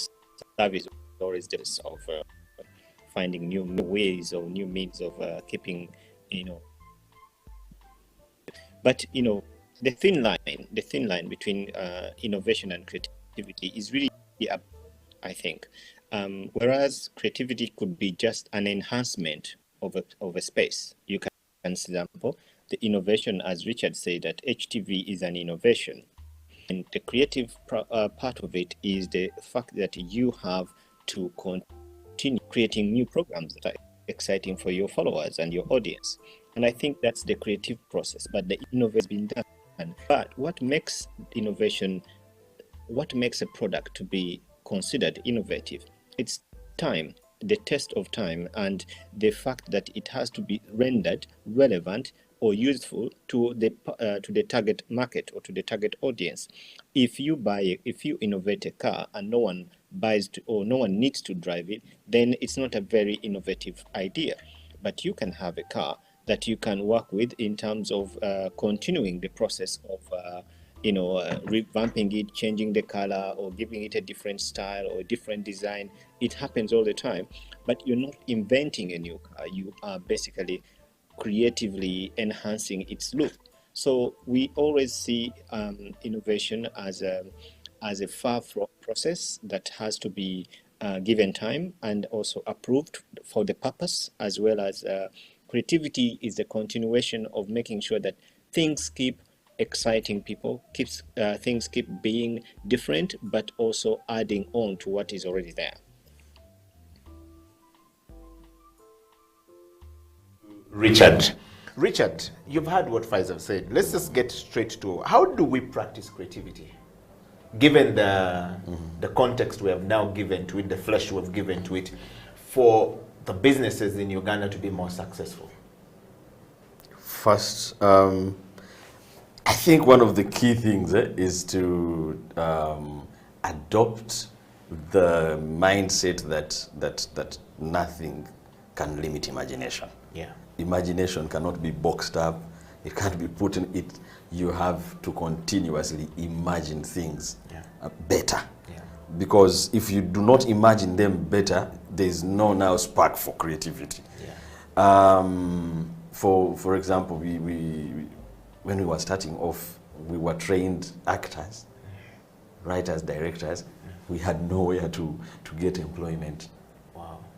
We definitely, the natural thing to do was to run to theaters, to Bat Valley, National Theatre, look for, where you can be. There are only 3 theaters, and we're channeling out thousands of people from universities every single year. And by the way, Yeah. By the time we finished, I think now conventional type of theatre ensembles were starting to die out slowly. Yeah, so we had like say 3 or 4 that were major. We had the AfriTalent, Ebony's, Bakaimbira, and once in a while Alex Mukulu and a few other creators there. So there was no clear place to be accommodated. Yeah. Because they almost have enough. So lucky enough, there was Philip Luswata who tried to imagine things. Imagine something new. Imagine a weekly comedy show. He imagined it, and to us, it was a little crazy. By taking the young ones who are... But because he was a lecturer, he dared. He dared. And he said, you know what, if we get space and we have the talents, we can experiment. We shall get a formula. If we don't get a formula, we shall know you can tell the formula is nowhere. Yeah. Then maybe we can figure out another way. He handpicked talent, and we started figuring out how to do a weekly comedy show. Back then, which never existed before. It never existed. Wow. There was no weekly comedy shows. Yeah. Theater was linear stories. You go sit, watch AfriTalent do a play called Navasangawa, and you seated for 4 hours watching. It was fun. It was entertaining. But how do you stand out if you want now to also start? You have to bring something new. Yeah. There's always a younger audience. Yes. Always. Or there's always an existing audience that has not seen something new. Wow. So he dared. He put us in the thick of things. We tried, and in about a year and a half, a formula had been gotten. Wow. After a few 1-2 years, TV saw the value of the show, adopted the show, put it on NTV. The rest was history. So I think with experiences like that, it takes, don't limit the imagination. Yeah. Whatever is trending, imagine it in a better way. Yeah. It will spark your creativity. Yeah. Then you have to dare. You have to dare. You have seen how hard it is for people to take on new ideas. Yes. Then you compare, Yes. the rigidity they had yes. when the idea had just come, and how much they are enjoying it, after a span of time. Because when we started weekly comedy shows, the ones in the city, even the audience was like, wow. Who is going to watch this thing? I mean, which Ugandan is going to make me laugh for 2 hours on a weekly basis? So it was a case of, you come. If you don't like, it's okay. The next week, they bring 2 other friends. It was word of mouth, word of mouth. By the time the entire world learned about the weekly comedy show, it had grown to 4 people at TLC to 1,000 people in the upper gardens of the National Theatre. Wow. Yeah, but now the trick is, now it is we who also have to reinvent it. Yeah, or the innovation has to be continued being oiled by the creativity, as you said.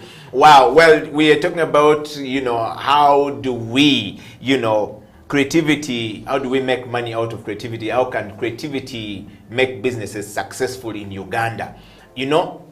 Richard is giving us a masterclass with Faizo on this one here, something that you've talked about that people don't usually take very seriously, Richard. I've heard people say, show me the numbers. I only see 1 or 2 people, show me the numbers. And you've just unpacked the whole mystery behind the numbers.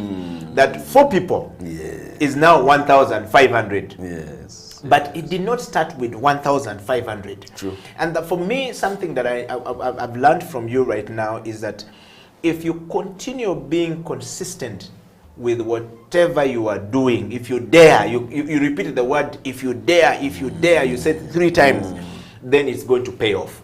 But many times we don't know how to keep the consistency of daring to do something new. We give up very easily. And one time a young person told me, says, well, boss, I'm not going to eat creativity. So, and so off he walked the door. And he says, the Nagala sent, if you don't have money, kindness is not going to pay me. I don't want to eat this. But that's a story of everyone. So Richard Tiwanje, Faizo Chiwewa, we're going to have to let Faizo run for his meeting. We are now talking about the global village. Faizo has been on the show, is running for his next meeting in Belgium, where he caught a train this morning. Imagine the day we can do that in Kampala. We'll catch a train to be in Congo, to do a show in Congo, in Tanzania. It shall come. That time will come. I hope we shall be alive. Yes. We are going to contribute to the coming of those things. Exactly. It's a fantastic time to be alive. So we're going to take another break, and when we come back, Richard Tiwanje and I are going to continue with the show until the end, while we're missing Faizo, who is running for his meeting. Stay right there. Creative Industry. We'll be back after this break.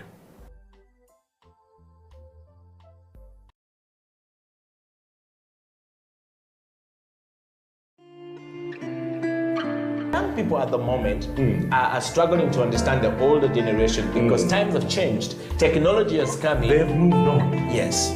We're the ones sitting back and wondering, what is my child on to? TikTok has surpassed WhatsApp. The other one I call, I never call it Facebook, it's Bookface. Why are you on Bookface? Dad, it's Facebook. Yes.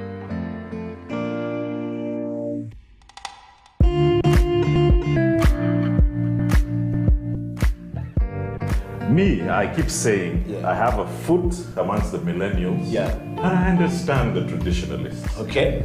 There's a song in the 60s, by the way, and in the 90s, 70s, where they're like, parents don't understand. Yes. Remember Prince? Yes.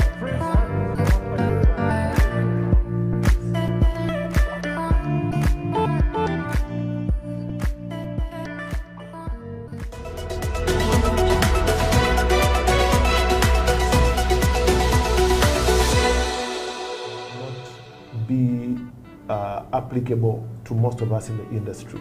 One, most of them want to work with an institution, or let's say a registered company. They want to come to Faizo, and Faizo is Bayimba, but they want to talk to him as Bayimba. You know what I'm saying? So there's a way they do their things because of probably how their structure is designed. You know, so maybe we also as creatives, we need to have, what's the right word? We need to have or to put that effort, see ourselves organized.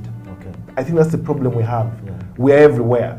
And nowhere. And nowhere at the same time. When Faisal suggests that, hey guys, I have given you a week, come to the island, let's brainstorm about how we can make these things work. One is going to go like, I don't know if I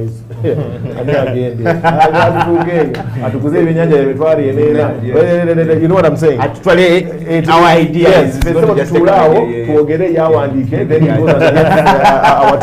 You see it. So we've got all these kind of hurdles. And I think why the corporates are probably not even coming in to give a hand is because they don't even know where to start from. They don't know where. Bababu's auntie, for example, if they ask filmmakers, Mudiwa, where do they go to? You see what I'm saying? They have nowhere to go. Yeah, I think they have nowhere to go to. Then, of course, we have UCC. I think UCC, that's one of the biggest hurdles we have. It's about, you know, collect this from these guys. Yes, not be part of that's the process of the growth. That's really unfortunate. But I pray that we sit with them on one table and make this work. That's why I think probably, and that's the biggest reason. That's why I think the corporate department hasn't come.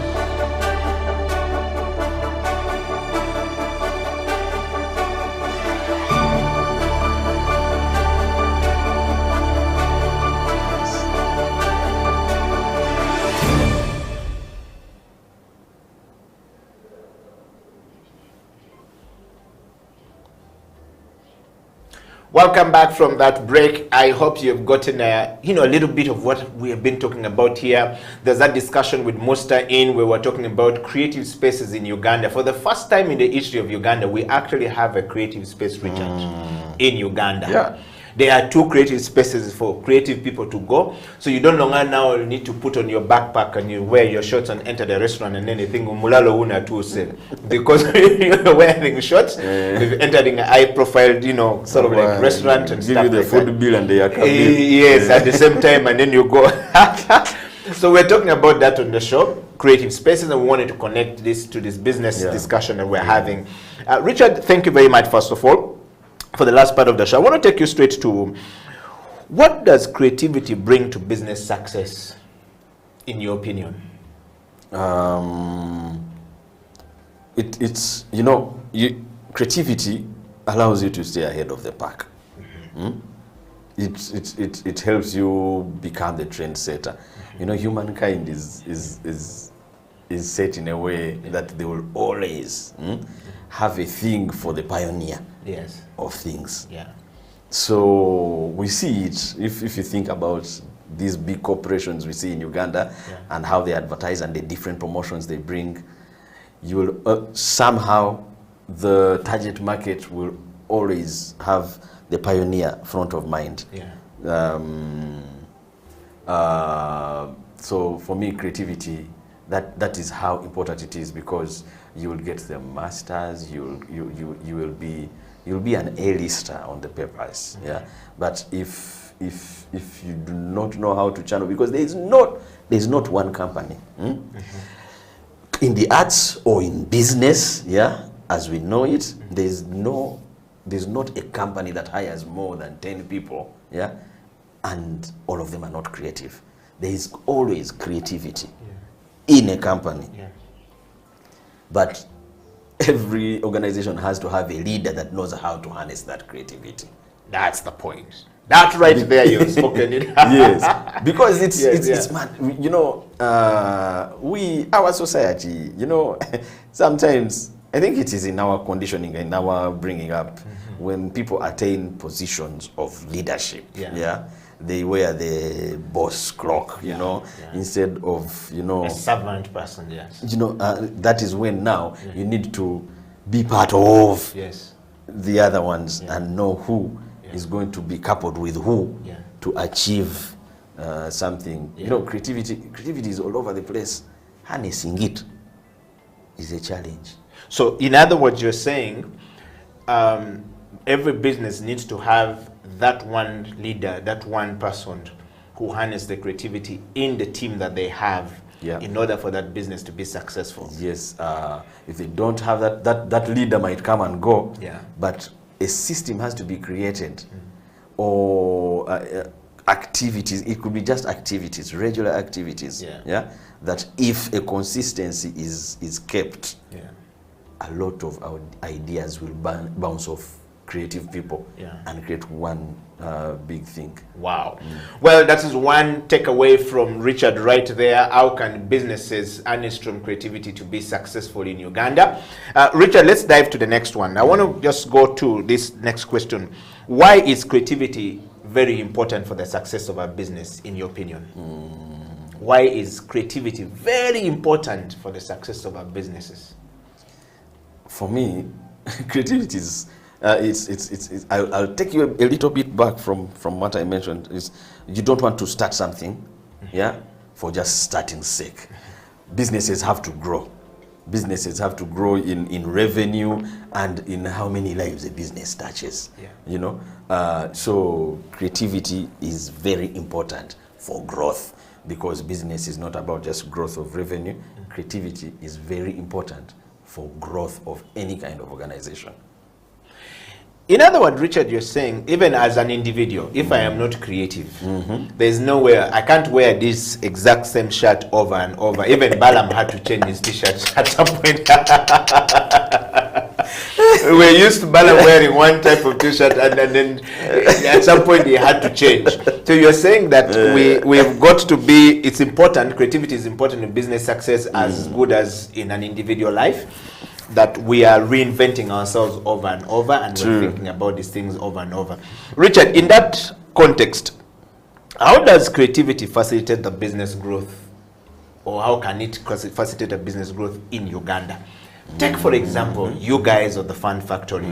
You started at the backyard of Kampala, and now you are in the city of Johannesburg, and springing out from there and going to the rest of Africa.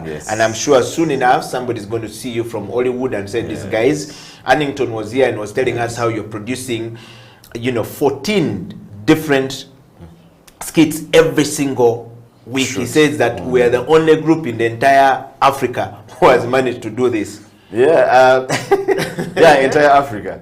And then in the world, I think it's only Fun Factory and Saturday Night Live that do a weekly sketch comedy show. Maybe somewhere in the Orientals, Japan, but sketch comedy, new show every week. Every week. I think that contributes to why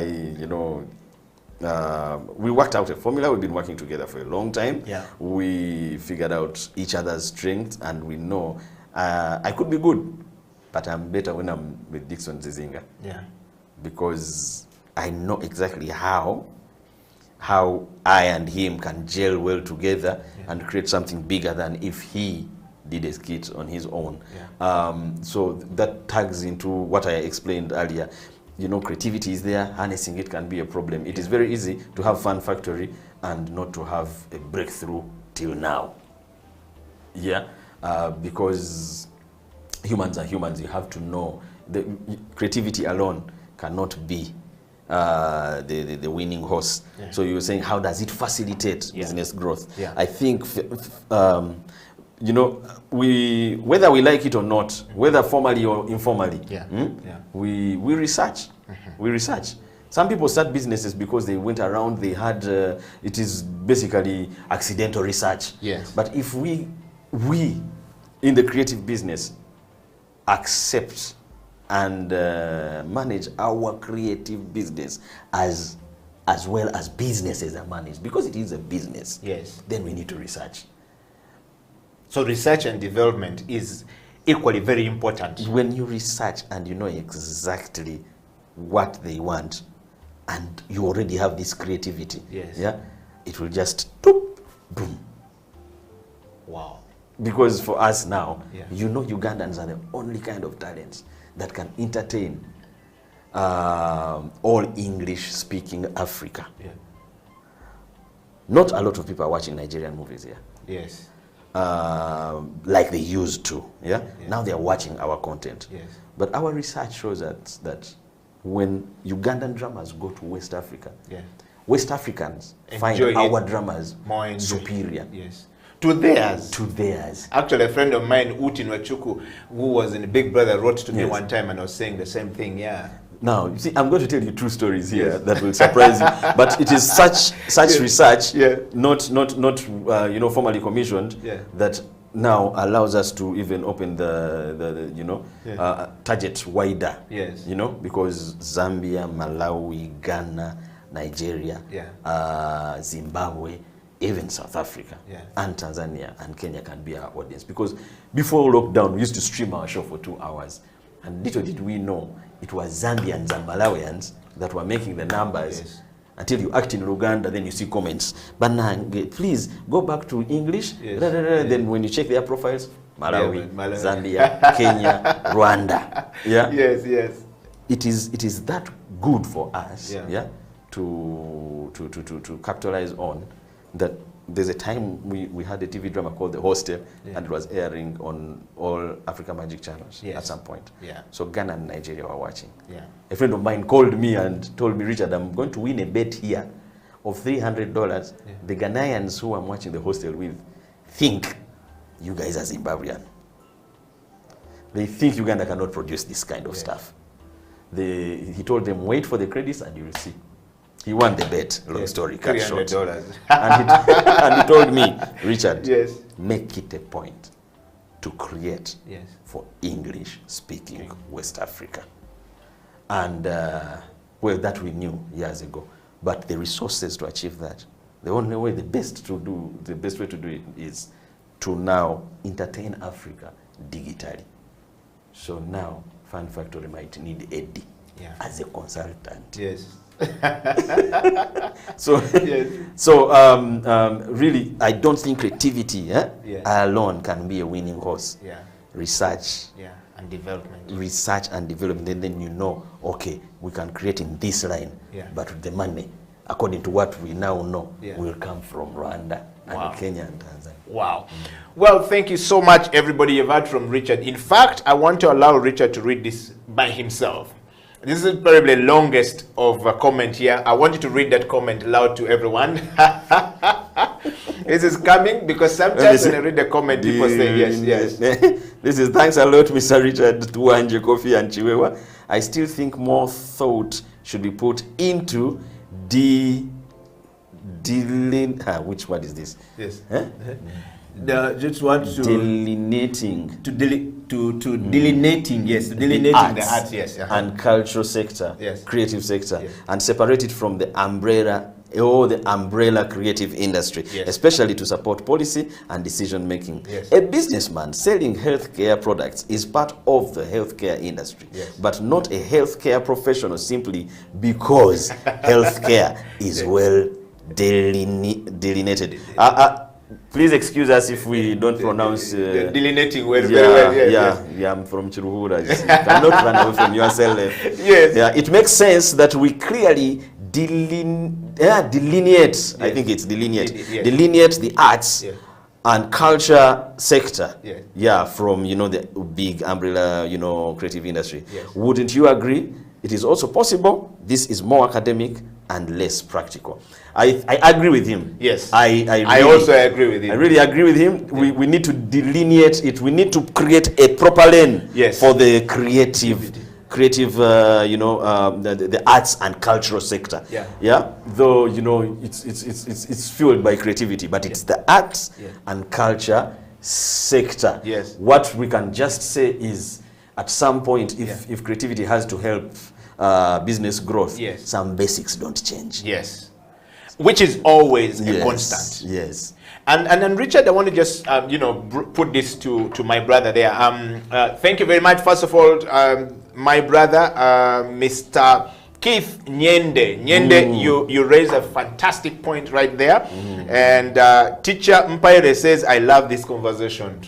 So that's a by the way, Keith, I know Keith is one of the brightest cultural entrepreneurs in our times. That guy was the brainchild behind Nyege Nyege. Wow. He was the first person to imagine wider and dare to do a festival on the Nile. Wow. And thank you very much, Keith. Thank you very much, Teacher Mpare, for being a part of the show. I want to dive straight to a comment coming all the way from Australia. Dennis in Australia is always a constant guy watching the show. Wow. Eddie Okila, thank you very much for bringing Richard Coffey onto the show. He's one of my favorite actors out of Uganda. He keeps me out of home, you know, happy. I am glued to, you know, watching the Fun Factory all the way. I live in Sydney. And thank you very much for bringing these guys always on the show. Tell Richard to continue channeling out the things that I love. And people don't understand that this particular discussion is good for us because we don't usually get sort of like the interesting ideas that come out of Uganda. There's no TV that looks after the people who are in the diaspora. So Richard, shout out to you. We're just having that conversation because you came back. And I want to go to a WhatsApp message here coming from the US. First of all, shout out to Coach Anthony Ndaula and of course, you know, my professor from another mother, Professor Penny Nachayo, Assistant Professor for Design Communication, Washington University. Ugandans are in big places. You are rubbing shoulders with the... And I need to get in touch with that one. And you know, she always said that we need to come with a design identity for Uganda. That's design identity for Uganda. So Professor Penny Nachayo, thank you so much. Yes, that is very important. And Anthony Ndaula, I want to dive out to JB Atine all the way in Belgium. Says is always loving the discussion. JB is into the IT sector in Belgium, and these are big people doing serious consultancy in you know, outside countries, and we say it in Uganda. Guys, shout out to all of you guys. I want to go straight to my brother from another mother in Denmark. Eddie Okila, thank you very much for bringing Richard to Wanje. Faizo and Richard today nailed the show. I wish Faizo wasn't running. I would want to hear more coming from those fellows about how we can actually make money out of creativity. Most businesses in Kampala, back in Kampala, think that creative people are crazy, but no one will buy a tomato that is packed in a sack, but I will buy a tomato which is nicely packaged and put in the kavera that I can see with a label made out of Uganda or product of Uganda. That's what creativity does. Wow. Wow. You know, and you see, simple. It's just usually a simple twist. Yes. Yeah, that creates another breakthrough. Yes. And you see, most of the creative ideas that change the world or change sectors or bring in new trends, you look at the idea and you're like, whoa, how is it that I didn't think about that? You know? Because the smallest thing, Richard, are usually the most difficult thing to people to say. That's why creative people needs to be paid money. Yes, because I the know. thing that you're looking at it as very small is usually the biggest thing that people are looking for. And I want to dive straight to South Africa before we we need to come back and finish the show. That gentleman on the show is my best actor in that comedy show. I am a guy who love watching the things. It's an amazing to see him at that calm, that professional, and out of the stage, out of character. I'm actually discussing how we can take things. I'm a Ugandan living in South Africa. This channel is my place to be. Wow. And thank you very much, guys. I want to just take Richard back to the show. I told you to send your kisses, and this is coming. If you think we're not doing well, please diss us. If you think we're doing well, kiss us. Richard, this discussion, I know it's going to be a very important discussion to most people. And of course, we're going to be looking more into having a discussion with you going forward. How does creativity, Richard, or rather, my last question to you actually for the day, why is creativity very important for an entrepreneur? The world describes Uganda as the most entrepreneurial country in the world. Yes. But Ugandan businesses that are usually started, as they always say, die before they see the next birthday. In fact, to me, we don't go beyond 6 months of our existence. And people always wondering that Ugandans are very creative, they're very entrepreneurial, but how businesses don't go beyond that. Richard, there's a university or an organization that did research, studies about anthropology, you know, about Uganda as being the most culturally diverse country in the world. True. And I think the Virgin, you know, sort of like paid money for that research to come out.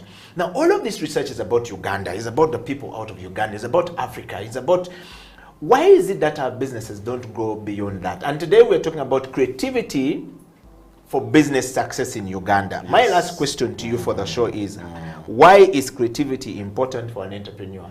Because most people start businesses and think that they're just going to run. I don't need a designer. I don't need a copywriter. That's true. It is very important for you know, at the core, the simple basic of being an entrepreneur is you're presenting something new, or you're solving a big problem in a new way. That is, maybe you're making it comfortable for your target audience. Or cheaper, you know, or you have basically killed or presented something new to buy and give people an experience. Because I think we can never think from the standpoint of the entrepreneur. We have to think from also the standpoint of the buyer. Yes. You know, what is the experience? Or what is the convenience that you are causing? Now that means you cannot come and do exactly what has been around. Now for me, in my thinking, I think that is the biggest problem with entrepreneurs or business startups. There's a syndrome we have as Ugandans. We come to fit in. We want to fit in. You think you can be a good singer, you come to fit in into what is happening. You think you can enter the whatever kind of business, you come to fit in, not to